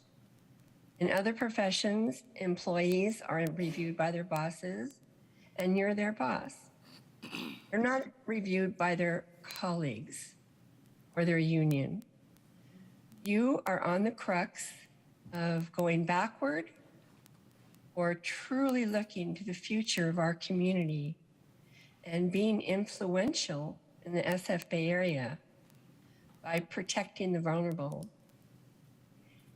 We, your constituents, need you to establish a viable police commission in 2022, as many of the community members have asked and are pleading with you. Thank you very much. Thank you. Go ahead, Matthew. Hi, my name is Matthew Hamady, and tonight, as a member of the Community Task Force on Policing, I want to talk about white privilege as it relates to this resolution and the ways in which Council members McQuaid, Nason, and Jordan have consistently failed to recognize how their white privilege affects their experience of policing in Albany, a failure that continues to endanger the lives of Black and brown people in our city. During the last council meeting on this resolution, Councilmember McQuaid expressed her outrage that members of the Albany community had dared to voice their discomfort with the city manager administering a police oversight program while married to a police officer. In a vacuum, I have no issue with Councilmember McQuaid's sensitivity to the city manager's feelings. Her passionate defense of the city manager, when juxtaposed with her lack of empathy for the Black and brown members of our community who have been racially profiled by our police department, is disturbing to say the least. It would mean a lot to members of the community if Councilmember McQuaid exhibited anything close to her compassion for the city manager when she votes on whether to protect Black and brown people from racial discrimination and police harassment. As for Mayor Jordan, earlier tonight, during his enthusiastic support of the National Police Week proclamation, he stated, and I quote, "I didn't come to this elected position as someone who knew much about the police department." Well, not knowing much about the police department is not a luxury that Black and brown people have in this community. And it is shocking to me that Mayor Jordan would seek public office in this city without knowing much about its police department. It's clear that Mayor Jordan similarly didn't come into his position with much knowledge about the experience of Black people at the hands of police in Albany. So I encourage Mayor Jordan to learn more about that experience, and perhaps after gaining that knowledge, he'll propose a proclamation that honors victims of police brutality rather than simply parroting his admiration for the police. As for Councilmember Nason, in response to the community's outrage when council sought to pass a previous version of this resolution that provided zero accountability, you said, and I quote, "This seems like a lot of sound and fury about very little, really a wording problem." So I'm going to express to Councilmember Nason that the sound and fury you described is not irrational or unwarranted when the lives and rights of Black people are literally at stake. And as an attorney, I can assure you that wording problems can be the difference between a law that protects civil rights and one that appears to do so, all the while allowing police officers to make their own rules and kill Black people with impunity. The wording problem, as you dismissively referred to it, is not one that we're rid of just yet, even in the amended version of this resolution, as has been eloquently described by other speakers tonight, since it continues to provide the city manager discretion in deferring to an outside consultant of her choosing. Thankfully, council members McQuaid and Nason's terms will be up this November, and we are working diligently to find their replacements. As for Mayor Jordan, I hope he does the right thing and resigns given his lack of conscience and leadership throughout his term. Thank you. Thank you. Go ahead, Greg. Hi, this is Greg Downs. I appreciate you all taking this up, and I hope that this will be the final time that we have to take this up, because I think, as you all know, it's been a long process. It's been suggested since at least June or July of 2020, and it was passed by you all in October of last year. I encourage you, to move to create it so that then the Policing Commission itself can be a place of engagement, dialogue, learning, and also where the public can be heard. I encourage you to follow through with the proposal to reinsert the power of council as originally passed to make the decision about the resolution. I do think that, as I wrote, that I would suggest amending the resolution to reaffirm what you passed in October, which said that the outside consultant would be recommended by the commission. There's some ambiguity in how it's worded here. And I hope and believe that that's not a intentional ambiguity, but I think clearing that up is a way to help to avoid future problems or any conflict over how to interpret that piece. So I do believe that, this long haul is worth it. I do believe that this is going to make an impact upon the city, upon all of the members who pass through and live in the city. And I would urge you to go ahead and complete the process today. So, thank you. Thank you. And that's all. Thank you. Thank you for waiting in the room. Sorry, I just have a couple comments. I agree with Greg about the motion that he wants to amend. Two, I would really ask the city council to talk to the school board. I was on the SEJC when they asked for appointments from the school board to go on some of these commissions and panels. And I would like the city to communicate to the school board that those appointments should go to a student, a parent, or a teacher. That was the intent. And I was in a listening session last year when I was on the SEJC with students from Albany High School, and they made very clear they want to be sitting at the table with the big folks. They don't want to be at the little kids' table. They want to sit at the table with the big folks. And I know they would apply for these commissions if they know that they're open. So please make sure that the school board appoints either a student, a parent, or a teacher to these school board positions. Thank you. Thank you. No other commenters? Yes. I do have a question. Mayor, is there any reason why we didn't consider having an outside police or in another city work with the chief of police on issues like this? And what I mean by that is having a sworn officer. City manager is not a police officer. She didn't go into any training or anything like that. And I think it would be beneficial if we had someone that would work, whether it's Emeryville, Berkeley, chief police, or someone to work with the chief on issues to decide what would be the best recourse in such matters. Just asking a question. I guess I'm not clear on which matters. You mean structuring the resolution that's before us? No, I'm saying when matters that include, that has to go to internal affairs, whatever the case may be, we have it where the city manager would consult with the chief of police. So I'm asking, and maybe we can't do that. I mean, I'm just asking, why didn't we consider possibly working with another police department in matters like, let's say, excessive force on someone, and they come together, speak about what happened, do the investigation, and then report to us, this is what we found and this is what is needed. Okay, I think I understand. So this regards if the policing commission recommends an investigation. Correct. Who will the police chief consult with? Correct. In terms of coming to an opinion.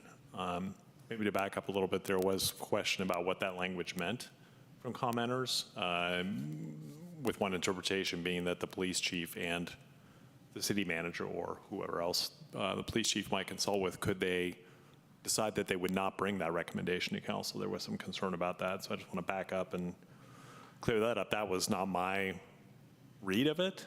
My read was that it would provide the city manager and the police chief a chance to come to their own judgment and then bring both the recommendation of the policing commission and their judgment to the council, but that the recommendation would always come to council. Right, I understand that, but I'm saying, and so basically having, let's say the city of Berkeley, chief police and our chief police talk about this issue, right? He goes to them and say, this is what happened in Albany, and they go over it. I'm just asking, why didn't we consider reaching out to other departments who are sworn officers, trained, and understand the logistics behind whatever may come out of the situation? I'm just asking the question. I don't know that was ever suggested before by anybody. It would be interesting if chiefs of police could get together and chat about, these kinds of situations and what's best. But this is a decision-making process. The city manager is supervisor of the chief of police, and we are the overseer of the city manager. So there isn't really a place, when this is about the decision-making, not about the evidence gathering or expertise consulting. And I guess I'm not clear, so let me be clear. We want to have an unbiased approach with this, right? That's what I'm trying to make sure. If you bring someone in outside a department that knows nothing about Albany, but he knows about law enforcement. And that's what He or happens. she, sorry. That's what happens now without. Wait, can we Okay. go ahead and finish? I don't know if you were, but.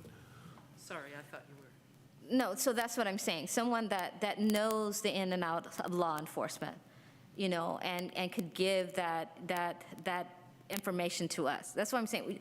And I think the community is like, you know, it's going to be a biased approach. We don't want that. They want someone to come in, work with the police.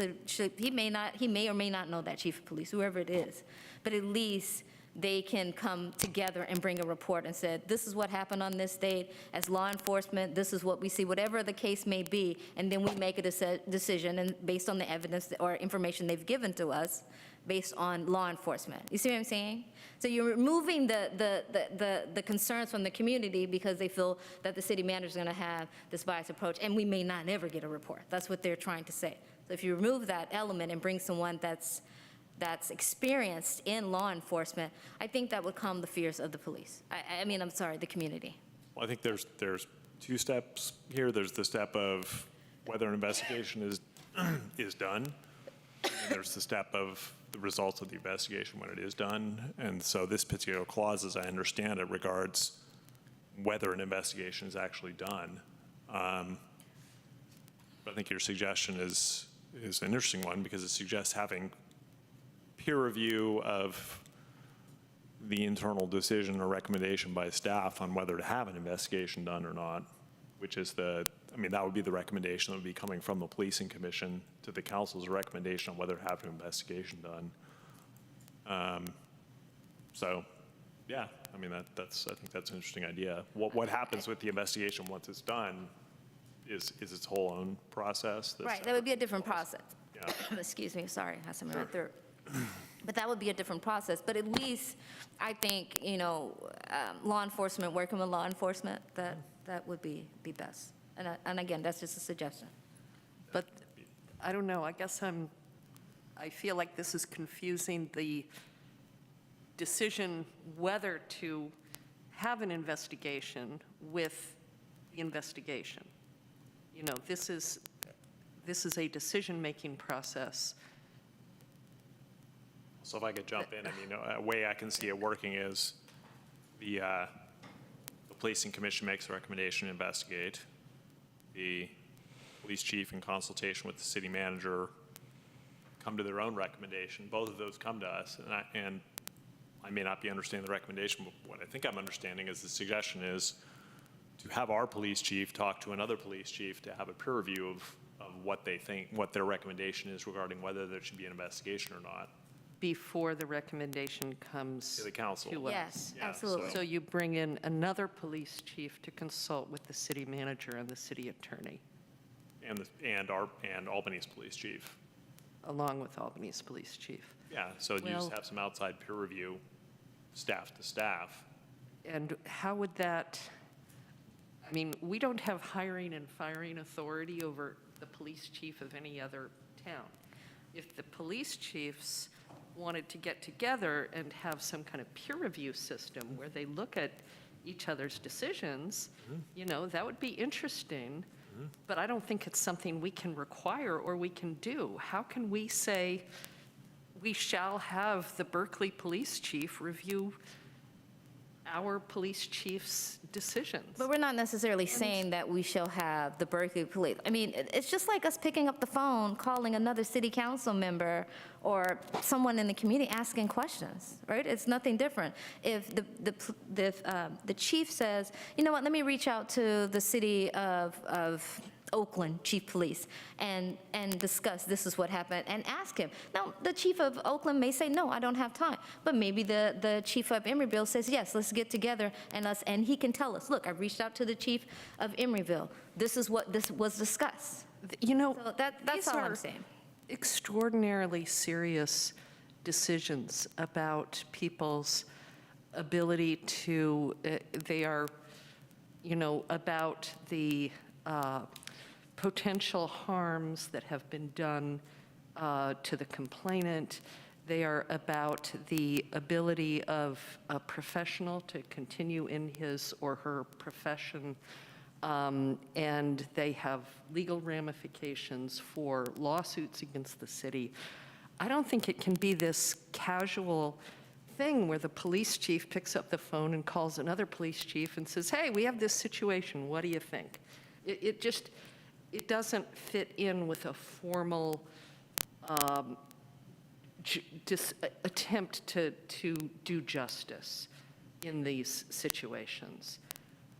If there is cause for an investigation, there needs to be an investigation. And then you bring in an expert in the field who is neutral and unbiased, who takes a look at the situation and makes a recommendation.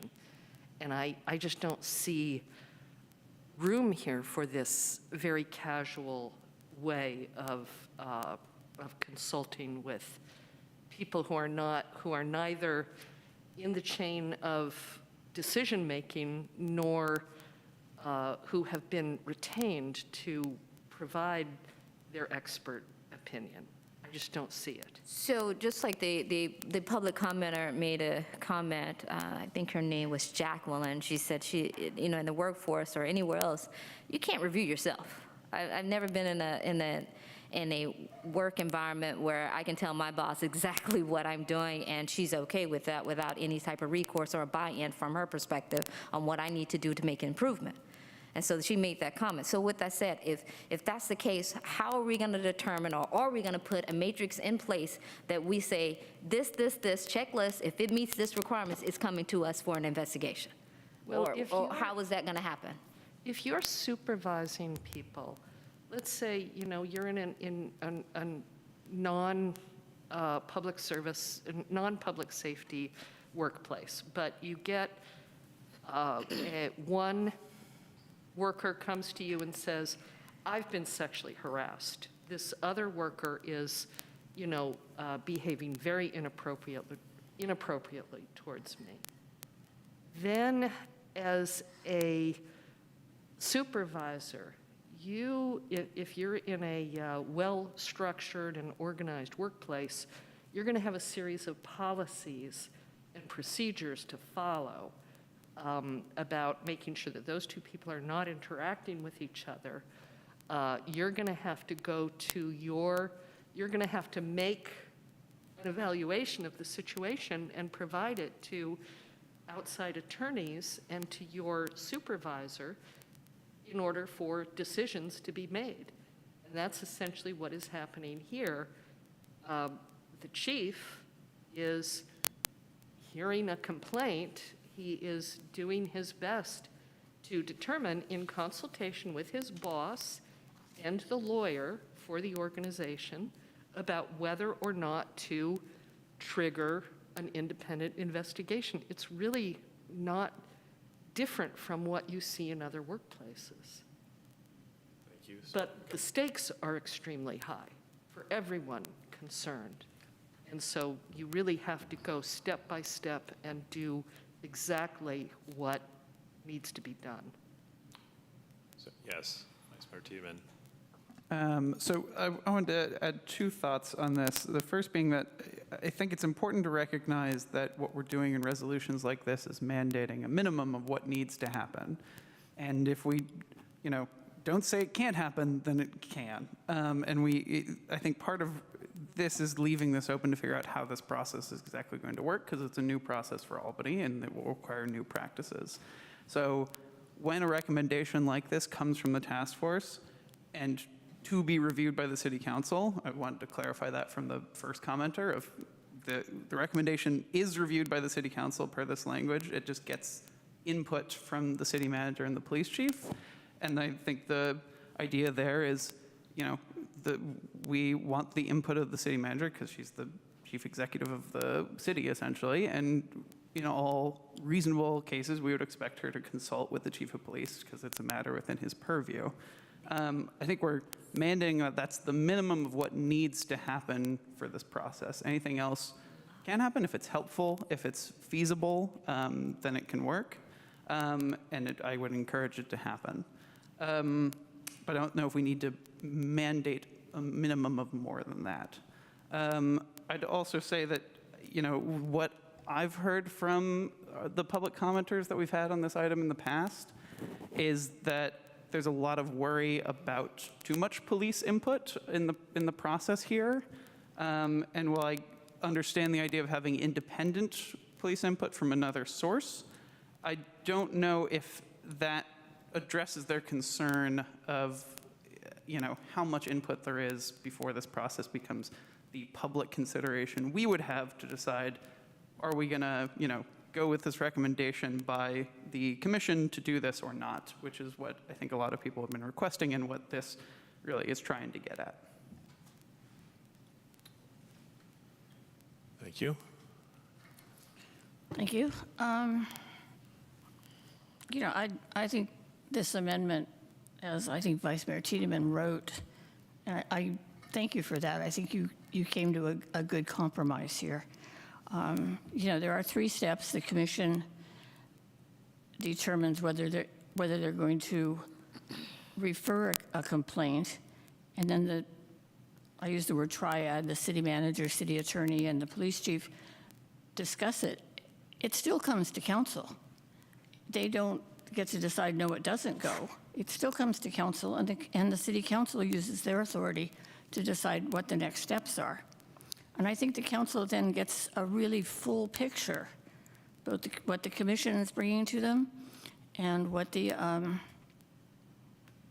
city manager's chief and the city attorney are bringing. So they get a really full picture of what they're deciding on, and then they make their decision. So I think this is good. And, the other thing, this isn't going to be the policy for the next 50 years in Albany. It's going to morph and, change and be different. We're getting a lot of comments about do something, get going. I think this is the place to start, and then we can make adjustments as we go forward.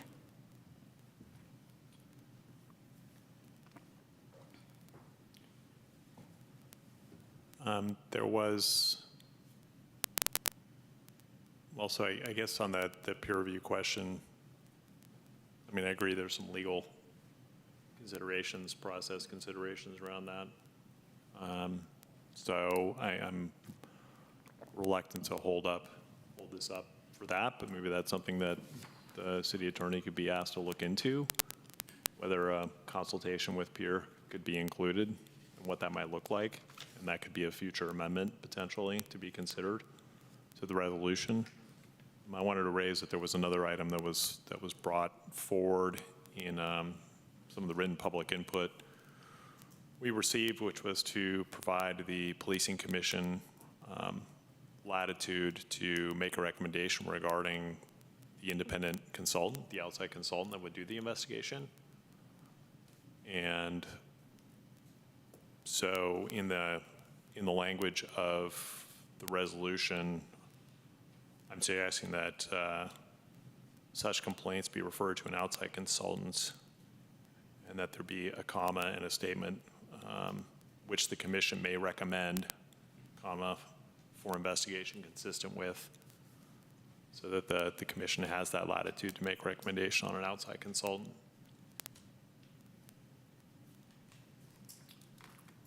So I think with that, unless there's more discussion. I have another issue here. The task force has been doing its work for a long time, and now they're having trouble getting a meeting together. We have the SEJC is now down has a couple of vacancies. We're talking about doing a public forum on military equipment, was raised tonight as a possibility. We've just got a lot of process.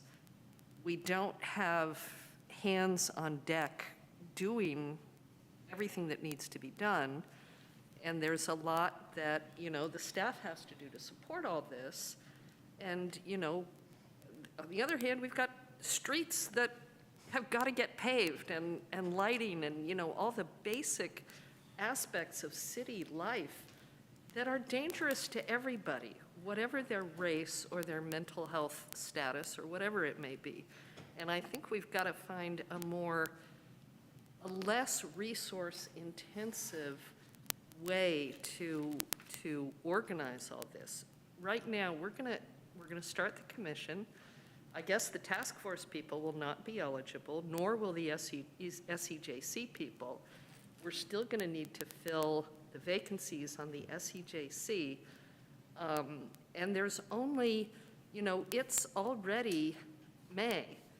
And we adjourn in December, and a couple of us will be gone.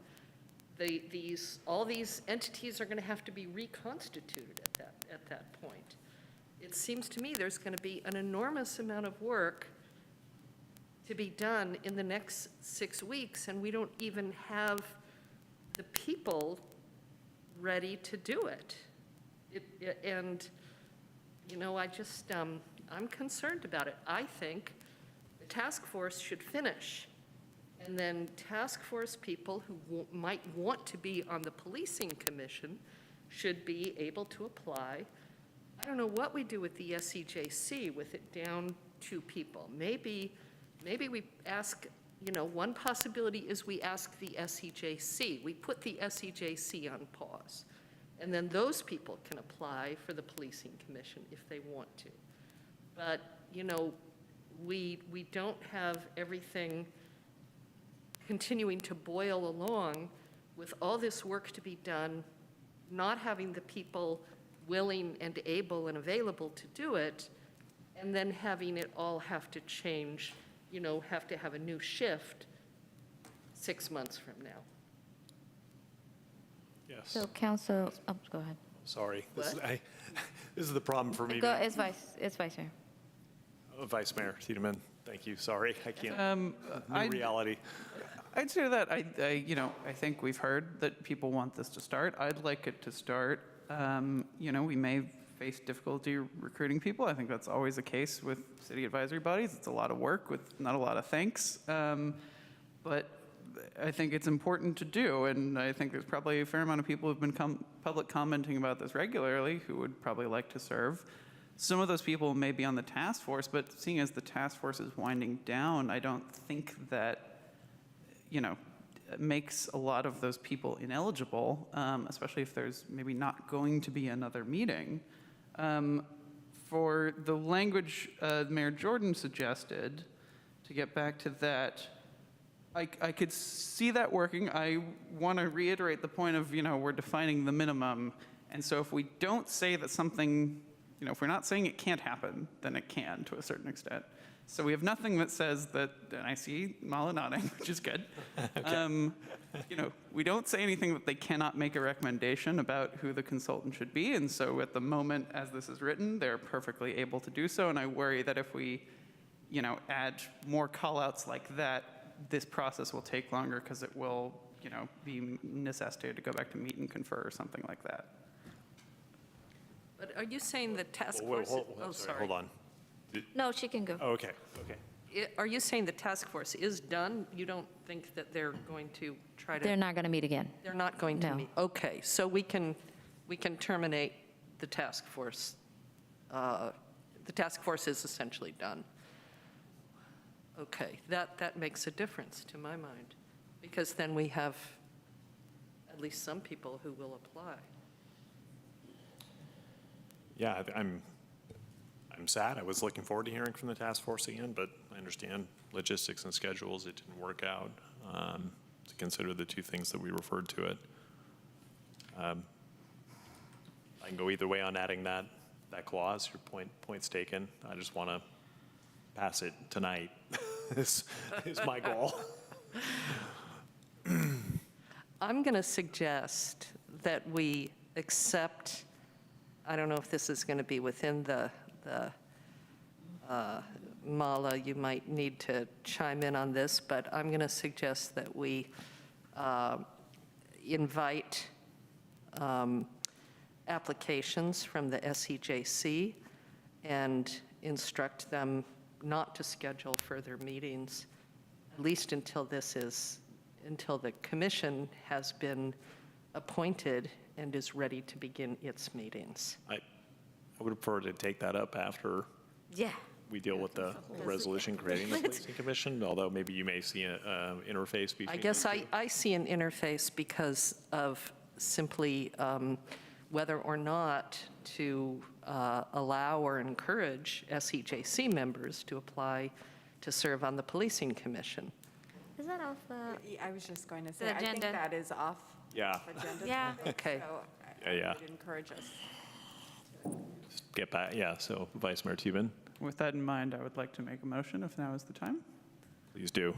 Okay, then I would motion that we adopt Resolution 2022-31, amending Resolution number 2021-100, establishing the Policing Commission, and we direct staff to initiate the call for applications for the Policing Commission with all appointments made by the City Council and the Board of Education, subject to ratification by the City Council. Thank you. Is there a second? I'll second. It's been moved by Vice Mayor Tiedemann to approve Resolution 2022-31. It's been seconded by Councilwoman Gary. Is there any discussion? Oh. I was just You repeating. roll calling or what? Just repeating what's happening. It's part of my job as I understand it. Is there any further discussion? City Clerk, please call the roll. Councilmember Gary, Yes.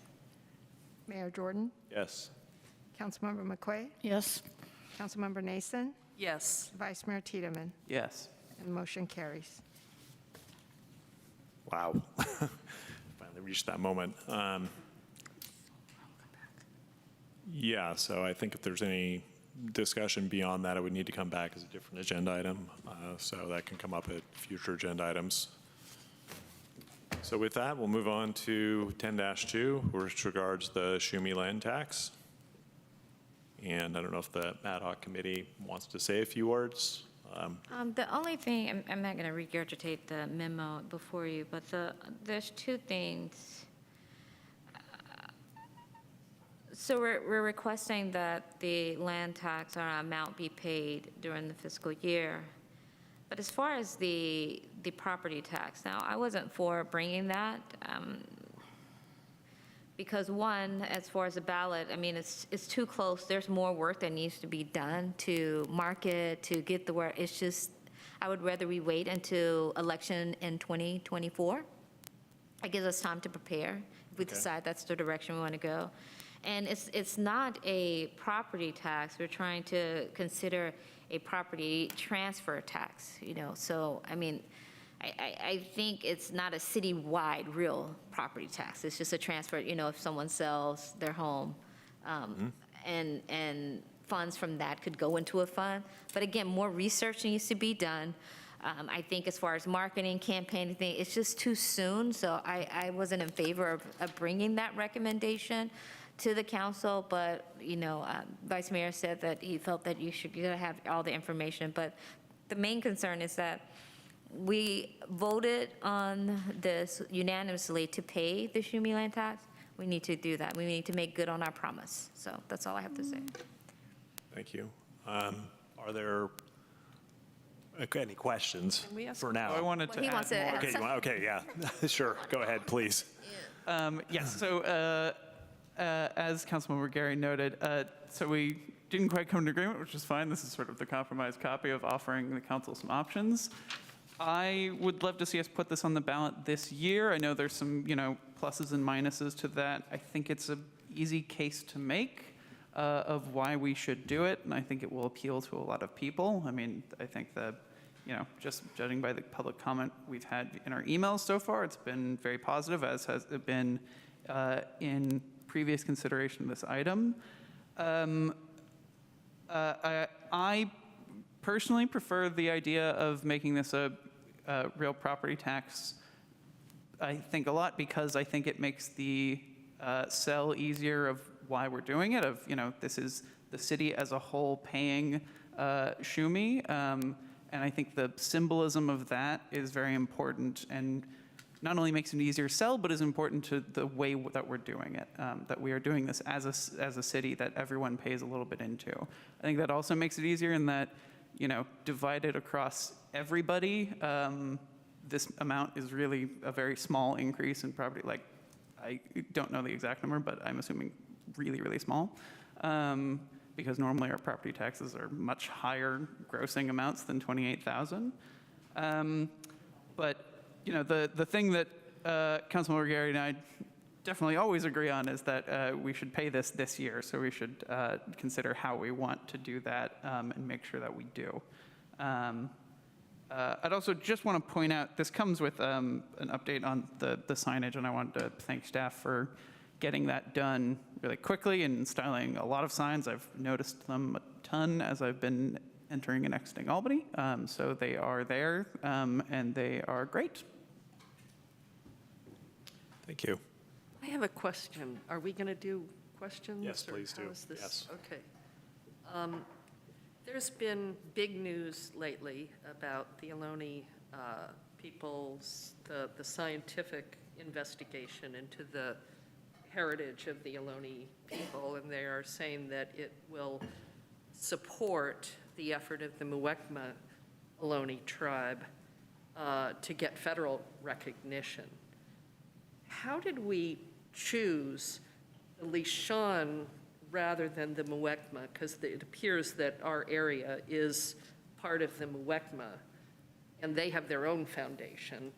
Why did we pick the Lishan and Segura Te over the Muwekma and their foundation? So it was my understanding that Karina and the Lejeune tribe has been doing work with the city of Albany based on the demographics that was given. Ohlone tribe is kind of East Bay, and then Muwekma is more San Jose, South Bay, Gilroy, those areas there. Muwekma? That's what the information was given to me. No, I don't think that's correct. I think there may be a misunderstanding here, because if you look, I looked at the map for the Muwekma Ohlone, and it includes the Chochenyo-speaking area, which includes Albany, and this is the group that is working for federal recognition of the Ohlone. So it seems like we should be in conversation with them about this situation. I mean, I just don't know why we wouldn't. Yes, Vice Mayor Tiemann.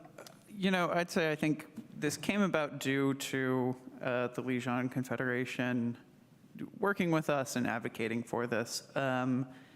We could, I think part of the difficulty with this sort of thing and with the complex and difficult history here is that, you can slice this a lot of different ways and find a lot of different groups of people who have some claim and who, I'm not saying anything about those claims. I think many of them are good. And it's because we don't have a federally recognized tribe, there is no one group that has been said to, represent the Ohlone people and the people who definitively live here. I think what we have is that we have a group that does represent a group that historically lived here and was, driven off of their land. And there may be some overlap with other tribes that may get federal status. We may have to reassess this in the future, but what we have is a good proposal that is based on the hard work and advocacy of a group of people who I think make a very good case. And, if we have to think later and talk to other tribes and figure out if we, need to change how we pay, maybe we'll need to do that. But to do that, we need to first start paying and also figure out how we're going to do so in the future. So I pulled up their website. What? And it says Santa Clara University. You got Fremont, San Jose. It says nothing about Albany. And this is on their website. This is the Muwekma? The Muwekma website. It has San Jose, Fremont. It draws a territory around a portion of San Francisco, San Mateo County, Santa Cruz County, San Joaquin County, but it does not have Albany. You've got a Well, map. hold on, let me see, hold Okay. on, let me look. Here we go. See Councilmember McQuaid. Okay, go ahead. Here. Would you pass that?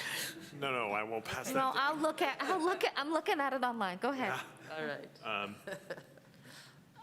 I just want to jump in for a minute. When I started working on the raising of the flag, this issue came up, and it was really complicated to try to sort this out. And I agree with Councilmember Gary. I would say that probably Pleasanton is going east as part of the MOAC. Yeah, too. that's what it looks like, Contra Costa County, Napa. So the map that you show, it shows like Alameda, but when you look at the homeland, it breaks it down. If you go further down their website, San Francisco, San Mateo, Santa Clara, Contra Costa, Napa, Santa Cruz. So, I mean, go ahead, Councilor. It does say most of Alameda and Contra Costa.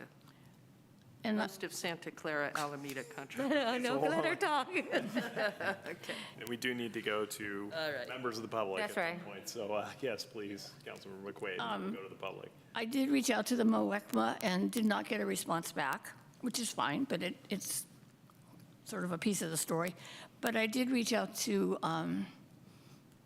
someone who's very active in the Native community and expressed to her my concern that I did not want to do anything wrong, I didn't want to offend anybody, and I wanted to have it right. And she said that that was right, that the Confederated Villages of LaJean was the right thing for Albany, the right group for Albany to be working with. And because of her reputation, we moved forward. But I will agree with you, it's not an easy. So you did research that? I did do some research, yes. Okay. So with that, if we can go to public comment, we'll start with people in the room, if we may. Thank you for being with us for this very long time. I appreciate your staying here. It's important. Happy to be here. So I'm here today in support of the City of Albany formally incorporating payment of the Shuumi land tax. I think the rematriation resolution that the council passed last fall was a very forward-looking and positive step in the right direction toward liberation of all people here in Albany and the East Bay. But without associated action, as we all know, it would be easy for that resolution to become another form of optical allyship and become empty words and an excuse for us to feel good and move on with our lives without actually contributing anything meaningful to the local Indigenous community. The work that the council directed the Parks, Recreation, and Open Space Commission to do with Segurite Land Trust was also, I think, a meaningful indication of intent to take action. And while I'm not privy to the status of that work, I do think that even that by itself is not enough. The Shuumi land tax is important because it supports Indigenous sovereignty. Without their own tax base or other form of economic development, Native people are reliant on writing grants. And as a professional nonprofit fundraising consultant myself, I can affirm that whatever is popular in the grant world on any given day is what gets funded. The predominant form of grant funding available is funder-centric, meaning that Native people don't have choices when their money comes from people who dictate to them what the best way is to use it. And that kind of funding does not affirm Native sovereignty. By paying Shuumi land tax, the City of Albany will be honoring Indigenous people's sovereignty and their ability to make choices on their own to do the things that they deem best. In terms of the amount that is proposed for the payment for this fiscal year, I appreciate that there are efforts being made to do that this year in creative ways. Where I have issue is the wording in this, honestly, is frankly embarrassing to me as a resident of Albany, in that $28,000 is supposed to represent the moral weight of Albany's existence within the larger context of Indigenous displacement. That's an embarrassment to me. That's not enough. It's not enough. Thank you. I urge the council to pass this. My family pays Shuumi for my 3-bedroom house in Albany. It's $400 a year. And I feel like it's a really good investment in our community, and I want the city council to follow through on their promise. Thank you. And now out into the wider world. Go ahead, Celine. Mayor and council, thank you for considering that our city pays Shuumi. I hope this tax will serve Sogoreate to appropriate land, maybe with the help of the city. They have done wonderful transformations of their lands into gardens of native California plants. These lands might serve whatever purpose they see fit in exercising their self-determination. And I agree with the former speaker that the amount is insufficient, but I do hope that the city will work to help Sogoreate appropriate land. I know that was part of a series of propositions that was made in the work with the Ohlone. Thank you. Thank you.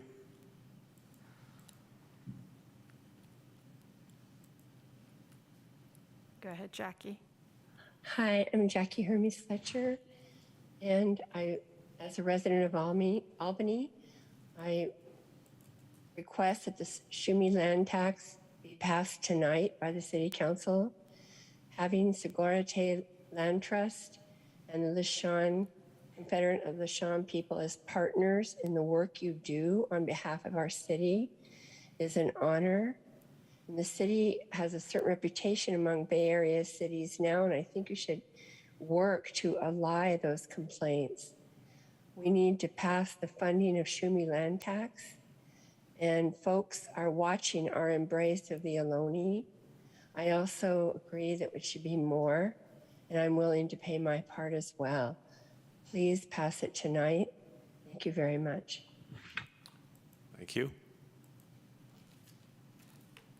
Signy, go ahead.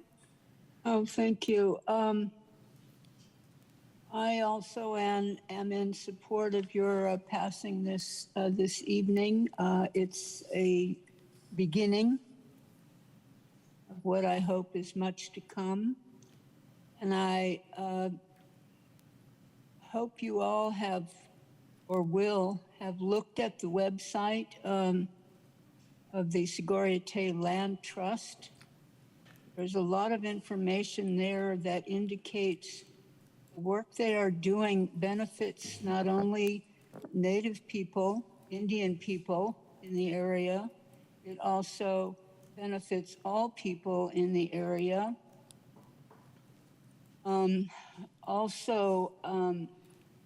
Many of us already pay the Shuumi tax individually.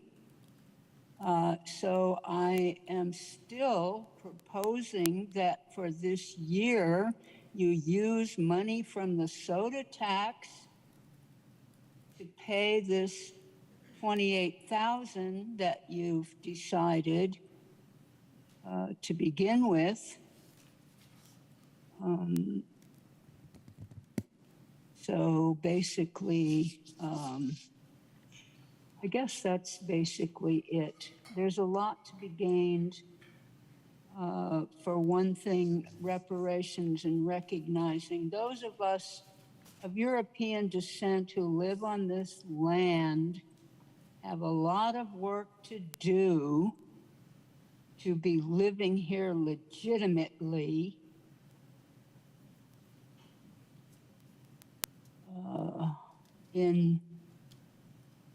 In brotherhood and sisterhood and partnership with Indian people and other people.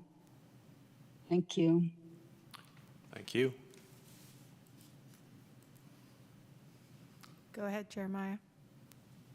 Man. I would vote for letter B, create a ballot measure tax. The reason is because we need to generate new funds for this, not try to take it from somewhere else like general sugar-sweetened beverage tax fund. And beginning of our meetings, we have a land acknowledgement. We also have a flag flying at City Hall. I think this agenda item, hand in hand in cooperation with the thing we're supposed to be doing right now. So this is great. This is wonderful. And I hope we have another reading on this and more discussion. Public.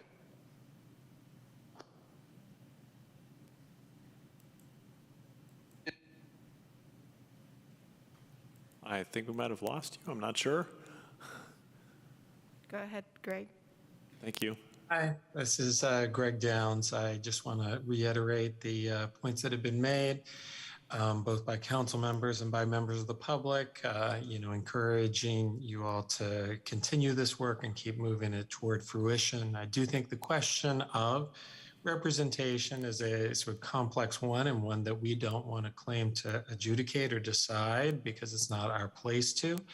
But to me, as a number of council members said, the reasons to work with Sugar-Sweetened in particular are it is here, it's in our community, it's doing good work, it's interested in this engagement with us, and our engagement with them therefore can be both relational and productive. And so I don't think that that has to involve a sort of claims about who represents whom, as much as this is as a point of engagement.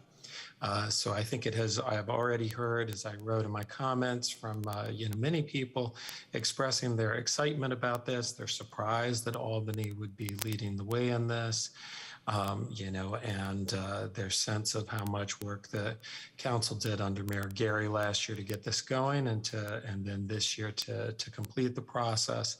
And so I just encourage you to go ahead and to move it forward. Thank you.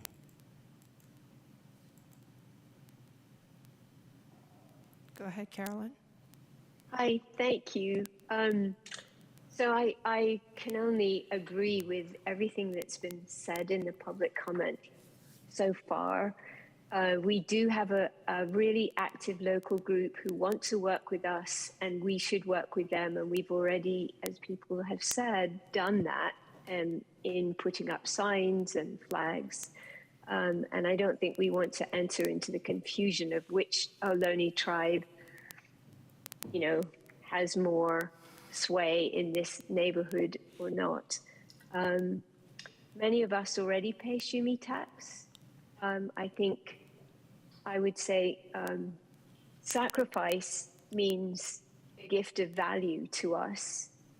And it also means giving up something that we really value. I think it's really critical that the city pay something this year.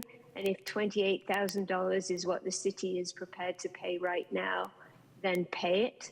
28 is actually a perfect number. And the mathematicians can figure that out. It's a start. If you want to have a ballot, then fine. But I think it's really important to do something now and continue the really good work that we as a community are doing. I think it's a shining example of the way to lead things forward, and I wish we were doing it in many other spheres.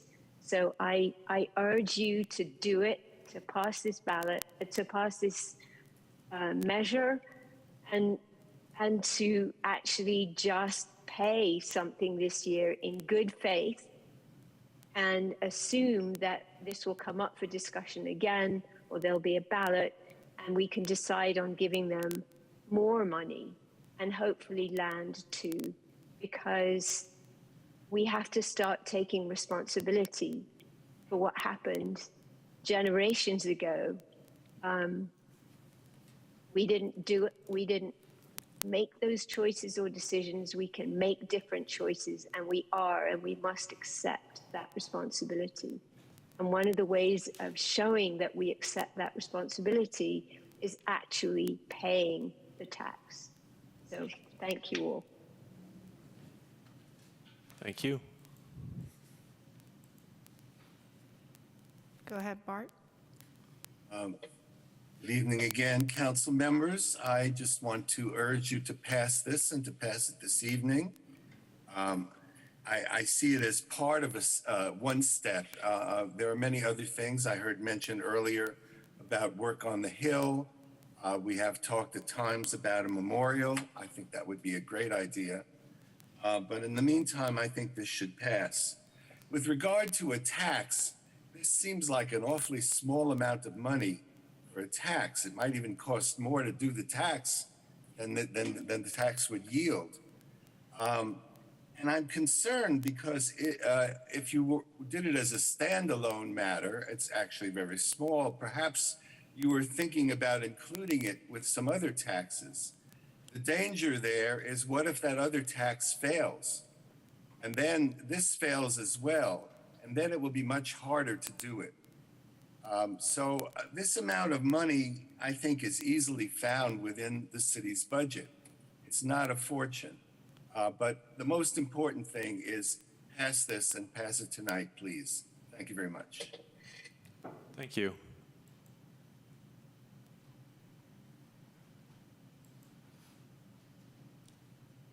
Payal, go ahead. Hi, yes, my name is Payal Sampath. I'm an Albany resident, and like the other speakers, I would also urge you to move forward with really putting our money where our mouth is. I was very pleased when the rematriation resolution passed last fall.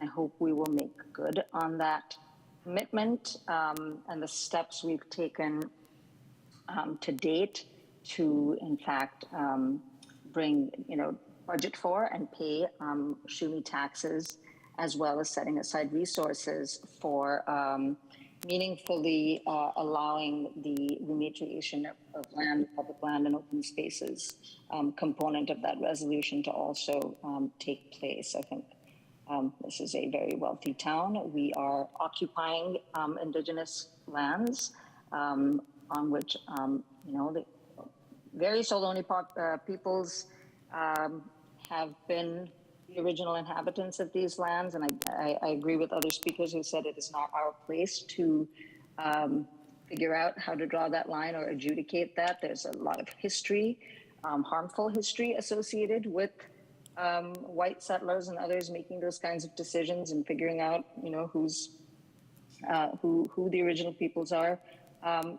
This is a group of indigenous peoples who have worked with the city, and I would really urge us to continue to figure out how to expand the amount that we have allocated, and to not waste any more time in approving this. Thank you. Thank you. And that's all.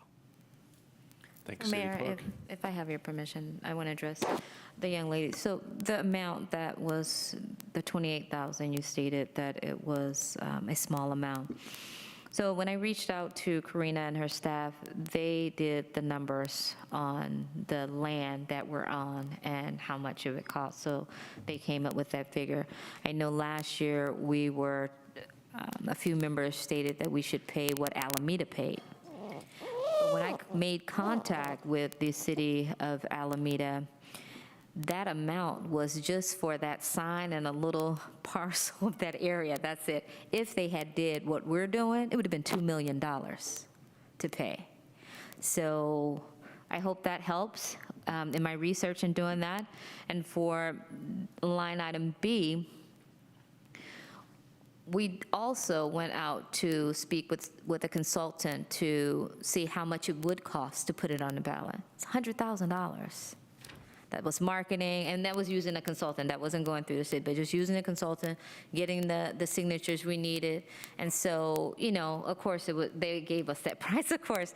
So I made some valid points with, you know, we have a couple of tax measures on there, and I would hate the tax measures that we've worked on to fail because of this one. I don't know. I just, again, I think we should just wait and do more work, do more research, and bring a product that is worthy to the voters and with clear education on why to get this measure passed. Thank you. Thank you. I have some questions. First of all, I want to say that I think the word land tax is the wrong word because governmental agencies levy taxes, and I believe this Sugar-Sweetened is a nonprofit. So I think, first of all, it's not really a tax. It's really a donation, and that's fine. It's just a language piece. And it's based on acreage. It's based on city-owned land of 250 acres. But I believe in checking with community development, our acreage is actually 75 acres. So I'm wondering where that number came from.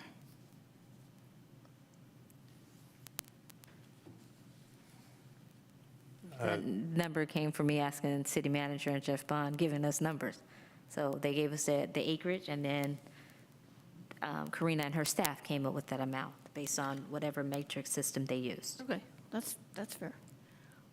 Is Alameda the only city that's donated Alameda, at this point? yeah. Are other cities looking into it? I don't know. I didn't Okay, or speak that's to fine. any other cities. You know, I certainly agree, Councilmember Gary, with your thoughts about a tax. It doesn't sound like we're ready to do that. I certainly want us to work with the Sugar-Sweetened on Albany Hill, and I think at the Guild Farm, there's a lot of really good things that can be done. And I would prefer to put money into those projects that are benefiting the Albany community, that are benefiting the Ohlone people, and that we've already established this partnership working on those projects. And we could probably expand them with this extra money. Well, it's not extra money, but with this $28,000, we could do more in those areas rather than it's sort of, and correct me if I'm wrong, but I think of this sort of as just going into their general fund. It could be spent anywhere, anyhow. I'd rather have it for very specific projects in Albany. Thank you. For my part,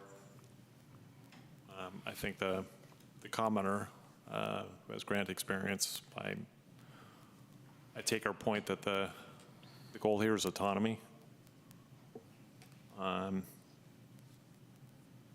to place conditions on and create hoops through which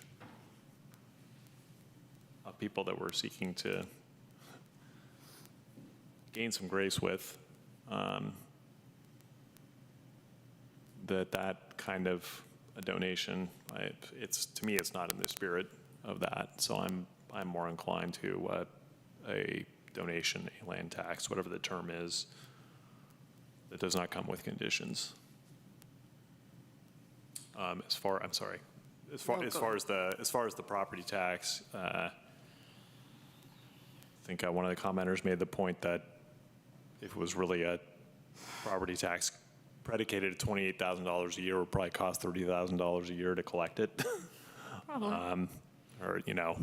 So that doesn't necessarily make a lot of sense. I also wonder, that would be a property tax on private property to pay the calculated donation for the public property,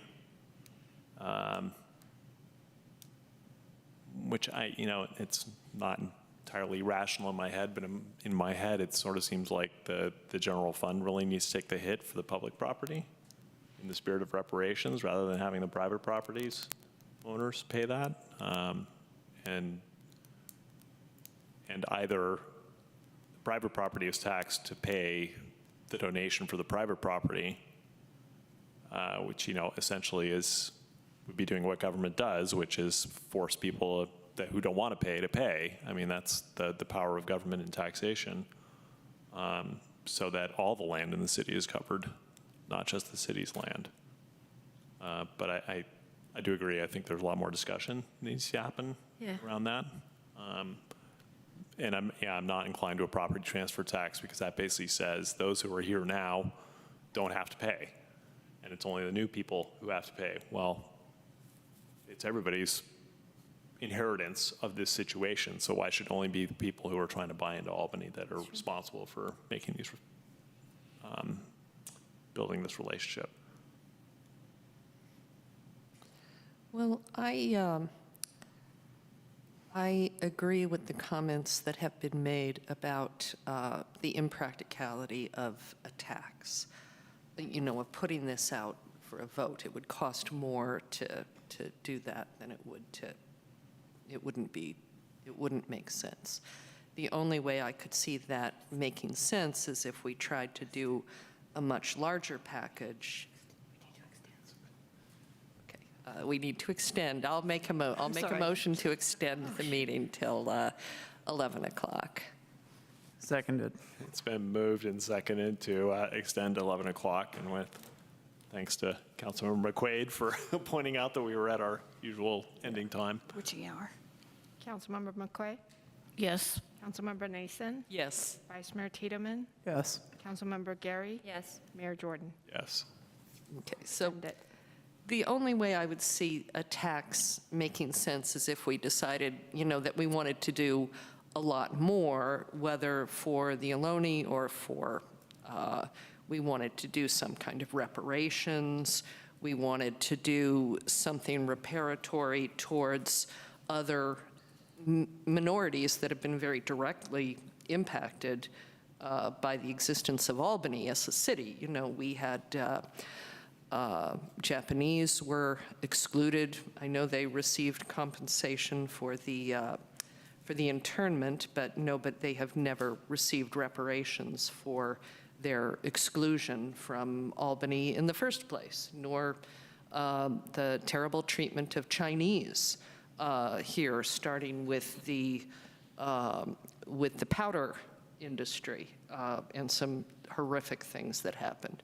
So unless we wanted to do a much larger package, I would not be in favor of doing this for a $28,000 to $30,000 gift.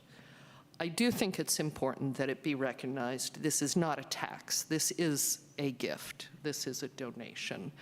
And I think it has to be very clear that it is a one-time donation. Future councils can make similar gifts. They can choose to donate in this way, but there is no obligation being taken on to pay a tax that will be paid every year. It is important for all nonprofits to have unrestricted funds. It's what you really need to be effective, because nothing else is going to carry your administrative burdens and so forth. So an unrestricted gift is very helpful. But I do agree that going forward, we should be looking at two things. We should, and by the way, I'm very strongly supportive of assuring that Ohlone people, and I'm going to say I don't feel like we're in a position to say Segura Te is the one. I think that we need to reach out. We have to do a lot more outreach to different people who are involved with Ohlone issues in different ways, including, and I know, one person told Councilmember McQuaid that that this was the right entity, but I think that we need to do a little bit more due diligence on that. And it's not that we would be choosing who is the representative of the Ohlone, it's that there are different people who are making those assertions, and we need to be in engagement with them, and we need to hear them, and they might have something to say. But so I'm willing to do it as a one-time thing if it is not denominated a tax, but a donation, and let the future, and then we do due diligence on what exactly is we need to do. I think we do need to engage the Ohlone people in stewardship of Albany Hill. It's very clear, especially that northern foot of the hill is a very culturally important place, and they should have the ability to make decisions about it. But I do believe that stewardship going forward is going to be very expensive. And probably the most important thing for Albany to do is not to make unrestricted donations to one particular nonprofit organization, but to make funding available for appropriate stewardship projects that can either be carried out or planned by the Ohlone people, whoever we are engaged with, and then Albany. It may be that they do it, it may be that they plan it, and then the city does it. So I see a lot of different possibilities. But I'm willing to support this as a one-time donation, unrestricted, but with the understanding that there is no commitment being made here, no promise. Because, for one thing, we can't make promises on behalf of future city councils. They have to make these decisions. So with that, I would be willing to support this. Thank you. Yes, Vice Mayor Tiedemann. Well, so I wanted discussion on the idea of having a ballot measure, because I thought there were pros and cons, and I got it. So duly retracted. Thank you all for your thoughts, and it serves me right for wanting to move fast and break some stuff. I did want to note, the idea of sort of codifying the voluntary private donation of Shuumi was something I had sort of noodled but dismissed as not politically feasible, but Mayor Jordan, you suggest it, which I think is beneficial and something to consider later on in this process. I'd just say that, we may not be able to promise for future councils, but we can say this is our policy going forward, and future councils can amend that if they want to. I think that's perfectly within our purview, and I think, giving this as a donation, as a gift, as Shuumi, which is what means gift, as I understand it, is the right thing to do. And, I think there's an interesting parallel here. If there's a federal policy in regards to federally recognized tribes, that they be given tribal sovereignty as much as possible. That is unfortunately not an option for not tribally recognized tribes that do not have land of their own, but we can attempt to do our best to support that by giving this without any sort of restriction of we're paying you for this service, or we're telling you, here's the things you have to do with it. So with that, I think we should move forward on paying for it now and continue this discussion of how to do it in the future later. And I will further, okay. Yeah, Councilmember McQuaid. I'm sorry, I just wanted to ask the city attorney if there's any problem in calling this a donation.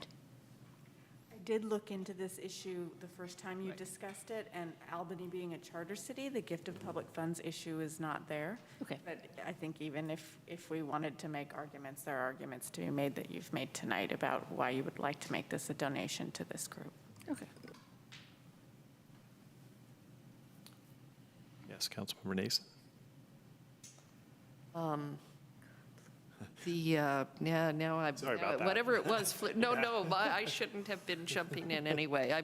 I tend to respond to people, so which I shouldn't That is only how we operate. Yeah, okay. No, that's Okay, fine. I'm okay. good. Well, then it sounds like maybe we're at the point of entertaining a motion. Yeah, so will you incorporate a line in that we address this issue every year, future councils, and they make the decision on whether or not they will want to pay? I would like to see that incorporated. I couldn't hear that, I'm sorry. So I asked Mayor Jordan, would he be or interested in incorporating a line that basically stating that this be addressed, this amount is addressed every year, and the future council members would be able to determine whether or not they would like to pay or not. What does it say about that now? I'm trying to open it and I'm not having any luck. I think it's silent on this policy. Yeah, it is silent on suggesting. this because we didn't incorporate Well, that, but I would would like to- suggest we just leave it silent because, I would suggest we not, because again. Wait a minute, I'm sorry. let's, okay. were you done? Yeah. Okay, sorry. Okay. I'm ready whenever Okay. you are. Would you like to put that in a motion? Okay. In a motion, I would like to add that, I don't know how to frame it, in a way where language that states that every year, I don't know if that makes sense, every year that this issue would come up, possibly during budgeting, when we're discussing the budget, and then it's up to future council members if they would like to include it or not. Okay. That's it. I may make a, Does that make sense? I think it's Rochelle's turn, and then I was just going to make a friendly amendment because that seemed complicated. Okay, You go ahead. please go ahead. I was going to move that we direct staff to work with Segurite Land Trust to prepare a budget proposal for a donation of $28,000 as a one-time, or as a proposal to pay $28,000 as a one-time donation to the Segurite Land Trust. And if you could make that into, you sit over there, into a little more grammatically correct sentence, that would be helpful. That's just saying a one-time. What I'm saying is every time there needs to be, is that what you're saying, every year, I'm one saying time? it's a one-time. Just this one time? The next year it could come back again. Oh, So just to be clear, I think Okay. there's kind of two things going on. There's the donation for this year or not. And then there's been the policy suggestion, or a suggestion to adopt a policy that basically says the council will consider this every year. So those aren't mutually exclusive, right. I would say. I mean, they might be in some people's minds, but they're really kind of separate issues. So we don't have a motion yet because we don't have a second. Well, I would second what Councilmember McQuaid moved. Okay, If that's, yes. yeah. Could we combine the motions? Could I offer a friendly amendment of how we can combine these two ideas? Because I think they are combinable. So I would move that or the motion would be that we direct staff to prepare a budget proposal for the city to make a one-time donation of $28,000 and direct staff to bring this proposal back with the budget on a yearly basis for consideration. A second. Well, Was that not a motion? it's a friendly amendment. Oh. So the question, well, it can be a substitute motion. He framed it as a friendly amendment. So first I'm going to ask if the motion maker accepts that or not. I'll accept it. Do we both have to accept it, or is my motion on top right now? Well, no, then I think Councilmember Nason would have to, as the seconder, would have to accept it. Say that again, please. So we'd be directing staff to work with Segurite Land Trust to prepare a budget proposal for the city to pay a one-time donation of Shuumi land tax in the amount of $28,000 this year, and also bring this consideration of whether to pay this tax back on a yearly basis with the budget. If so directed by the council. I think the idea is that we're directing them now Yeah, to we do this in the can't future. direct them to do something every year forever. That's up to the other councils. What I'm trying to get away from is any implication that we're making a promise on behalf of future councils. Okay. I don't think we should do that. So you don't either. accept? So, Just to no. Keep it streamlined, so Okay. you don't accept? I don't accept it. Okay, so do you want to make a substitute motion? Yes. Okay. Okay. Substitute motion would be that we direct staff to work with the Segurite Land Trust to prepare a budget proposal to pay a donation of Shuumi in the amount of $28,000 this year, and bring considerations of whether to pay Shuumi back to us in the future on an annual basis along with the budget. Is there a second? I second. Okay. Go ahead. Yeah. Before we vote, I I wanna say something. have a question about, I think the proposal says to work with Segura Tay to prepare, I don't know, I can't remember what it was, a budget for the donation? A budget proposal for the payment of the donation, I think. Okay, well, that doesn't, I mean, to me, that doesn't comport with unrestricted. I mean, that still sort of sounds like there's work that would have to be done, and we're kind of, I don't know, it sounds like we're asking them to jump through some hoop, or the organization to jump through some Why don't hoop. we I don't know what the It wasn't my purpose- intent, but I can add just unrestricted funds if you want. An unrestricted donation. Right, but so then they wouldn't need to prepare a proposal. It would just be, we're just going to donate the money.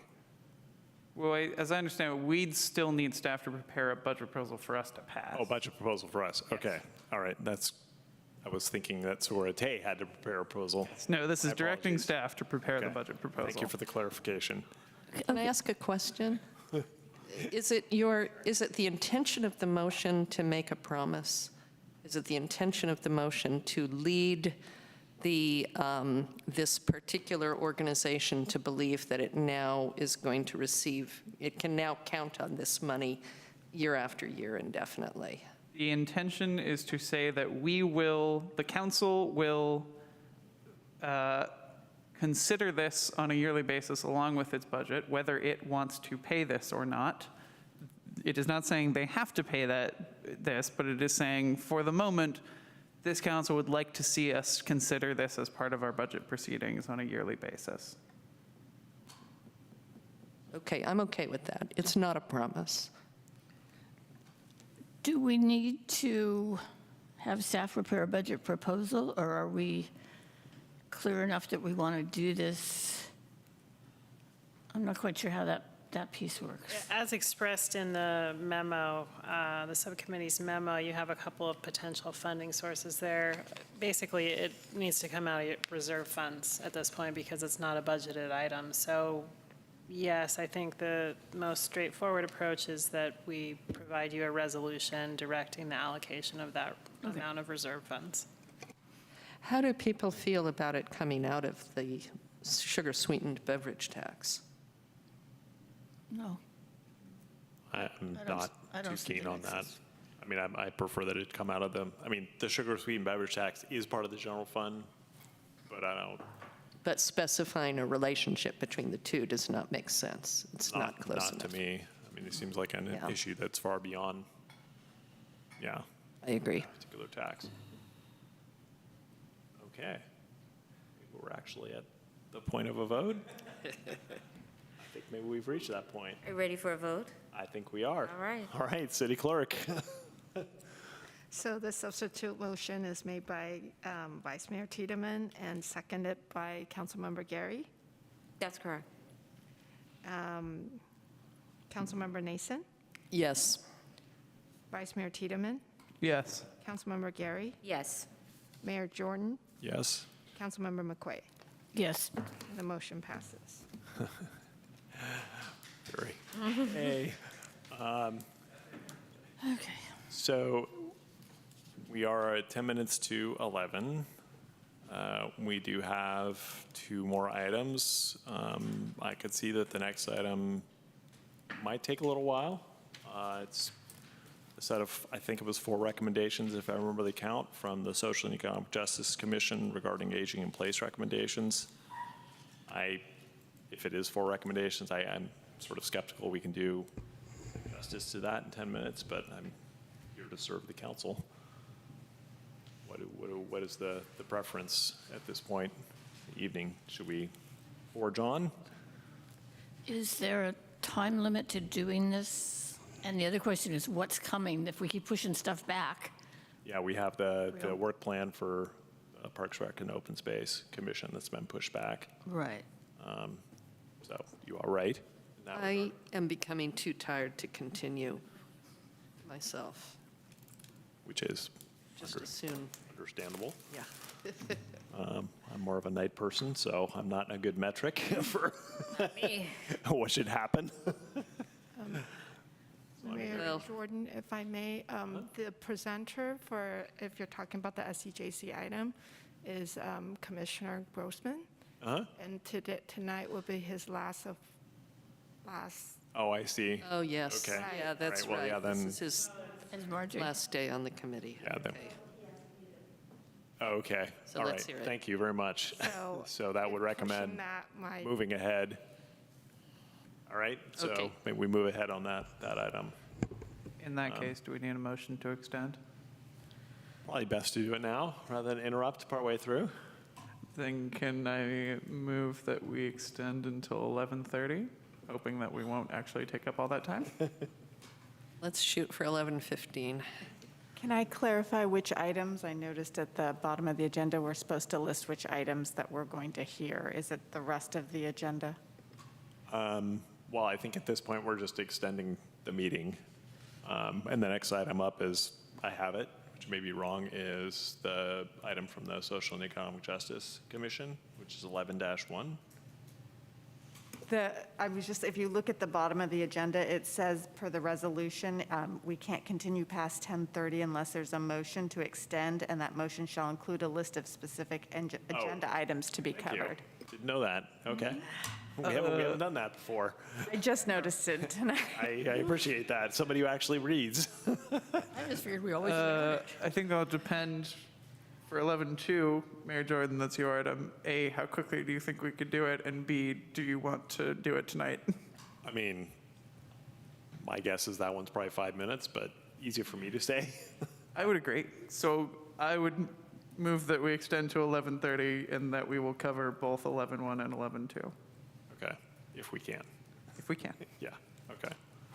I'll second that. Okay, Vice Mayor Tiedemann, Yes. Councilmember Gary, Yes. Mayor Jordan, Yes. Councilmember McQuay, Yes. Councilmember Nason. Yes. Extended to 11:30. All right, thank you very much. So we have, hello, Bart. Thank you for, Commissioner Grossman, pardon me, I was overly familiar. All right. Thank you for staying with us this whole time. At this hour, you can call me anything. Okay.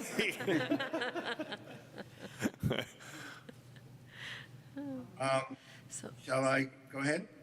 Do you want? I do have a quick staff report that Okay. I can go over. My apologies. Obviously, my brain isn't working as well as I think it is. But it's up to the council. If you'd rather go straight to the SEJC recommendation, that's fine too. It is normal to hear from staff first, so please go ahead. I apologize. Okay, it's fine. Okay, so just very quickly, the Social and Economic Justice Commission has prepared a recommendation to council on aging in place. The staff report provides an overview of senior center programs currently offered. The Senior Center provides a comprehensive array of recreation programs, as we mentioned earlier today in the meeting this evening, and services to meet the needs of older adults. Pre-pandemic, the Albany Senior Center welcomed approximately 2,500 visitors monthly. Program surveys were regularly conducted to keep up with needs and interests of seniors in the community. While over 100 programs were offered mostly virtually during the pandemic, to keep seniors connected and engaged, the Recreation and Community Services Department provided essential services to seniors in Albany, helping them connect to basic needs, social and human services, and housing services. Staff also delivered meals, essential supplies, and bags of groceries. The Senior Center is now open to the public and offers an array of virtual and in-person programs, including a congregate lunch, special events, and a number of different classes, socials, and different services. Older Americans Month is always celebrated at the Senior Center with additional special events and programming that honor the contribution of older adults in the community, and with attention to the U.S. Department of Health and Human Services Administration on Aging's campaign theme each year. This year's theme is Age My Way, and all in-person and virtual classes will be promoting the theme, focusing on elder health and independence. And a number of programs and events have been planned throughout the month of May with this year's theme in mind. And one that was mentioned earlier this evening was the FOS Pancake Breakfast fundraiser on May 21st. Building awareness of older adults' contribution in the community, as well as programs offered at the senior center, is a priority. We use a number of outreach methods to make sure that the community knows about all the services that we provide. The senior center also publishes a monthly newsletter and emails it to a listserv, as well as provide hard copies at the senior center. And I won't go into all the details, it's in your staff report, but we do utilize a number of outreach methods as well. Without further ado, I will give the floor to Member Grossman. Thank you. Yes, you're welcome. Good evening, council members. I'm hopeful that this one will be a lot easier than the other things you've been struggling with this evening. I'm pleased to present SEJC's recommendations regarding aging in place, very much in keeping with the words of your just adopted proclamation, which says the City of Albany recognizes our need to create a community that provides the services and the support that older Americans need to thrive and live independently for as long as possible. Moreover, the draft housing element notes that the two fastest growing populations in Albany are young children and seniors. There are about 3,000 residents in Albany who are over 65. That's about 10%, a little more of the population.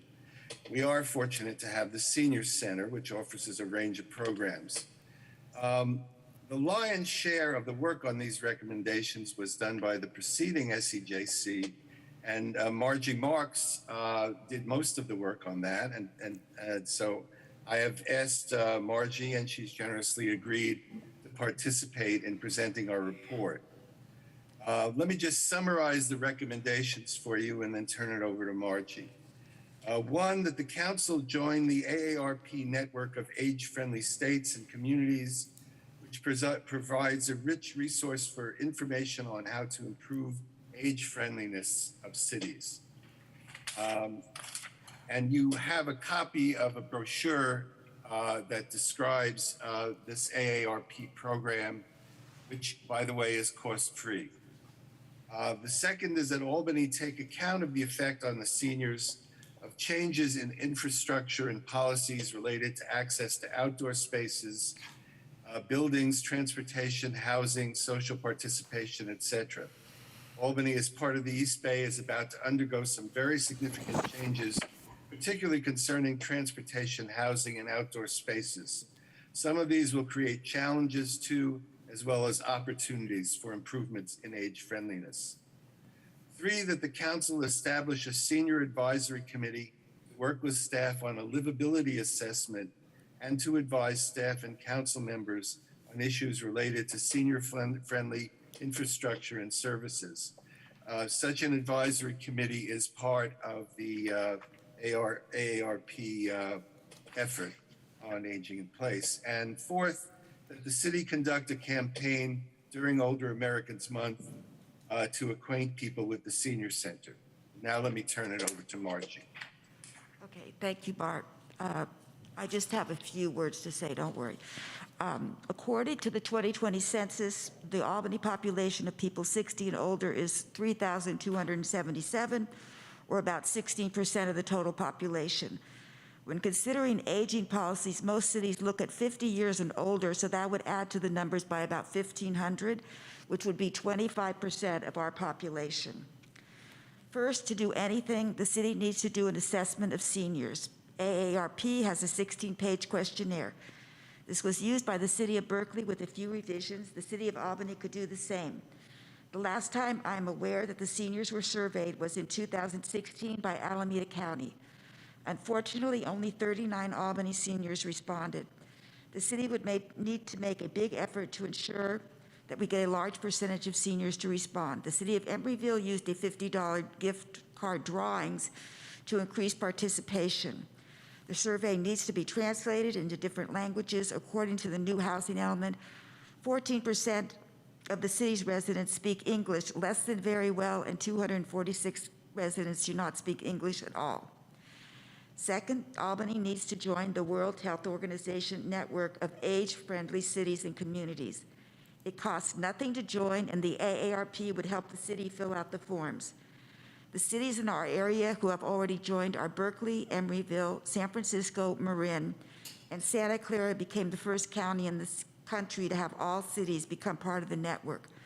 I won't repeat the advantages of the city joining the network, but they are considerable, and they are explained on the 4th page of the memorandum in your report to the City Council from the SEJC.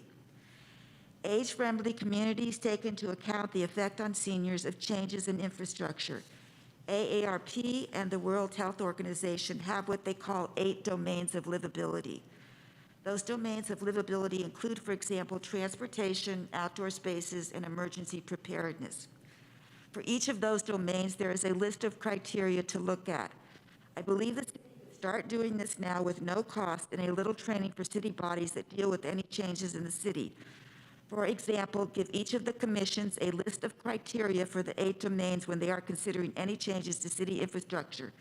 The commission, city body, or city department would look at it through a lens that takes into account considerations on how the change may affect seniors in any of the areas of livability. An important aspect of the process is the formation of a senior advisory committee, which would take the information from the assessment of seniors to create a community action plan. This is what the one in Berkeley came up with, their commission. So it's about a 58-page report. When I was doing research, I met with Robin, who was at the time head of the Albany Senior Center. Robin had attended a one-day Alameda County training on aging in place. I asked her if she could tell me the most important bit of information she took away that day. She told me it would be extremely important to get people on the Senior Advisory Committee who have knowledge and passion for the project. I think we are extremely lucky to live in an area with a lot of academics, many of whom have expertise on aging. We would need people from government, business, academic, social services, and residents. I would especially recommend getting people from all neighborhoods because I have a feeling, not verified by any data, that people, especially seniors with mobility problems who live below San Pablo, have a harder time in Albany because it's not so easy to get to the senior center or to any conveniences such as stores. I believe we could have a great senior advisory committee if we take the time to do it right. I also feel like, aside from the Brown Act, that Albany does very little to train people on boards and commissions. I think this particular body, the senior advisory body, needs to be educated to deal with the issue. The city could bring in reps from AARP, UC Berkeley, senior support groups, to let the advisory committee know what is out there. Sometimes I think the city makes things too complicated. So in conclusion, to move the issue forward, I would recommend the city, 1, appoint a staff person in charge of aging in place. 2, have that person contact AARP to start the process of joining the age-friendly network. 3, ask for volunteers in the weekly city email and at the senior center for people who care about aging in place in our city. That subcommittee, along with city staff, would do 3 things. A, look at the questionnaire and do what revisions need to be done for Albany. I would be willing to volunteer to work on this. B, the subcommittee would also work on how to get the assessment widely distributed. And C, could talk about criteria for the senior advisory committee and draw up a questionnaire for applicants to make sure we get the best possible mix of citizens to do this work. Number 4, do a short training for city bodies on the criteria for the 8 domains of livability so they can take note of how any changes in the city affect seniors. I'm often wrong, but I feel like if we just take these 4 steps, we can move forward. I'm almost finished. I have one more issue I want to bring up. I believe that many issues that affect seniors also affect people with disabilities. In the new housing element, it states that 6.4% of people in Albany have disabilities. It is supposed to include all disabilities such as cognitive, ambulatory, and self-care. So the 6.4 seems really low to me, but that's what it is. However, I believe if the city is going to go forward with this activity for seniors, it would not be that much more difficult to add looking at changes through the lens of how they affect people with disabilities, which also includes many seniors. I know the city has a lot going on, but thank you for your time. And I did a lot of research on this, and thank you. Do you have any questions? Thank you. Are there any questions? I have a question, which I'm not sure Yeah, okay. So 4 points. Well, I guess we can go into discussion now. I don't know if anybody has thoughts on any of the 4 points that are. I do have a question. It's kind of a philosophical question. Sure. But do we have the bandwidth to stand up another advisory body? That's always the question. And I'm not sure we do. Yeah, I would say I'm not in favor of that. I mean, presented how many bodies Albany has compared to other cities of similar size with the last reorganization, and it already has many bodies. So in terms of that, I basically would like to put it on the agenda for when the reorganization occurs so that a decision can be made. Do we sunset other groups to have this group? You know, what would best serve the city going forward? But yeah, I'm not in favor of creating another body, certainly, or directing staff to bring a resolution to create another body tonight. Maybe we should make a donation to get a private, get a private organization to take some of this on. I don't know. I would say that, it's important that our seniors realize, and I count myself in that, by the way, that by far the largest and most expensive program in the city, as in every California city, is aging in place, which is achieved through the operation of Proposition 13. It relieves people who are homeowners who are aging in place from sharing the tax burdens of the newcomers and new entrants into ownership in the city. And we kind of rather casually pile new, burdens on the incoming people, but those of us who are aging in place in our homes don't have to pay that. And, it's really something we need to think about, that it's really a gigantic amount of money that the city does not receive. California fell from being one of the best funded for local governments to being, and school districts, to being one of the least funded because of this program.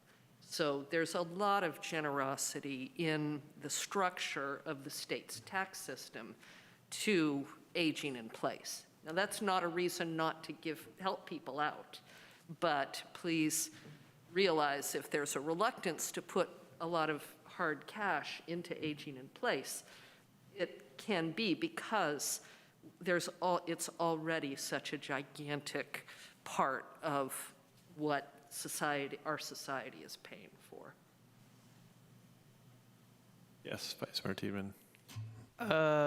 Just before I forget, I will note that way back when I worked for the county, we did launch a program that was designed to give people money to make changes to their house to let them age in place. So I'm not sure if that still has any money in it, and I can't remember its name because it was a lot of letters, but there are some programs for this.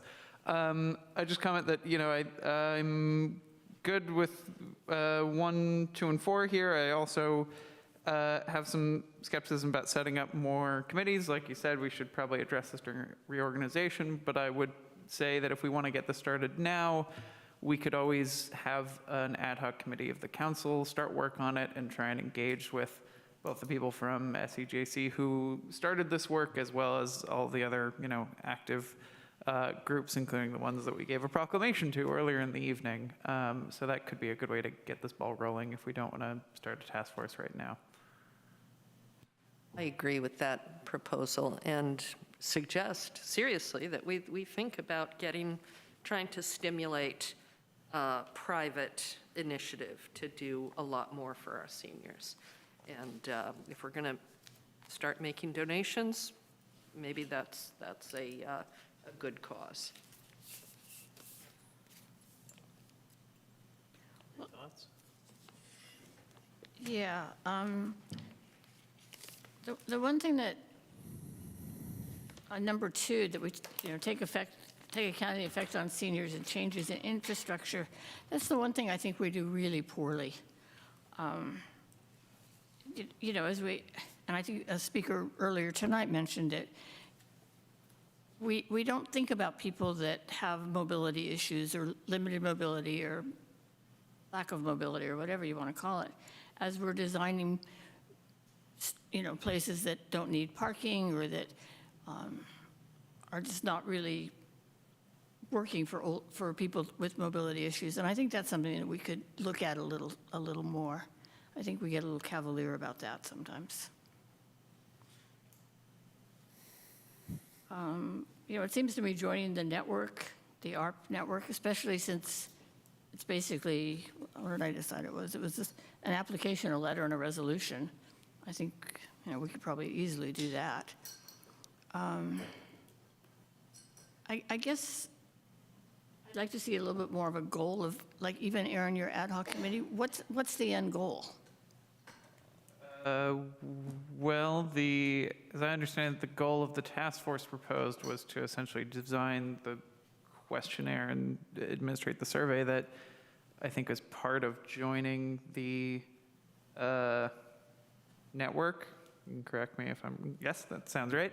So I think that would be the goal of the ad hoc committee. Our track record on surveys is not good. Then why we keep doing them? I'm sorry, I said, then why do we keep doing them? I don't know. So I'm just wondering if we're kind of spinning our wheels here. I'm not sure. Well, if the survey is part of qualifying for the network of age-friendly communities, I would imagine with a Albany-sourced and focused effort, we could get more responses. I mean, I don't know what the Alameda County's outreach was, but outreach through our senior center would be more effective, I would think. Yes, Vice Mayor Tubin.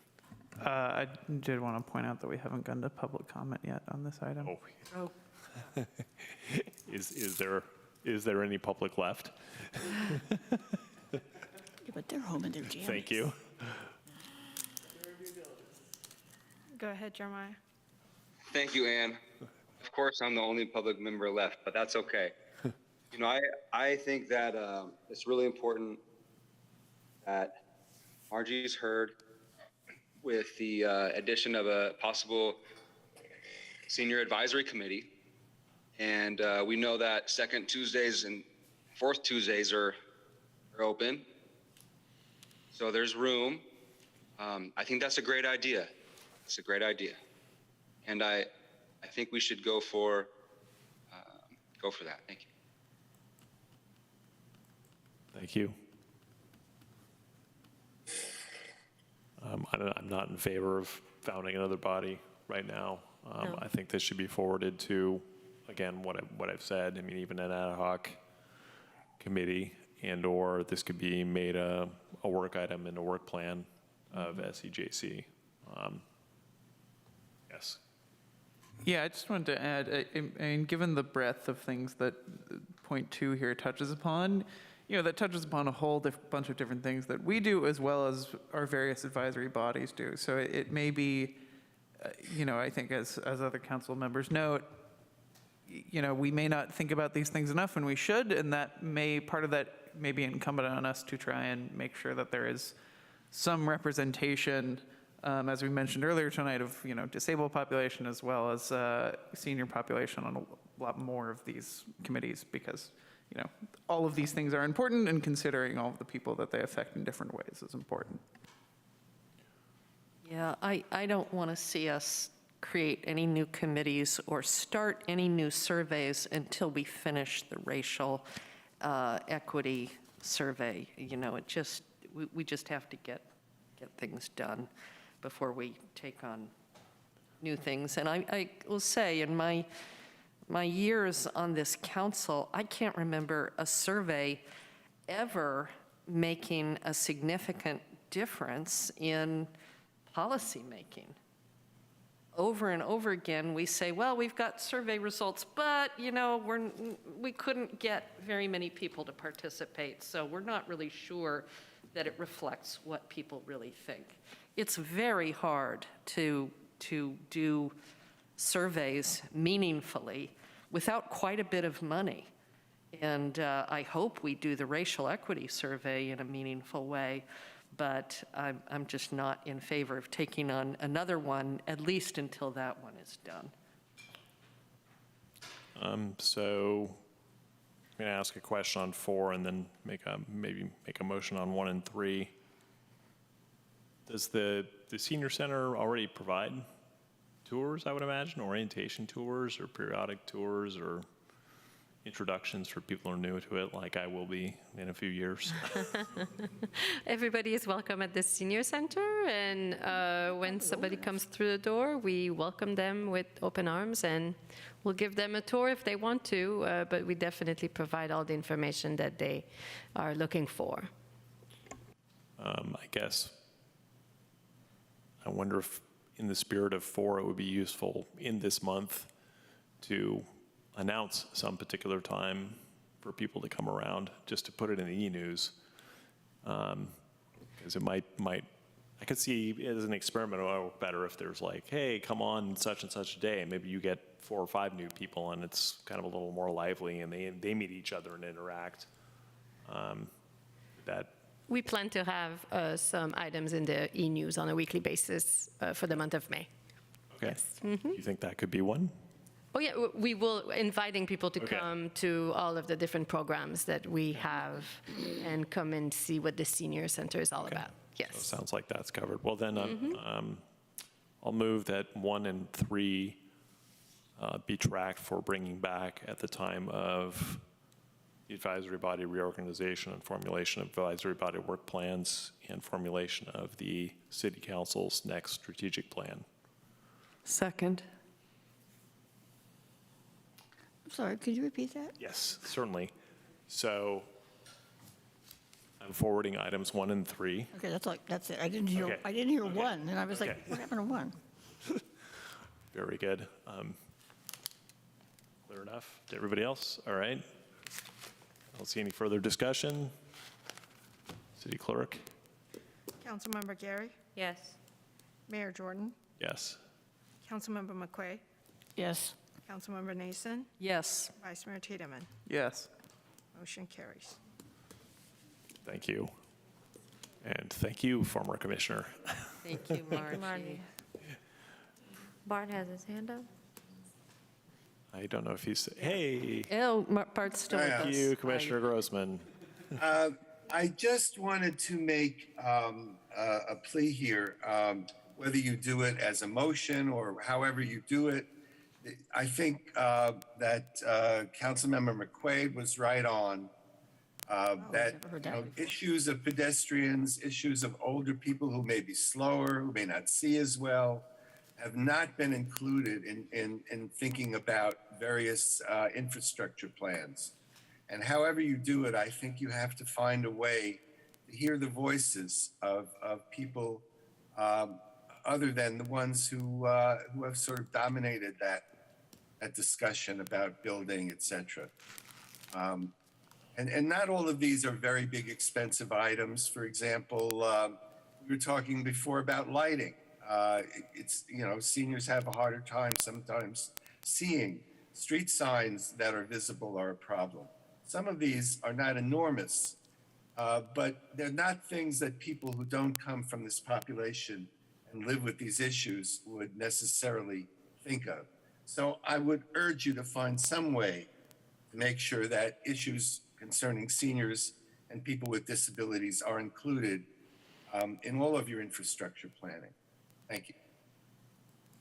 Thank you.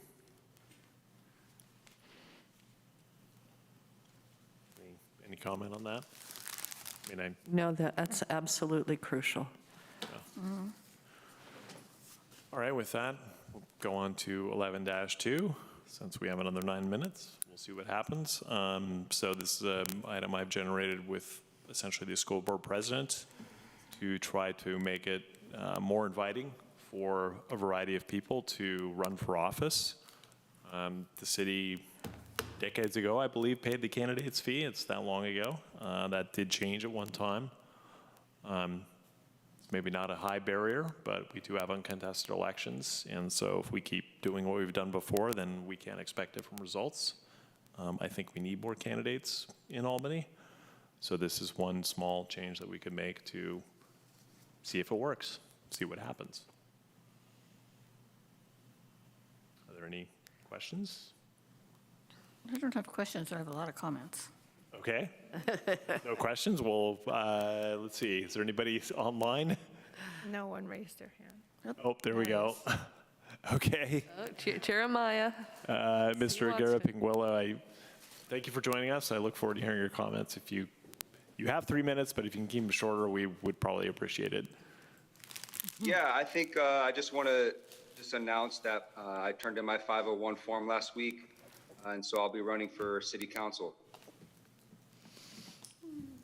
Very good. Thank you. That was a short comment. And I will relay that I started thinking of this idea long before that, so this is not coordinated with Mr. Pinguelo to let him off the hook for a candidate statement fee. So with that, let's move to comments. Okay, you did explain that you worked with the Board of Education president. I just found it kind of curious that they came before us. I think it would have made more sense for us to talk about this first, but that's a personal opinion. I think people value what they pay for, so I'd like to see us do a half payment. We pay half, and the candidate pays half. I think that might be a step forward. And there already is a no payment for low-income candidates, which I know has been used in the past. And I've said this before, I think really the bigger barrier is the amount of money that people spend in running for office. I think the last, sort of taking an average between 12 and 35,000 for an election, to me, that's a much bigger barrier than 500 or 1,000 for the candidate statement. I think that's a lot. And I think that's something that I wish we were going to consider. I know that's not the agenda item, and I know this council didn't have an interest in it, but I think that's a bigger problem. Thank you. Any other comments? Yes, Vice Mayor Tiedemann. I'm supportive of eliminating this fee. I think we want more people to run. We want more people who maybe wouldn't be able to run. I know, this is also one of those weird things of it's not part of your sort of campaign finance. It's something you sort of just have to pay out of pocket. I would not have been able to run unless I was lucky enough to have an amount in savings that could cover that. So I think it's something we should do.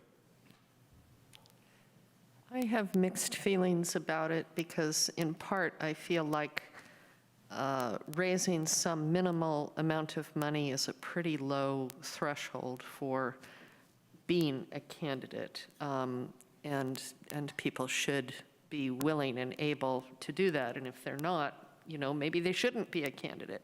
But on the other hand, I have no objection to giving it a try. As you say, we don't get enough candidates, and we need more. And anything we can do to encourage people, I think, is a good idea.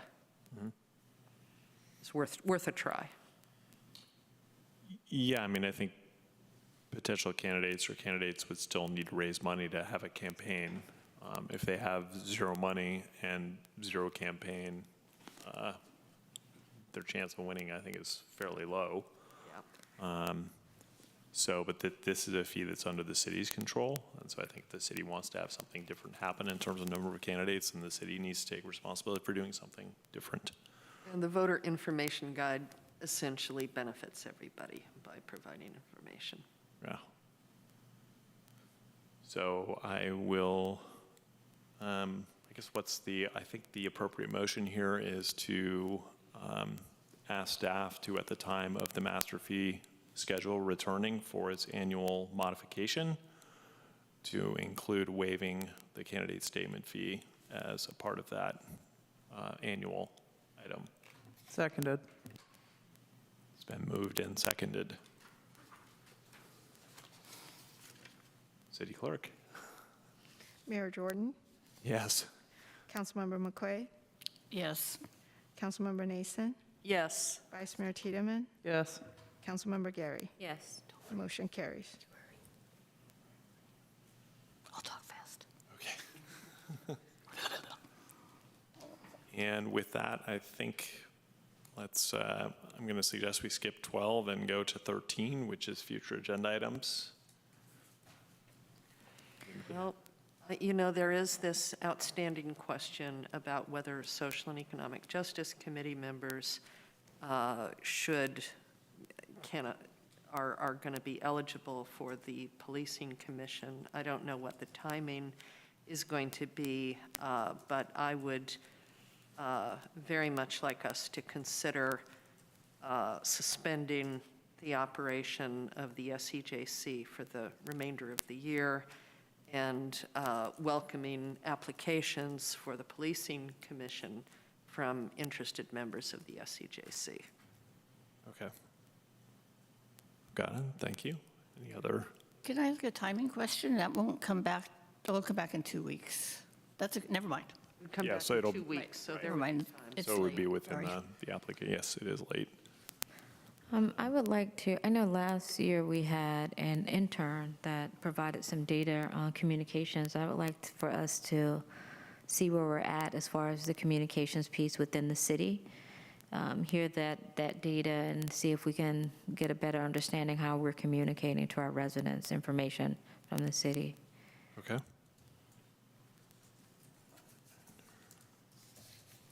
All right. Any other future agenda items, anybody? Okay. With that, this evening, we are adjourning the city council in memory of, We're adjourning in memory of Jeff Shea. Oh, and if you could please go ahead and tell us about Jeff Shea. a lifelong Albany resident, Jeff Shea passed away on April 19th. He attended St. Mary's High School and St. John's University, receiving his law degree from McGeorge Law School. Jeff was a loving husband to his wife, Gail, and devoted father to his sons, Brian, John, and Kevin. All of his sons are Albany High School graduates. He was an ardent supporter of Albany High School athletics, especially track. He was an initial organizer of the Albany Triathlon. Jeff was a member of the Albany Lions Club. A kind and gentle man, Jeff will be missed by all those who knew him, and let's take a moment to remember him.